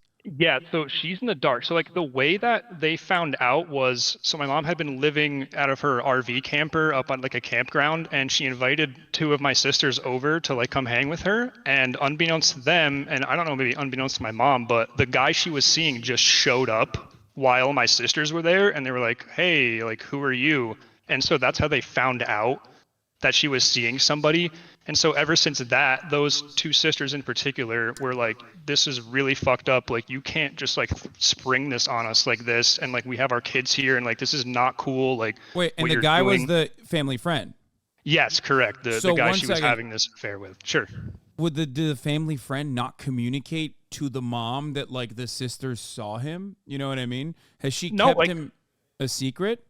So my mom knows that they saw this guy, and so to those 2 sisters, she was like trying whatever she could to cover it up, but like doing everything but saying, yes, I'm seeing this guy. She wouldn't like own up to that, but was kind of just like, oh, you know, blah, blah, blah, blah, whatever. It's just this, it's just that. So those 2 sisters know.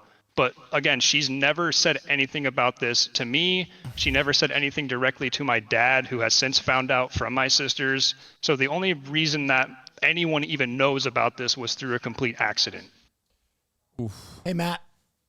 This is Hey, Will. Will. Can I ask you some questions?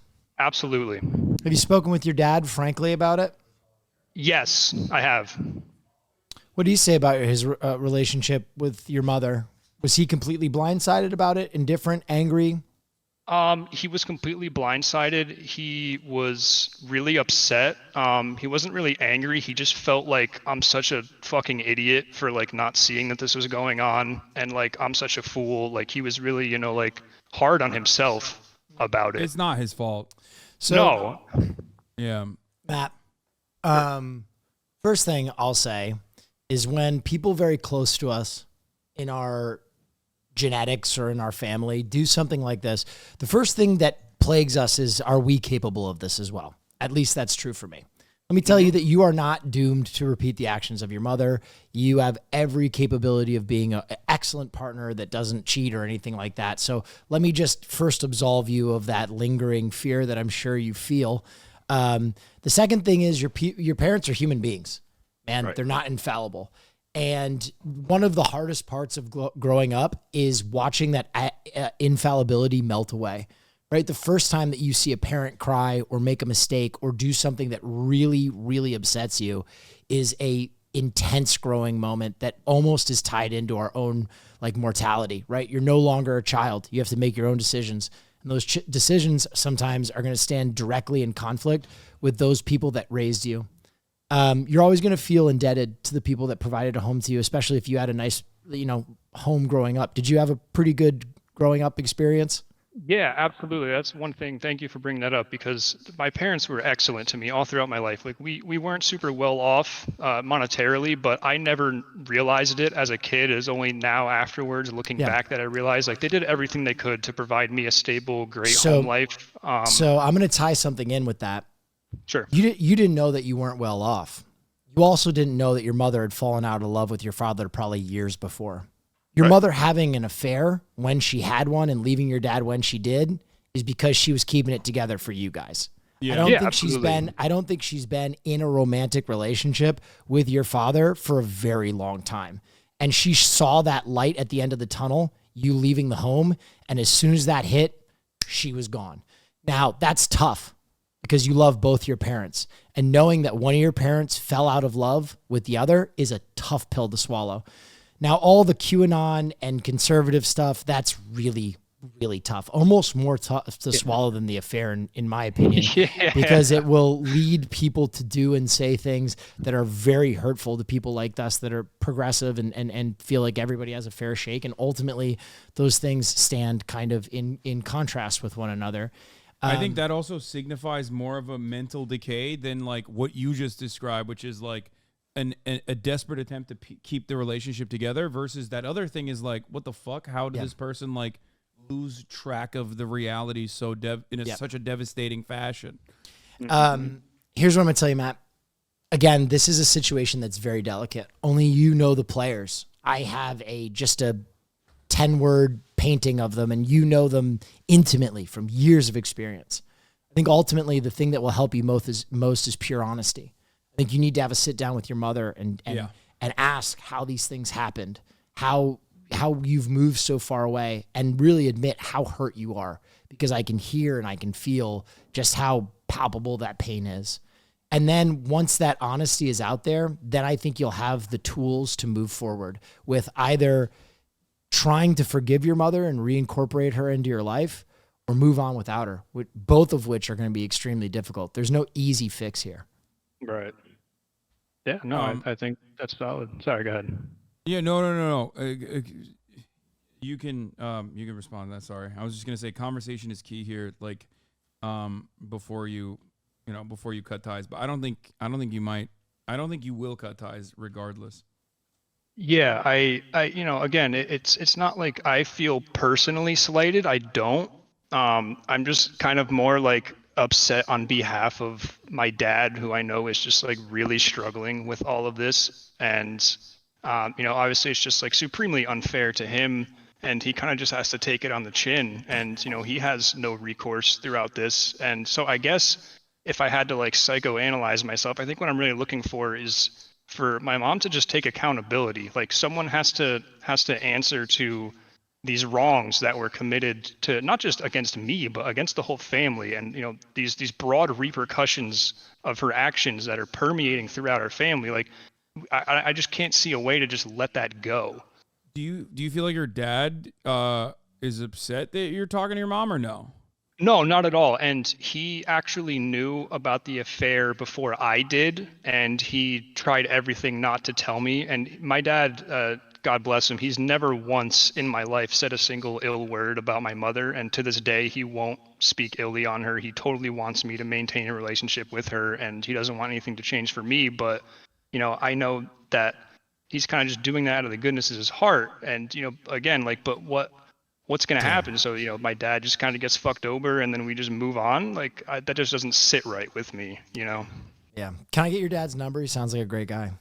Yeah, absolutely. Who's gonna suck him off? That's the first step of the healing process. Dude. I'm gonna suck your dad. He's gonna suck your dad's dick. Don't do it. It's a trap. Dude, I mean, honestly, right now he's like the most divorced dad. So honestly, it probably wouldn't be the worst thing to happen to him. He's gonna suck his dick so hard, your dad's never gonna want to even look at women ever again. No, listen, I think this is so tough, and your dad is being such a big and he's being a parent. He's trying his best to shield you from it. And the one thing that I think you said wasn't true is you don't feel personally slighted. Of course you do. Your mother cheated and ripped your family apart, man. Of course you feel personally slighted. And that's okay. You're allowed to feel that way. But you have to admit that. And you have to tell your mother that. You have to be upfront. The next conversation you have with your mom is going to be one of the most difficult conversations you've ever had in your life. If you think your first kiss, you felt white heat behind your ears and a failure to launch and like, oh my God, should I do this? Telling your mom that you are upset with her and you're contemplating cutting her out of your life is going to be some of the most difficult words you've ever formed or will ever form. But you need to. You have to be upfront. You have to be upfront and you have to give that person a chance to respond because at the end of the day, they're still your parent and they might surprise you. Yeah. You also should probably set yourself up for, at least judging by what you've told us, you should probably set yourself up for like the worst possible scenario in your mind. Like get emotionally ready for the worst possible case where it is technically, hyper narcissistic behavior that led her to, led her down this path and is the reason why she is refusing to show accountability, especially because like her behavior, as Will put it, like wanting to hide this relationship for the sake of the children, is one thing. Continuing the path of secrecy is at this point is saving face. It's actually selfish for her to not be honest with you now. Yeah. And that's something to keep in mind that she, the fact that she's like her first inclination that your sisters found out about her cheating with a person that was in your lives, right? When you guys were you guys were a family, or a whole family, was not to take accountability and ask for forgiveness, but instead self-preservation. That paired up with like the QAnon turn and the God turn, like the hyper religious turn, makes me feel like this radicalization occurred as a consequence of her potentially being ultra narcissistic, not necessarily thinking of what's best for her children. So that's something you have to think about in your mind, and you have to go into it thinking like, oh, we might likely cut ties off, and if it doesn't go in that direction because she takes accountability for it, then that's great. It's positive. And it went in a direction that's positive that you didn't expect, but expect the worst in this circumstance is what I'd say. Yeah, no, I think that's completely fair, and that's really all I was looking for. I just wanted like a completely, neutral third party, because obviously I've talked to all my friends and close family and my fiance about all of this, but obviously they all have a dog in the fight to some extent. So, I do really appreciate the advice, guys. I think it's very helpful. No worries, King. Yeah. And by the way, there's nothing wrong with cutting people, no matter how close they are to you. Even if it's someone that gave birth to you, you have to remember you're an adult. And sometimes it unironically is the best path forward to just like shed a incredibly toxic, malignant force out of your life. It seems impossible to do, especially the closer the person is to you, the harder it is. But you have your family still, you have your sister, you have your dad, and it seems like they're wonderful people in general. So, it should not be a fear of yours, especially if she violates your boundaries one last time. Yep. Right. Yeah. Okay. All right, Matt, we're going to try and get to one more party here, but we hope we helped, and I hope tomorrow's a little easier for you, bud. Yeah, no, I really appreciate the time, guys. Just lastly, I just want to say I love this community. I'm so proud to be a part of this community and all the good that comes from it. Hassan, you helped me so much in my personal life. Really, thank you so much for all that you do. And thank you to all the mods for organizing this. And have a great rest of the stream, guys. Really appreciate it. Hell yeah, brother. Thanks for watching. Take care. I'm going to fuck that guy's dad. Dude. He sounds like a real king. He deserves it. Yeah, he does. He deserves a good suck. Yeah, I'm going to throw him a good suck. Yeah, the best suck. Do you want to do only one more person? Yeah, we can. Well, we're waiting on Stavy baby right now, and I don't know where he is. Yeah, we'll keep running it. Oh yeah, we can do a little bit longer. Yeah. Okay. All right. So the next person is Joe, and he goes by he him. Joe, you're Okay. on stream. Right at the top of the hour, as a matter of fact. Damn, you going to run an ad break while my man is telling us his problem? Well, people can see everything uninterrupted as long as they Dang, subscribe. Joe, you just got paywalled, man. What's up, baby? I'm a subscriber. It doesn't matter. Hey guys, how's Nice. it going? Hey, what's up? What's up, Joe? So I'll make it quick. Basically, what I'm calling you guys about. Excuse me. I've been playing Dungeons and Dragons for like a year now. Okay. Just I'll recently, take this question. I started. Yeah, it's going to be a little different. Just recently, I started DMing a group of new players. It's my first time DMing all of their first time playing.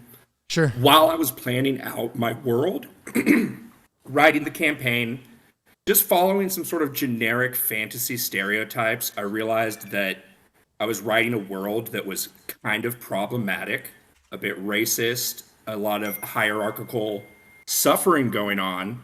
So I wanted to call the Chads and see if you guys can help me create the ultimate woke, non-problematic fantasy world for my campaign.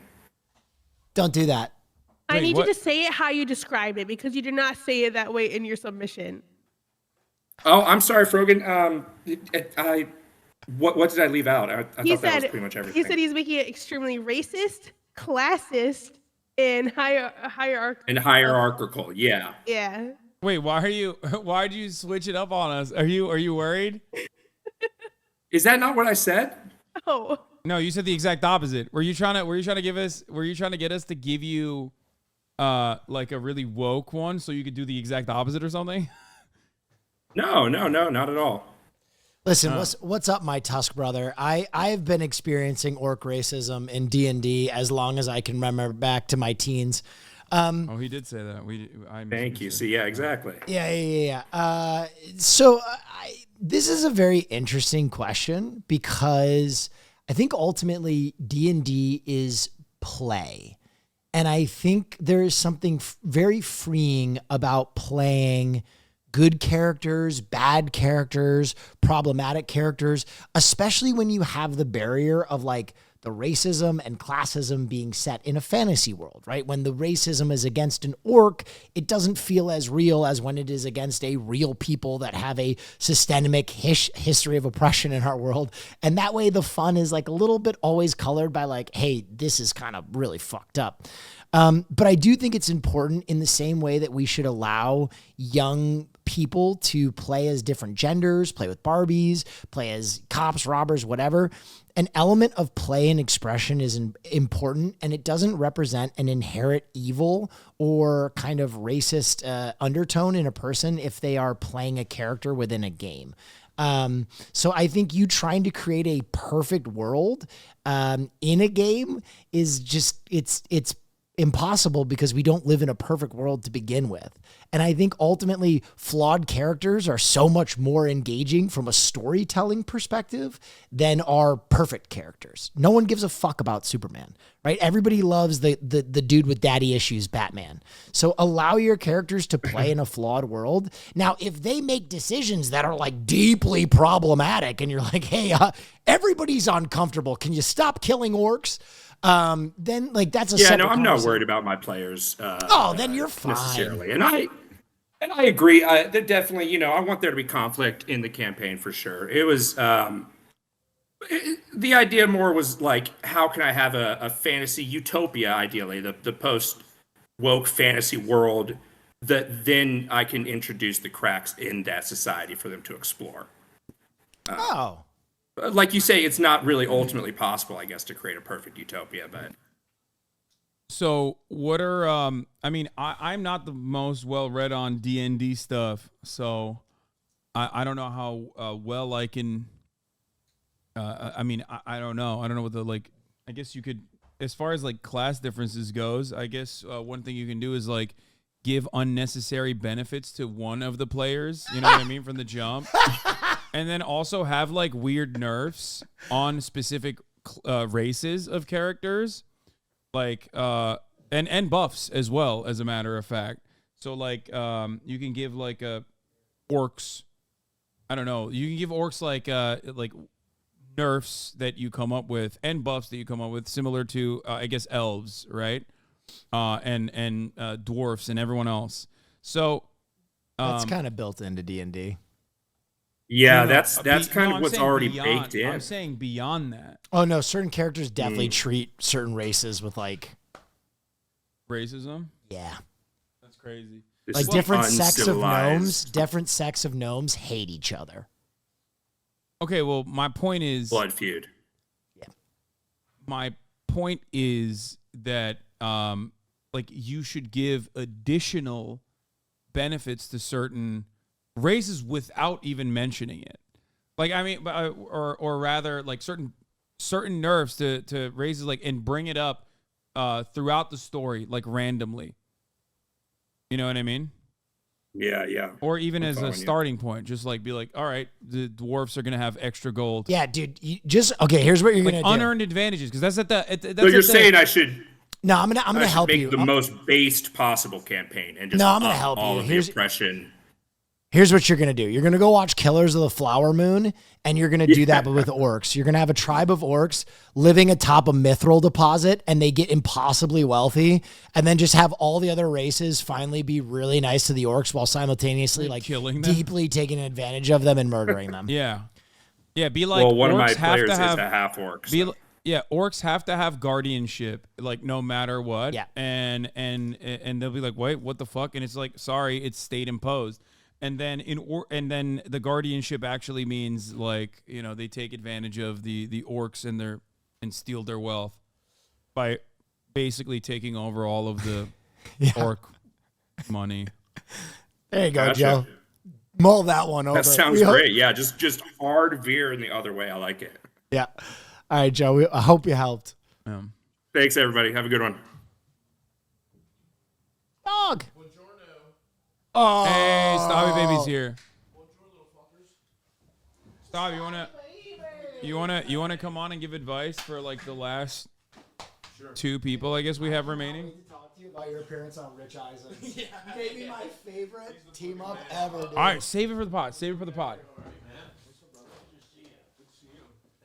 All right, who do we got? Who's next? We got so two people left. We have Joda. Pronouns are she, her. Okay. Okay, you're on. What's up, bro? It's good. Long time. I know. All We're right. gonna wrap this up, guys. I have to pick up my laundry, and we got a podcast, so a couple more, and then we gotta go. Joda, pronounce she, her? Yes. All right. What's going on? What's your problem? Hello. I've always had an issue with like flirting with people, or even getting to the point of flirting, or even receiving it as well. So like I was just very quickly looking for advice on how to initiate a relationship, or even like to turn a friendship into a relationship sort of thing. Okay. Give us a little bit more of the boundaries here so we can, understand So, exactly what's going on. So like I'm very friendly, I'm very like open and social, I'm very like communicative and stuff with people. But when it comes to the idea of like I see someone I like, trying to turn that into something akin to a relationship or even telling the idea of like I think you're hot. I don't have the synapses in my brain to like I don't know, pose the idea to them. You know do. what I You mean? got him. You got him. You just got to wake him up a little bit. I've been there. I've been there. No, truly. Here's the thing. That shit sucks. The reason it's hard is because getting rejected sucks dick and it feels bad, right? And so you're scared of that and you don't do it. I was that way myself as a youth. I would always be hanging around, you know what I mean, friendly, making everybody laugh. But the second it was like, uh-oh, should I tell somebody I like them? I would chicken out. I'd be a coward. And I wish I had done that sooner, because the faster you get rejected, the faster that doesn't hurt anymore, the sooner then you can just start, sucking off, getting sucked off, whatever you're trying to get in there to. It's like I always say in this, check out Stavy Solves Your Problems, or I'm sorry, Stavy's World, a superior advice program to this fucking bullshit. I've been on it. He has been on here. It's very good. And the thing I would say is the path to W's is littered with L's. You have to get out there. You have to get your teeth kicked in. You have to feel like shit, but you have to get over it. And then once you're over it, once you don't give a fuck, once you're projecting some of that confidence, because you're saying you're a very like social person. Once you can get that into when it's time to fuck, once you get that confidence into that, you're good to go. You're golden. But you're going to have to get rejected. You're going to have to get over that. Yeah. And the sooner you do that, the better. That's my general advice. Yeah. Thank you very much. Sorry. Thank you very much for that, but I don't feel that's the issue. Sorry I might have misexplained it. But like I don't have an issue with rejection. I've been rejected here, there, and everywhere. It's more that like all my relationships have been initiated by other people. And like it takes a lot of them talking to me and talking me into the idea. And not that I don't find them attractive or anything like that. It's just more like the whole concept just feels ticklish in a sense. Like when someone flirts at me, I just giggle and then run away, sort of thing. But like the idea of me flirting with them, it's just I can't even figure it out. No. See, I think I'm no disrespect. I know I literally have just talked to you for 15 seconds, but I think I know you better than you know yourself. I think that that's just a deep level of laughing it off or giggling it off, whatever. That's insecurity. You know what I mean? That's like being like, I can't even fathom it, because if you were to fathom it, I think, and I'm only saying this because that was me, right? I didn't even see myself as like, when I was younger, I had like body image issues. I was, kind of some, let's say, internalized fat phobia that I've more than broken out of now, where I didn't think I was worthy of somebody to be attracted to. I think she's asking for Riz, though. Like, I think she's just asking for Riz advice of like how to be more sexy and sexual. They're going up to her, though, she's saying. Yeah. You know what I mean? Like I'm sorry. Am I anywhere close here? Am I off again? It's okay if I am. Hello? She left. Your advice was so bad. She's like, Fuck I'm her. fucking done. Whatever. Fuck you, bitch. Yeah. Jesus Christ. Oh, no. At least I never got fucking one of your guests to leave, dude. God damn. What the fuck was that about? My man came in and was like, I know you know better what- than you know I know yourself. what the fuck and she's I'm like, talking about. okay. Let me see. Hello? Maybe she needs to like get pulled in and out or something. Like maybe I did that. Oh, that was you. Knight, you might have push to talk on. Make sure you didn't accidentally flip that on. Oh, my bad. If it was an accident and I said fuck you, I take it back. Jesus Christ. You cooked her way too hard. You broke her fucking internet, dude. Hold on, let me Well, I hope. She's already British. It's like a Yeah, that's it's tough. a double bind. You're starting with a big issue. Yeah. If you're British. Dude, there were some fucking problems earlier on the show that, oh my God. We hand-selected family issues because I know Stavi was a master at family issues. Yeah, there was family issues. Wow. There was also, there was a throuple, a triad. Ooh, I love that. I wish I was here for that. Yeah, you fucking missies. You were doing another podcast. I was doing a podcast. I was taking a power nap. Oh, okay. No, trying to be fresh for Fear and. I'm a professional, folks. I'm excited.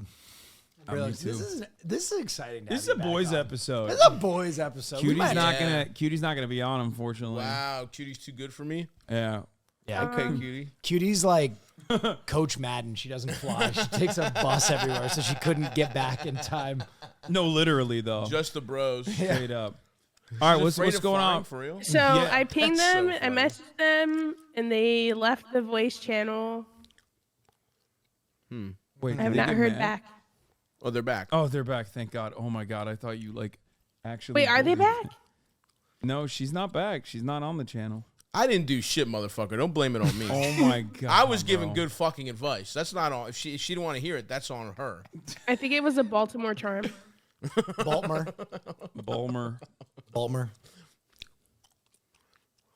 Maybe who knows? I think they left the server.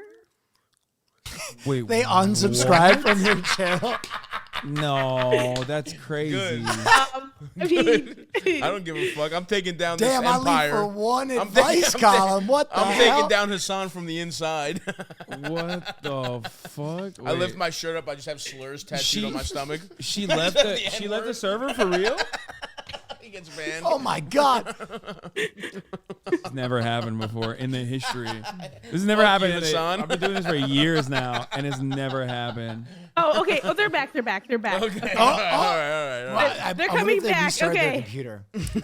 Will said he was gonna fuck the last person's dad. This one couldn't have been on you. Yeah. Will said he was But gonna in a positive way. Yeah, Will did say he was gonna give the last advice seeker's dad the greatest suck of his That's life. awesome. Have you given a man head before? No. Or a woman with a penis head? Well, then how the fuck is it going to be the greatest one? He just you'd have to train. You know first. why? Because he's visualization. He's got a mouth that won't quit. That's okay, why. all right. Okay, she's back. All right. We're good. Hello. Hello. Sorry about that. The timing of it was expert. I don't know what that happened, but I'm sorry. For Stavros. Don't fucking apologize for me. I was in the zone. Stavros was lovely. It was perfect, honestly. Thank you. So correct us if we misunderstood, but it seems like you're asking for Riz advice. Like you're asking how to like flirt with people, right? Is that what you're saying? More so than just like people are propositioning you, but you don't know how to turn you don't have a good assessment on that? Is that what it is? Yes, partly that, yes. But also like how to initiate not so much Riz. I think I got Riz for days, to be honest. It's just once they've initiated, then I can get it back and get it going, get it flowing. But like starting it is just impossible for me, sort of thing. Approaching. I do think, yeah, like going up to someone as the idea of a friendship, easy peasy, no problem. But if I'm attracted to someone, then it's like, how do I start this? How do you turn, thing to thing? Mm-hmm. Do you just want some casual fucking, or are you looking for a long-term relationship? Because I think that approach is different. Very, very true. I think a lot of times if you approach people kind of under the guise of wanting something more significant and then just bang them out and leave, that's not a good look. I think you got to be honest. If you're just out there trolling for some sport fucks, just go up and be like, I think history has vindicated me. I think I'm correct. I think honestly, I think Stavros was cooking. To be fair, like he was that's right. I am Turkish hater. Insecure. It's insecurity, and I know it. I was the same way. I'm being insecure because he's a Greek man. Yeah, because I'm fucking dominating you on your own stream, bitch. Because I'm better at advice than you. Show him the slur tattoos. Show him the slur tattoos. That's what happened. I wanted to keep a Greek man down again. partially because it's day 2 on the broadcast. Still no cookies, but that's My mother hurt her hip, bro. She Yeah, got a it's- full. She had surgery. Oh wow, I'm sorry. Oh, Yeah, okay. Oh. exactly. Oh, my mother hurt Hassan just herself. wants to put Greek women to work, the elderly Greek women to work. He wants a sweatshop of old women, infirmed women, making him treats. Exactly. The fucking sultan. All right. So you, I guess it takes practice. Going back to the matter at hand. That's all it is. It's practice. Because the thing is, you know what it is, right? It's Yeah. like we all know, and we want there to be a secret way to do it, but there's no shortcuts in that. Yeah. It just comes from it being a familiar territory for you, and so you just gotta.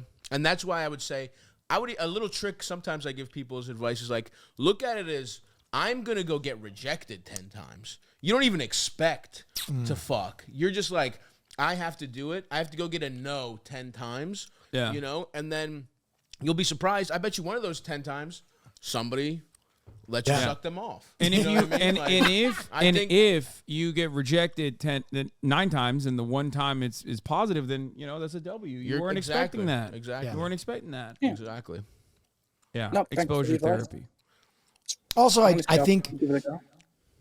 a really good place to start is identifying what you want. You know what I mean? You said you're really good at making friendships. If you're looking for a long-term relationship, well, then you can approach that the same way you would a friendship, really, and let that develop and see if there's mutual kind of feelings beyond your friendship there. But again, if you're just looking to sport fuck, I would just be open and honest about that, you know? Right, fair. But that's more my thing. Like if I do have a long-term friend and I do start getting feelings and all that kind of stuff, then how do you broach that is what more so the thing. Are you a habitual long-term friend feeling haver? Not necessarily, but I do like to have a bit of a foundation before I'm like, oh, I think I like this person. That's Again, I'm sorry, you're That just sounding fantasize like them. me in my youth. Cowardice. That's the first way I got pussy, was just making friends with someone for like 18 months. She was in a relationship. It was so safe, and I slowly chipped away. Eventually, we fucked. We dated even, and it was good, but it was like I was being a coward. And so that's, if you have feelings for somebody that you're friends with, and you think that it's going to affect your relationship with them, you just have to be honest, and you have to be like, hey, I want something more. If, I think we really get along great, I'd love something more with you. If not, I totally understand. You could be like, it's a beans on toast situation, but I'm trying to move it up to, jelly deals, that sort of thing. Yeah, wow, absolutely. straight to the English thing, huh? Okay. Yeah. I I knew think it was actually what's coming really from good. I don't even know if that makes sense. No, it made sense. I think what I you would, don't get it because you're not English. You don't get it. You're not British like Hassan. Yeah. I would say my final piece of advice would be watch Fat Rascal on Netflix streaming right now. It's been top 10 for 3 days. We're at the 8th spot today. We were at 7 yesterday. Please keep watching. Let's defeat young Sheldon. He's at 7. I'm at 8. That's crazy that you're getting losing to owned young by Sheldon. I young beat him the Sheldon. first day. I came through when we both premiered. I kicked his teeth and I was 4. He was 5. But Sheldon fucked my ass the last couple days. I have to admit he's that. bazinging your asshole. Yeah. I have to admit that. That's crazy. Well, I'll gracefully bow out then. Yeah, thank you for the stream. Love you guys. Appreciate you. Thank you for coming on. Hopefully that was helpful. It Do was, we have thank one? Frogan, we have one more person, right? Yeah, one person and then we're done. All right, You got a perfect. golden Kappa train. You can't get off right now. Oh yeah, chat. Hassan has a golden Kappa train right now. If That you means you're chatting get the subscribe or golden gift, Kappa. That you get the rare golden loot. Kappa for 24 hours. Mm. And you get to avoid ads by subscribing in one of 3 ways. True. Those things are true. That part is definitely true. I didn't even know what the fuck a golden Kappa train does. Wow, listen to this fucking man, how out of touch he is. Yeah. He doesn't even understand Thank you you, guys. Bubbles. Unsubscribe. Thank you, Bubbles, for the 5. Go watch Fat Rascal. Go watch Fat Rascal. Yeah. Use your lack of subscription money to go watch fucking Fat Rascal on Netflix. Young Sheldon's gonna fuck Stabby's girlfriend unless you go watch Fat Rascal. That's crazy. Who else is beating your ass right now? Beating your meat? We can read it. It's a bunch of Netflix originals. Yeah, the golden Kappa is kind of dope. I don't know. You only get it for 24 hours if you gift, It's rare loot. subscribe, or give biddies. Hell yeah. Okay. Final person is Greg. Greg. Pronouns? He, him. All right. Unless you're Ludwig, you get it for a year. Oh, didn't he buy that? Hey, how's it going? True. Hey, how's it going? What's going on, Greg? It's nice that I wanted to go by Mur, but that's okay. I told this girl, that my name was Greg, and and she laughed at me, which was like a weird situation. I don't know, being named Greg is kind of like Basic weird now. bullshit. It's true. Yeah. Is that a bad name? It's just whatever. It's just like It's a very not bad, it's normal. not It's a good. very normal name. Yeah. Yeah, Right? Greg is a nice name. It's fine. I It's a good wouldn't go name. so far as nice. I'd say it's fine. It's well, I was looking up statistics of it. Nobody's like named their kid Greg since 1920. I was like, nobody's fucking naming their kid Greg. Greg's a fine name. Don't get Gregory. Greg is not as bad as like. But I'm Gary. very You could be I'm- you could be condescending and be like, it's actually Gregory, and then like get people to call you that. Well, yeah, it is. in fact, it is. little gay It is guys Greg. named Gregory. That's awesome. Like being cunty about just saying Gregory. Yeah. But as I don't know, are you straight? I don't want to assume. And then everybody's like sending these like Gregnant memes to me, and I fucking like I can't escape. Anyways, my full name is Gregory. So if you want to call me Gregory, you can do Yeah, that. just tell people to call you that. That's all of a What sudden it's about like Riri? Gregory. It's like refined. You know what I mean? Yeah. I could go by Gregory. Okay, call me Gregory. Let's do Gregory. All right, Gregory. Okay, Greg. So I'm gonna keep it short. I know that you guys are in a rush and you went over your time, and I want to thank you again. This has been really cool, like to hear people's stories and like hear your advice and stuff like that. It's been absolutely fantastic. Hearing like all of this. This is cool. So again, so I'm gonna keep it short. And I was like very hesitant on coming on here and like stuff like that. But again, I think Hassan, you having a dog. I've been sharing in joint custody with my ex-girlfriend of my dog for the past 3 years. And this has been like a weird thing in my life. And God, okay. So last weekend I was going to like be like, okay, this is going to be it. I'm going to have the conversation. So I'm like, okay, I'm going to go for breakfast. We're going to have a conversation. We're going to talk. I'm going to go. And I was sitting there having breakfast and we just had the most pointless conversation. I didn't address it. I didn't ask. Wow. So you want the dog permanently? I want the dog permanently. And like, it's like, it's so fucked up because like, even like talking to girls and stuff, like I'm in my 30s, like I'm trying to date and stuff like that. I have like a decent job. Like, I shopped at Zara today. No, like life is good. Nice, like man. it's decent. But like, Bro, you have ADHD, don't you? Is this I keeping do. it short, you fucking prick? What the fuck's the question? Oh my God. He's asking how can I bring up the subject that I want full permanent custody yeah, of the like dog? I want full. Like, how do I have that conversation? Like, Greg, I'm gonna keep it $150 with you. Break up and then It's been 3 fucking years, and she's been taking care of the dog for 3 years. Oh, both of us have been taking care of the dog for 3 years. I know, but she's also been taking care of the dog for 3 years. Who bought the dog? We both bought the dog together during the pandemic. All right, so listen. I'm gonna Who's give you. got a house? Who's got the better house? I have a very nice establishment, which I'm gonna kick it real with you, Gregory. I was in the same situation. A dog named Lady that I loved more than life itself slipped through my fingers, and I will always remember that dog. Good dog. It's a great dog. But ultimately, I think sometimes it's easier to let go and start a new chapter. Anything tying you to an ex isn't great. Yeah. You kind of got to accept that, you have loved that dog and that dog has a good home and will be taken care of, and that's hard. The other thing you can do is fake the dog's death. If you just can't let go, what you do is you go to the pound and you get a dog that looked like your dog that was Shoot it in the recently back put of the down, head. and you pretend that the dog died under your custody and you hold on to it, which is what I wish I would have done. So you can go the adult route and say goodbye to the dog and be an adult about it, or you can fake your dog's death. Or the third option is just keep joint custody because That's honestly, fucked up. That's weird. we When's both. the last time you fucked this lady?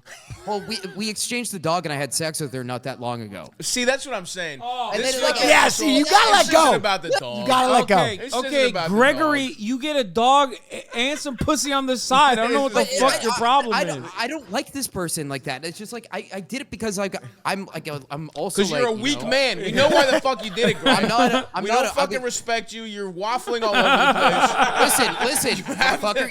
Decide. You want the dog or do you want pussy? You're getting beat by young Sheldon. Relax. Shut the fuck up. He went for the jugular. Watch out before I go pet your dog and fuck your ex, motherfucker. Okay. Listen, Before okay. this gets off the rails. Hypothetically, let's bring it back. Now, just the boys here, okay? Would you share a dog with your ex? Would you do that, chat? Fuck no. I think ultimately, real question, you got to ask, is it fair to the dog?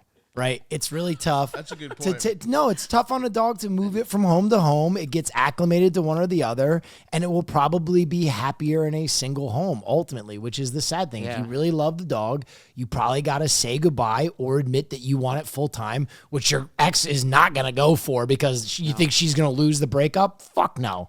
So ultimately, if you want the dog to be the most happy, you probably have to say goodbye. Or find a dead dog that looks just like it. Yeah. And No, I was at first I was like not on board with that, but now I'm beginning to come to terms with the dog death situation. You were a coward for not doing it. I should have faked ladies' death. The dog's death. Yeah. I should do something like super psychotic like that. Yeah. No, don't do that. Don't do He's that. gonna do it. Now. Don't do that. Don't You do know, I'm This gonna guy keep it. can't pull I'm that gonna. off. Hey, listen. He can barely tell us his fucking question. You think he can get away with that lie? One follow up and he's toast. I could fake deaths. Okay, No way. No chance. You don't again, got it in you, bro. I wanted to do this because Hassan, you have a dog and like you show a lot of love to your dog. So like, you know, hypothetically too, like if like we had to share joint custody of a dog and like I don't know, like we probably would be able to do it easily. You come over once a month, suck Hassan's dick, and take the dog for a walk. Yeah, no, I would not give up. I would not give up Kaya for anything. Yeah, so. exactly. So like I also came on here for like a little bit of reassurance because I know I'm just really prepping myself for next year to say goodbye to Loki. And it's really hard. It's again, super hard. Again, like it sucks because like it is kind of a joke, but I'm just really just prepping myself to say goodbye. Yeah. And that's like a big thing where I had to come to terms with it if I want to not be attached to somebody, which is there's still that level of attachment where I have to say goodbye. And like every day, like I prep myself for this when I drop them off, and I'm like, eventually next year when I drop them off for that very last time, I have to prep myself, you know. So Jesus Christ, next year, wait. So you're 2020. 2024. So I'm gonna use this December. I'm gonna like spend my time with them during Christmas and stuff like that. Then I'm gonna just be like, you know what? I got to do what I got to do, and I got to step up in this world and say goodbye. Because like, you know, like, I think ultimately that's the hardest thing, right? Is like, you know what you have to do, and dogs are great, but you know, ultimately one of the saddest things about owning a pet is you do have to say goodbye at some point, no matter what. And you know, the nice thing is that, think about it, the positive of this is you get to say goodbye to your dog, your pet, while he's still healthy and happy, and you know that he's going to have a life after yours. I don't get, I think do the joint custody. I'm not even. What the fuck are you talking I about? would never. Dude, I would not give up. Crazy. I would not give up. I keep That's the not joint that- custody. But Hassan, he's still fucking his ex. He doesn't want to be fucking his ex. He's Yeah. inexplicably tied to his ex. Yeah, you should stop fucking your ex. But Yeah, you but should definitely but keep again, the like dog. all the other girls that I date too are negative because like one time I was dating this girl, complete side Too story much. anyways. Who gives a fuck? No, I'm listening, Gregory. Gregory, I'm listening. Don't listen to Stavros. Trying to Trojan He's horse a bunch of bullshit. He's still mad about Sheldon. No, I'm not. I'm just oh God, whatever. I'm not you going to and fuck explain Sheldon. it. It's just like a negative. I was dating long distance, and I had to explain to her that, you know, I am sharing custody with my dog, and she didn't text me back, and that just dropped. Yeah, and then that's her it's husband- gonna and then hurt her- you in and then future. her You husband shouldn't tell. messaged me and it Yeah, was you crazy. shouldn't tell them that you have a joint custody of a dog with your ex-girlfriend until like it's like well established you're in a relationship. What? But then I go on Tinder, and then like if a girl comes over from Tinder, and they're like, "Oh, where's your dog?" and I'm like, "Oh, my ex-girlfriend has the dog." Yeah, And I'm like, no, what do I No, do you now? say it's my fucking brother has it. Who gives a fuck? But I don't want to. I don't want to. I don't want to sort of. I'm a just lie, you saying. know? Who cares? You have to fucking you have to move on at some point. You know what the fuck this is, dude. Yeah, You know yeah. what the fuck it is. Just it's move just- on. We have Wait, to podcast. did you just say your ex's husband? Wait, what? No, the girl that I was dating, she secretly had a husband I didn't know about. See, the dog saved you again. What are you talking about, dude? No, Keep but the fucking dog. I feel like I'm getting put in these toxic situations by the universe because I have this attachment with my No, ex. there's no spiritual reason. Shut the fuck up. No. There's no like fucking spiritual No, reason. none you of wanna that. you wanna keep the dog. That's perfectly understandable. I would not let go. But that's me, and Yeah, there are it's- differing I mean, opinions like, here. It's hard to fucking let go. It really, really is. And, Dude, you know, like, I would look at Lady on Instagram for years after I let go of her. That's awesome. yeah, I'm as much as I like to address this stuff with like a little bit of humor, like I'll put on a sad song and look at like I have a tattoo of my dog. Like I got Dude, what the fuck? Okay, I'm done. No. God, you are the whitest person alive, by the way, Greg. Oh my God, of course your name is Greg. But no, look. All I'm saying is like, dude, just don't fuck your ex. Okay, and you will eventually find a person that's gonna be fine with the baggage that you have. No, that's weird. The baggage being that That's fucking have weird. joint custody of your ex's dog. This is crazy. Or- how American you've become. Turks fucking throw dogs on the street, dude. Turks don't even allowed inside in Turkey. Yeah, my grandfather still doesn't understand why I let the dog inside. He's like, this is for protection. You're What are you telling doing? me this motherfucker has to and pretending as a kid? Because listen, I like dogs too. Dogs are fucking nice, right? But you're fucking the dog's life up. This motherfucker has to.